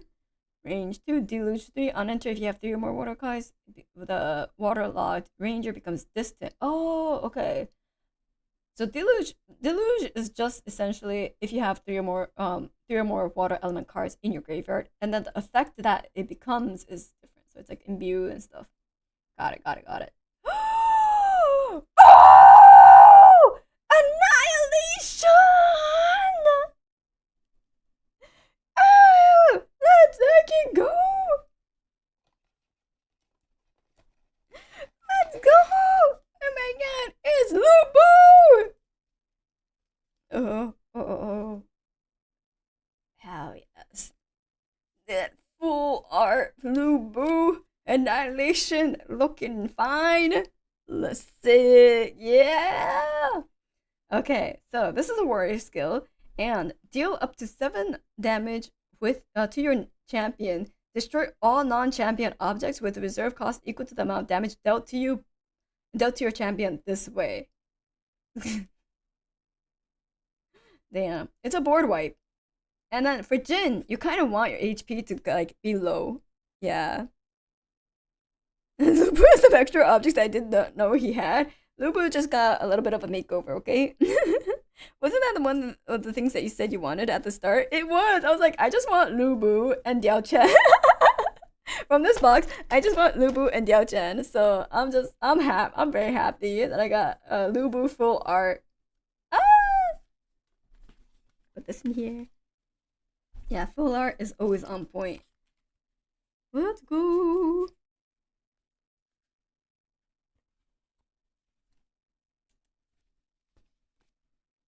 Okay. Yeah, that was our ultra rare from this box. But very, very much worth.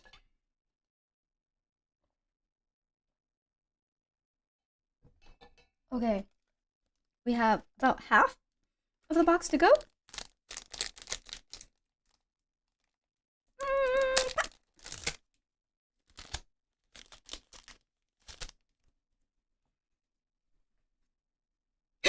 Flashlight is so cute.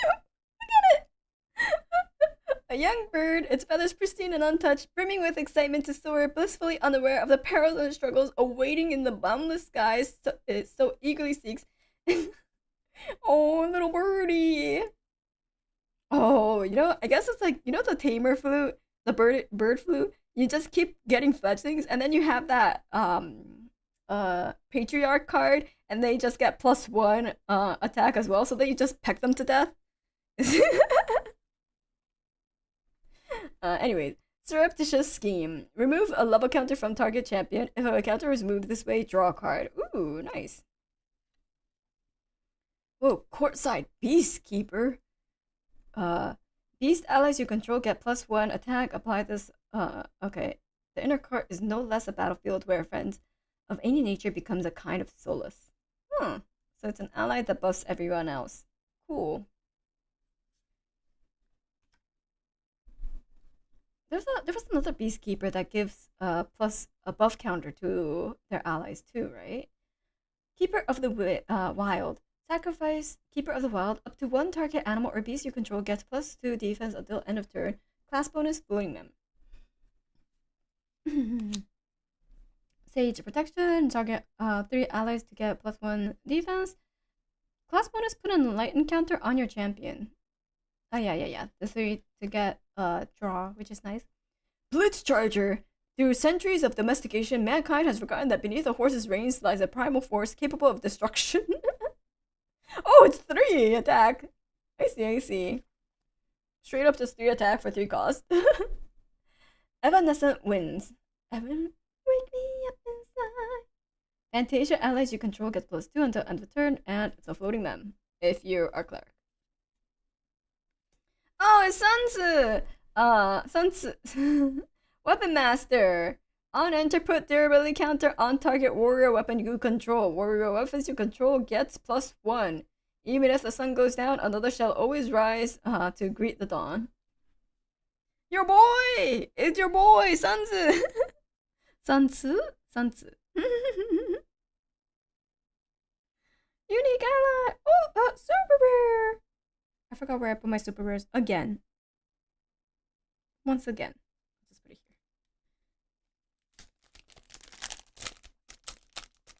here. Nice. More Jin cards. I remember he was underrated on the first release. Yeah, he was kind of hard to use. If I remember correctly, when Mortal Ambition was like first released, it was like, oh my god, we got her! Yeah, Jen level 3. Let's fucking go! Beautiful. We got the full lineage now. I got her. Okay, okay, now I'm like, do I need to get the recollection deck then? I already have her playset. Yeah! Wait, Chocolatos, hello! Wait, let me give you... So Chocolatos was the one I was planning to do like a collab with for... wait, hold on.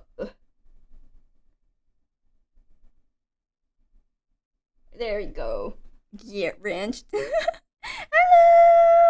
Yeah, we were supposed set up YouTube to chat. Whoopsies. But yeah, we were planning to do like a collab for her recent like series of like budget decks. But then with due to like scheduling rescheduling conflicts, I couldn't join in. But next time. we'll do it. And then I have to get brush up on my Grand Archive again since I haven't played in like half a year. I used to play pretty regularly, like weekly, but now I'm just like, oh god, oh god. You got ideas? Nice, let's go. But yes, Yao-chan, Aido Kosage. Choose any amount of non-champion objects with a counter on each of them. Damn. And then whenever a non-token object an opponent controls is destroyed, you may banish it. If you do, that opponent summons a flower bud token. So, a flower bud token. I don't think I have it yet. Okay. Interesting. That's why I can't wait for the release of the online client. Same. We need a battle of the Nico decks. I can't wait for Sandbox to come out. I'm so excited. Emilian Mantra. D-type Berserker. As long as you're shifting currents face north, D-type Berserker gets +1. 2 for a 3-1? Amazing. If you could get it. Get the winds to align. Poised Bowman. I think I've seen you before. HD Poised Bowman gets vigor until end of this turn. Maybe. Did I see you before? Not sure anymore. Besieged Face Stone. Materialize a card from your material deck. Oh, on Hunter you could do a materialize? That's quite neat. Wow. And then transform BC Stone, this ability costs 2 less to activate for each card you materialize this turn. Oh, so if you materialize this, you materialize before, that's 4. So then 2 cost, and then it turns into 20 panda. Bigger! Contrary to popular belief, Sungrowth pandas are known to be some of the most ferocious beasts and with strong ties to the world's ley lines. God damn. Wow. Yeah, BC is good. Jack Black, no! Oh my god, it seems that way. Yeah, it seems nice, you know? 3, 4. Yeah. Let's go, BC Space Stone. Super rare. Put that with the tamer stuff. Okay, Minister of Ceremony. As a spell, deal 3 damage to target unit. Activate this ability only at slow speed if only your if your shifting current faces east. As a spell, deal 3 damage. Okay. Sorry, my wrist is kind of like cracking. Pooh, he got ripped. Yeah, Pooh got ripped. A null spell! This card costs 1 less to activate, negates target spell activation cost unless its controls pay 3. Always great. Wrathful Slime! Ride for unenter for every 5 damage you counters on your champion. Put a buff counter on Wrathful Slime. As long as Wrathful Slime has 6 or more buff counters on it, it has immortality! It's an angry slime! Let's go! It's so cute! Oh my god! Wow! Wait, I should put all the slimes together. I'll do that later. I'll organize everything later. Why is he so mad? I don't know, but it's so cute when it's mad. Maybe that's why. Maybe people kept telling him, telling the slime it's cute when it's mad, and then it got angrier. Like, I'm not cute! I'm scary! You know? Are slimes a viable deck? Slimes are still pretty good. Slimes are still pretty strong. Asia. Exia sure is wrathful. Yeah, still painful. Cerebica, Clear Pastures, Smoke Out, which is crazy. Disciple of Waves. Ooh, We got a foil besieged! Oh my god! It's a foil Azar! Let's go! Oh, money? Hey, don't call a card money. That's rude, okay? Wait.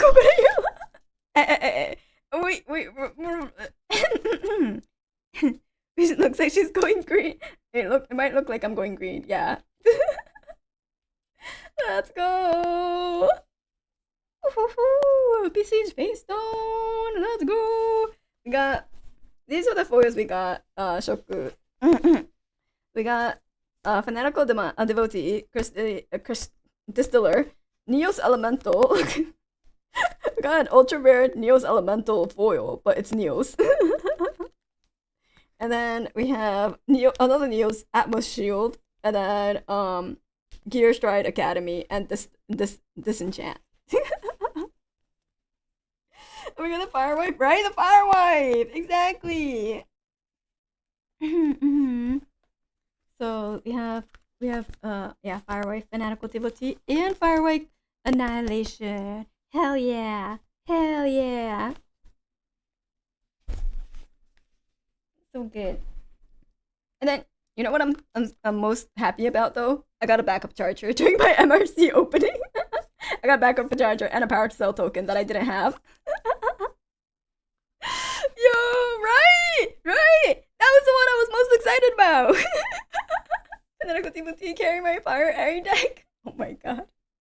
Someone was telling me that you know the cannon, like Polcock cannon card that costs 7. Someone did a Ari like fire Ari with a cannon where they quicksilver grailed it, quicksilver grailed a gun, and I was just like, the mental image of Ari carrying a gun just to cannon the opponent is so good. Like, can you open my bags next time? No. Oh. Wait, we already have Goja. Okay, we already have all three, but we got another Goja. Yeah. Woohoo!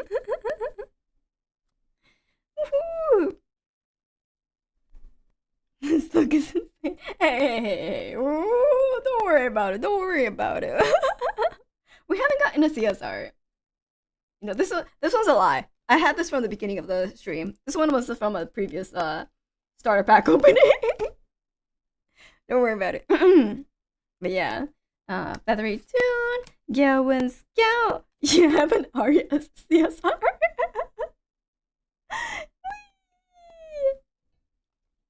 D-type Berserker. We have Dissonant Fractal, Flame Lash Beastmaster. On enter these target beast ally control gets +3. Ooh, nice. Yeah, she's so pretty. Austere Priestess. On enter, if you have no cards in your hand, draw a card. Nice. Ooh! Spirit of Fortuitous Fire. On enter, glimpse 7, draw 7 cards into your memory. Wait, what? Glimpse 7 and then draw 7 cards into your memory so you don't start off with a hand? What? But like also, it's a spirit. That's crazy. I don't know.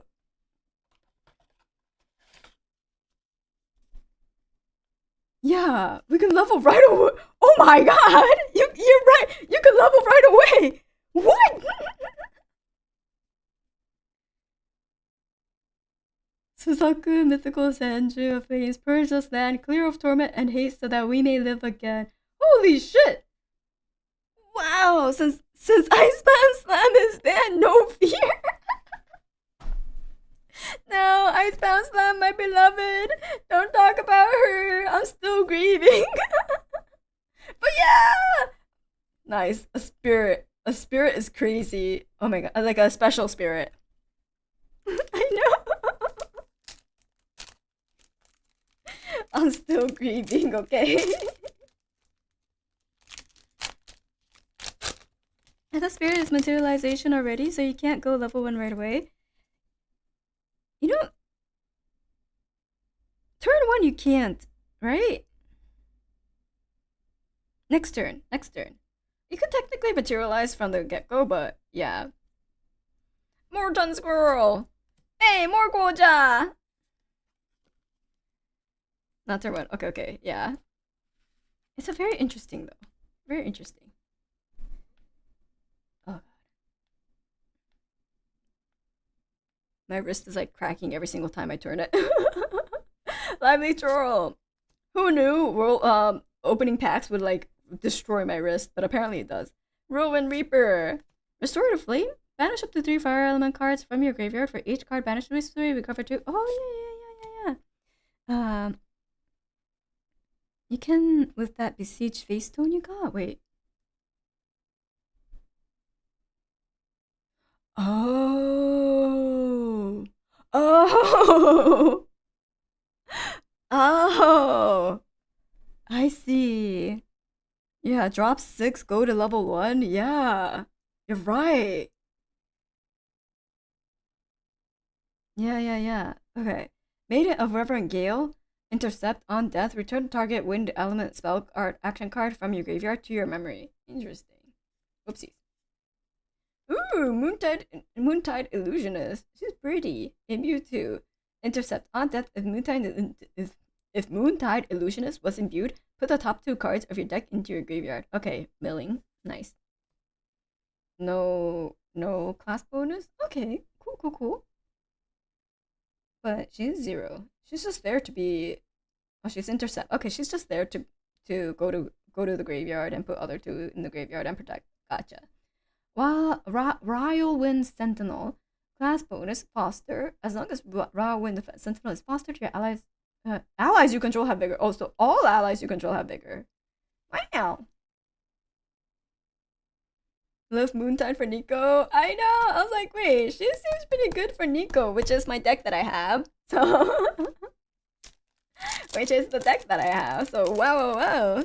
I was like, That's why I was checking the class bonus. I was like, okay, not cleric bound. I could use her in my Guardian Nico deck.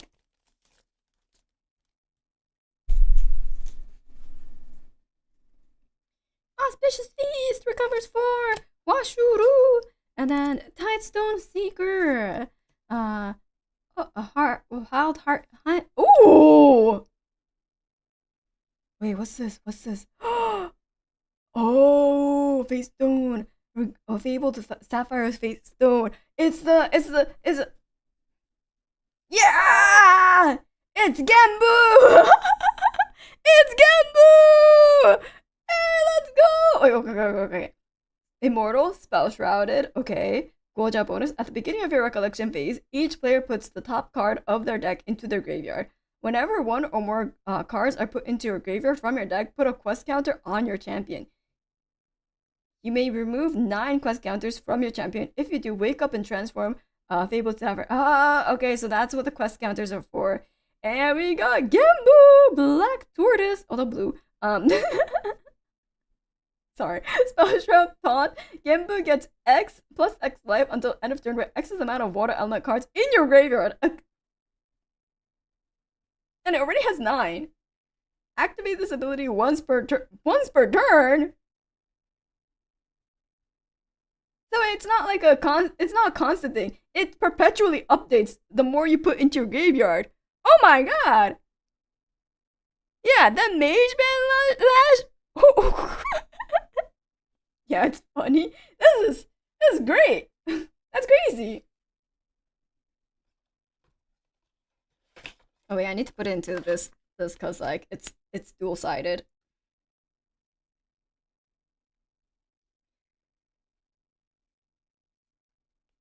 Resonate Fugu, I played that with total bait damage. Holy, that's crazy. Wait. We didn't. Wait. Okay, there we go. I was like, we didn't finish going through this deck because I was just so distracted by this. You know, who wouldn't be? The full illustration, ultra rare. Wait, this box had 2 ultra rares. Because I got Annihilation too. Holy shit, that's crazy. Here.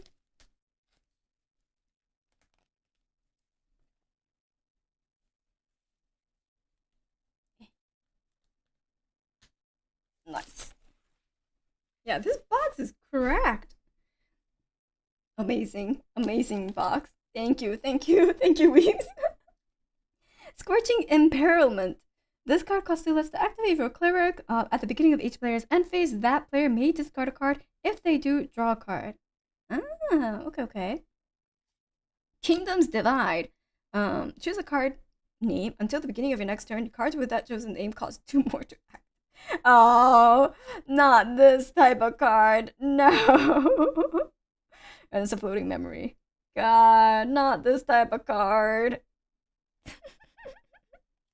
Direwolf Alpha. What every guy wants to. No, I'm just kidding. What every man wants to be a Direwolf Alpha. Prior to unenter, you may banish a environmental card from your graveyard. If you do summon a direwolf token, other wolves you control gets +1. Ah, I see.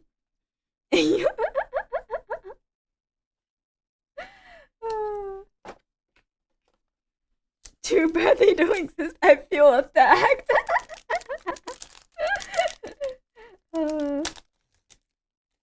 I had to, you know. I just had to. I'm sorry. Dire and Beta. No! Every alpha has 2 wolves. It's okay. Oh, look! It's a dire wolf token! Hey! Follow your alpha! Oh, more Withering Grasp. Nice Blazing Bowman with his new look. Forgetful Concoction. Beguiling Bandit. Players can't declare attacks targeting Beguiling Bandit unless they pay 1 for each attack declaration. Oh! Cool. Inquisitive Magician. On enter, you may reveal 2 mage cards from your hand and or memory. If you do, put an Enlighten counter on your champion. Ah yeah, that Enlighten. There's a second direwolf. Yup. Censor of Restful Peace. Cards in graveyard lose all of. Oh!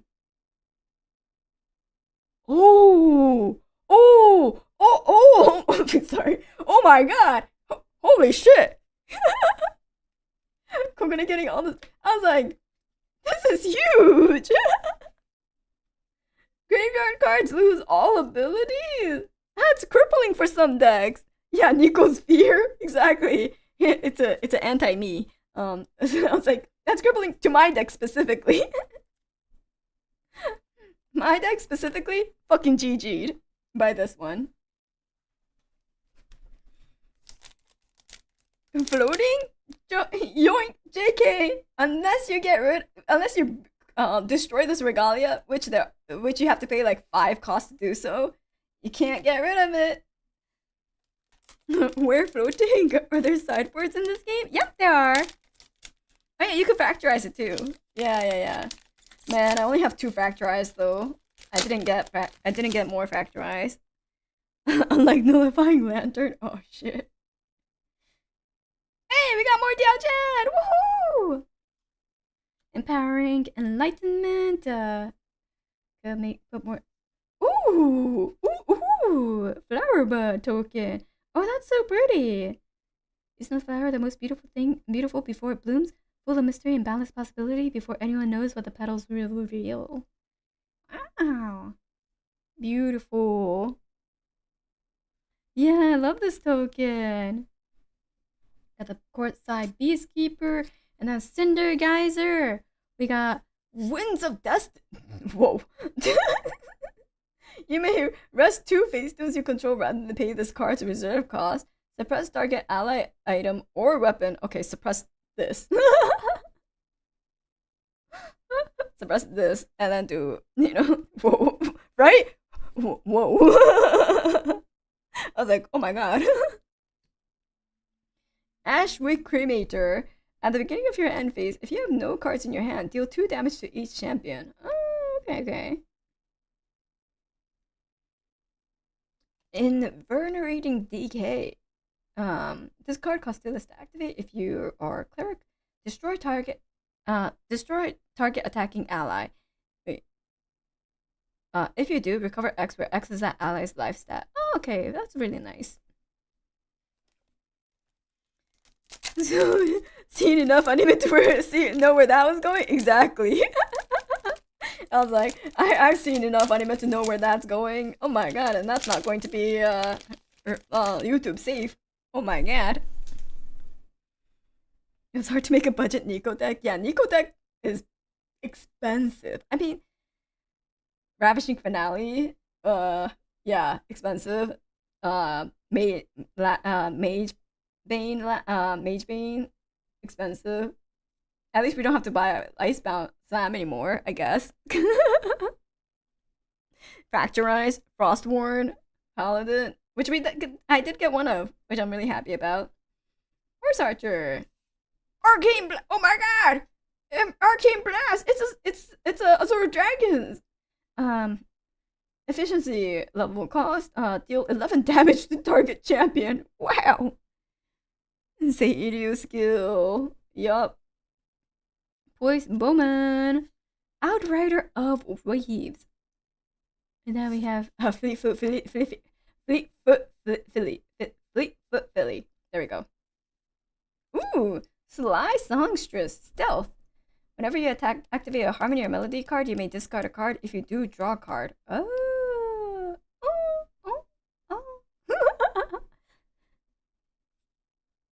Ooh, Hidden Longbowman. Range 2, Hidden Longbowman has stealth as long as it's distant. Ah, gotcha. And last card of tonight is, oh shit, it's Red Hair. Let's go. It's Red Hair. Oh heck yeah. It's a unique ally, Pride 3, but as long as you control a fire or terror element unique human ally, Red Hair loses Pride and has on attack. You may discard a card. If you do, draw a card. What is in this box? It was some good cards. That's what. Lubu's prize, yeah.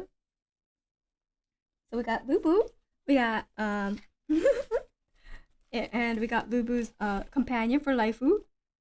Well, except when it got stolen, but you know we yeah. There you go. Now you need her wife. Yeah, I need like a Dao-chan CSR, please lead to the shore. Nah, not my lord. So Lubu deck achieved. No. There's other Lubu cards. We didn't get the gay card. You know, Lubu and Dao-chan together. There's a card like that that I know of, but we didn't get it.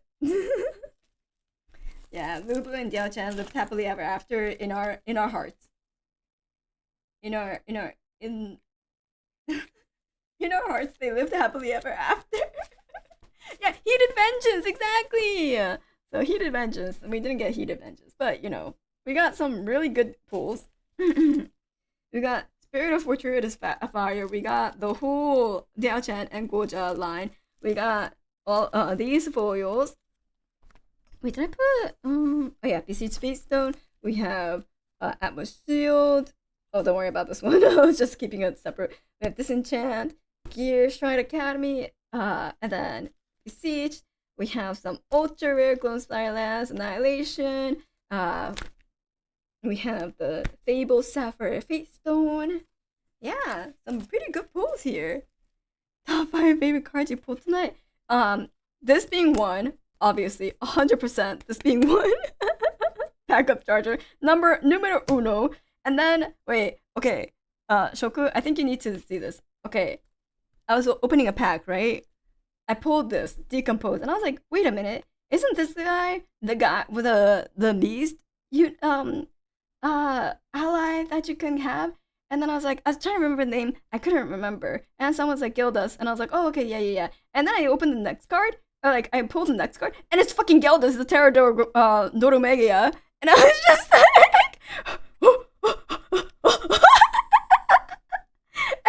and then the next pack... These were the last two. And then the next pack that I opened, the first card I saw was Shred to Ribbons. And I was like... Hold on, wait a minute. Is it fucking Gildas again? I was like, there's no way. They want me to decompose Gildas and shred them to ribbons? I was like, that's fucking crazy.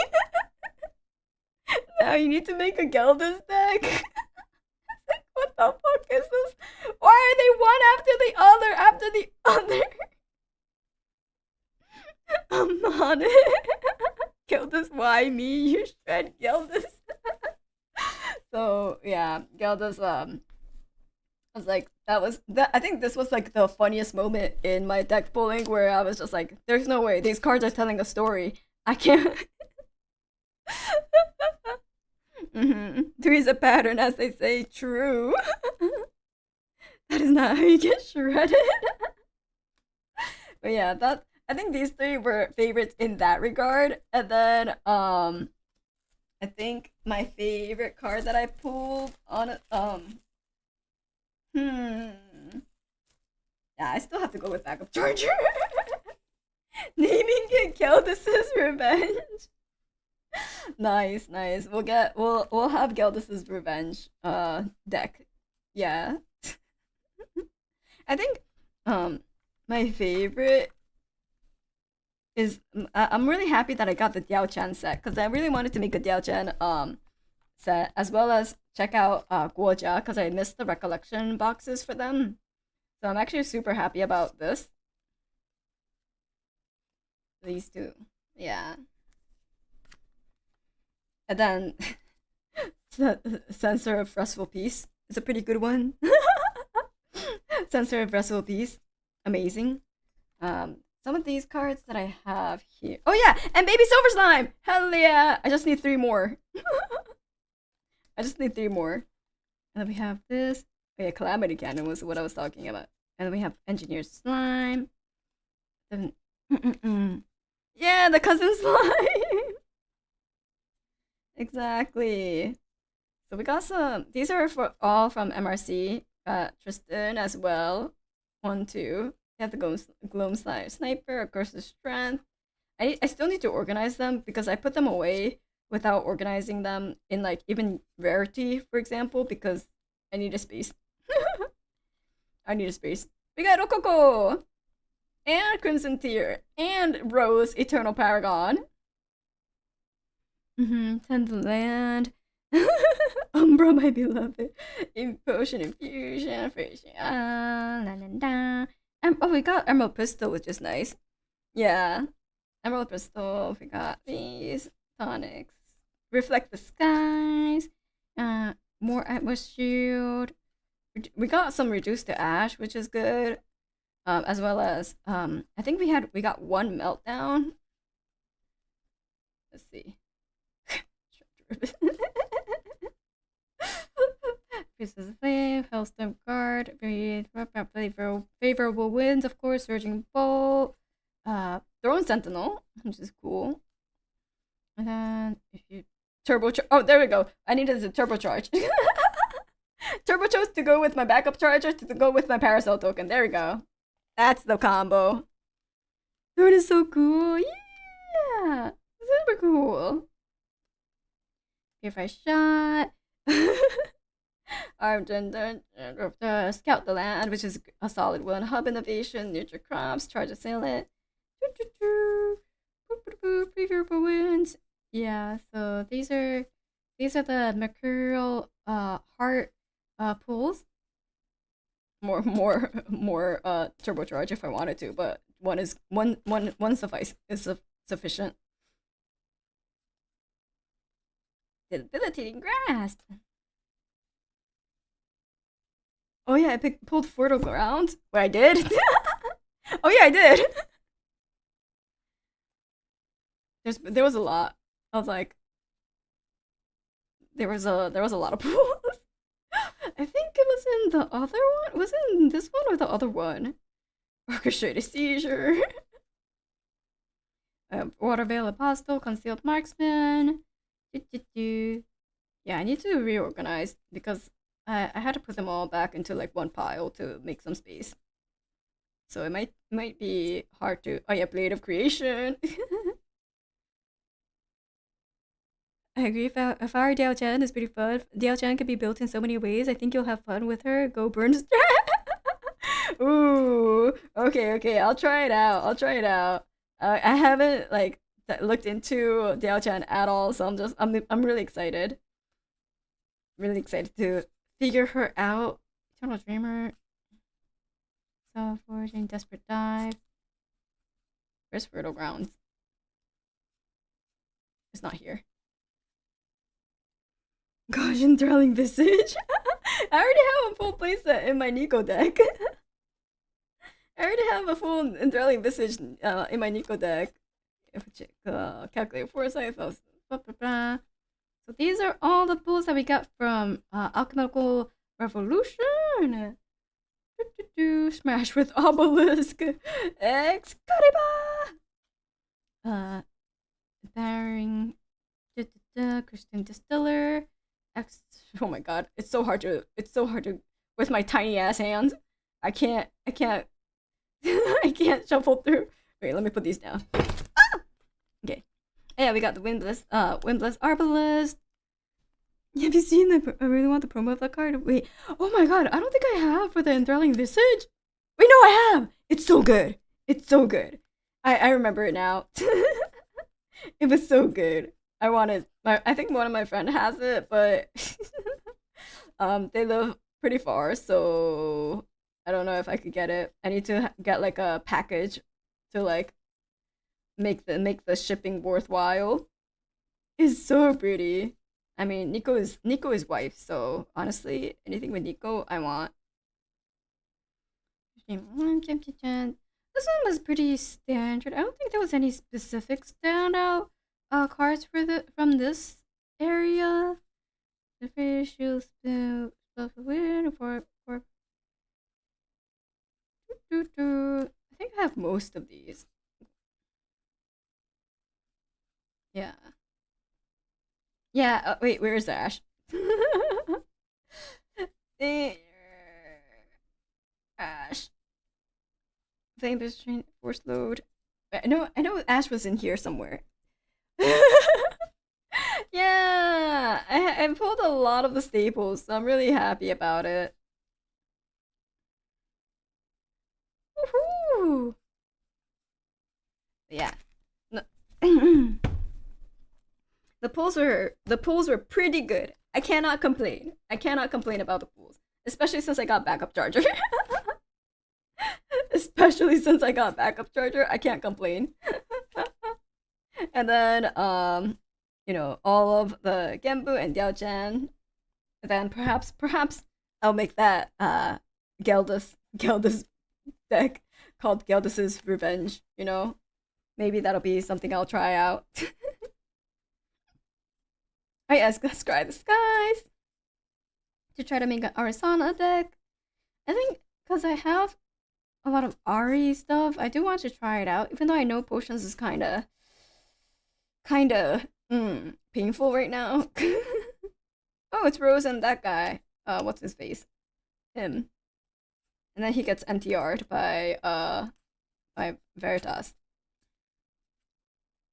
Veritas. Oh yeah, Claude. But what gets to go into the shiny new deck box? Ooh. Well, I have the shiny new binder, but I don't have a shiny new deck box. These are all filled. These are old ones. These are the filled ones. Windar is pretty good, expensive though. I do have a lot of wind cards, so it should be fine. Yeah, Ari right now is speed to Astra. Oh. I see. We did get a few good Astra cards. Wait, where are they? We got Astra set, we got Comet. Where's the Comet? Oh my god. I knew I should have like organized this better. We got a few good Astra cards. I just Condensed Supernova is kinda. Where did they go, chat? I can't find them. Midori is expensive because of the Astra card. Expensive because of the 3 visits. Ah, the 3 visits. I see. I might not make Wind Astra then. I might not make Wind Astra then because I don't want to deal with the 3 visits. Oh, there they are. Lunar Seer. Wait, no. Arizona, Lunar Seer, and then we got Reflect the Skies, and where's the comet? Okay, we got one comet. So we got one comet. It's just lost in here somewhere when I was like trying to clear space.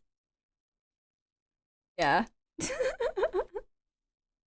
Time for great sorting. I'll do that next time. It is almost 2 a.m. for me. It is almost 2 a.m. and this unboxing took a total of 5 hours. It took a total of 5 hours. So we're not gonna do the deck building today. Maybe I'll schedule another one of where we try to do a deck building, and I'll sort this out off stream. But oh yeah, and I will look up Polaris on Proxia to check out what's that funny thing going on there. But thank you everyone for joining me. I will break this somewhere, and remember this Thursday, Friday, and Saturday at 6 p.m. PDT, I'll be doing a streamed drawing session at the Grad Archive booth at Anime Expo. The booth is E5. And I'll also be streaming on my channel too, just for people who cannot join. And then on Sunday at 11 a.m. PDT, I'll be doing a meet and greet. Yeah! So thank you so much again to Weebs of the Shore for providing the boxes, as well as this mat and this binder, as well as the there we go, Sylvie card sleeves. So thank you again. Oh my god, it just toppled over. God damn it. Yeah, so thank you everyone. Thank you everyone for joining, and I hope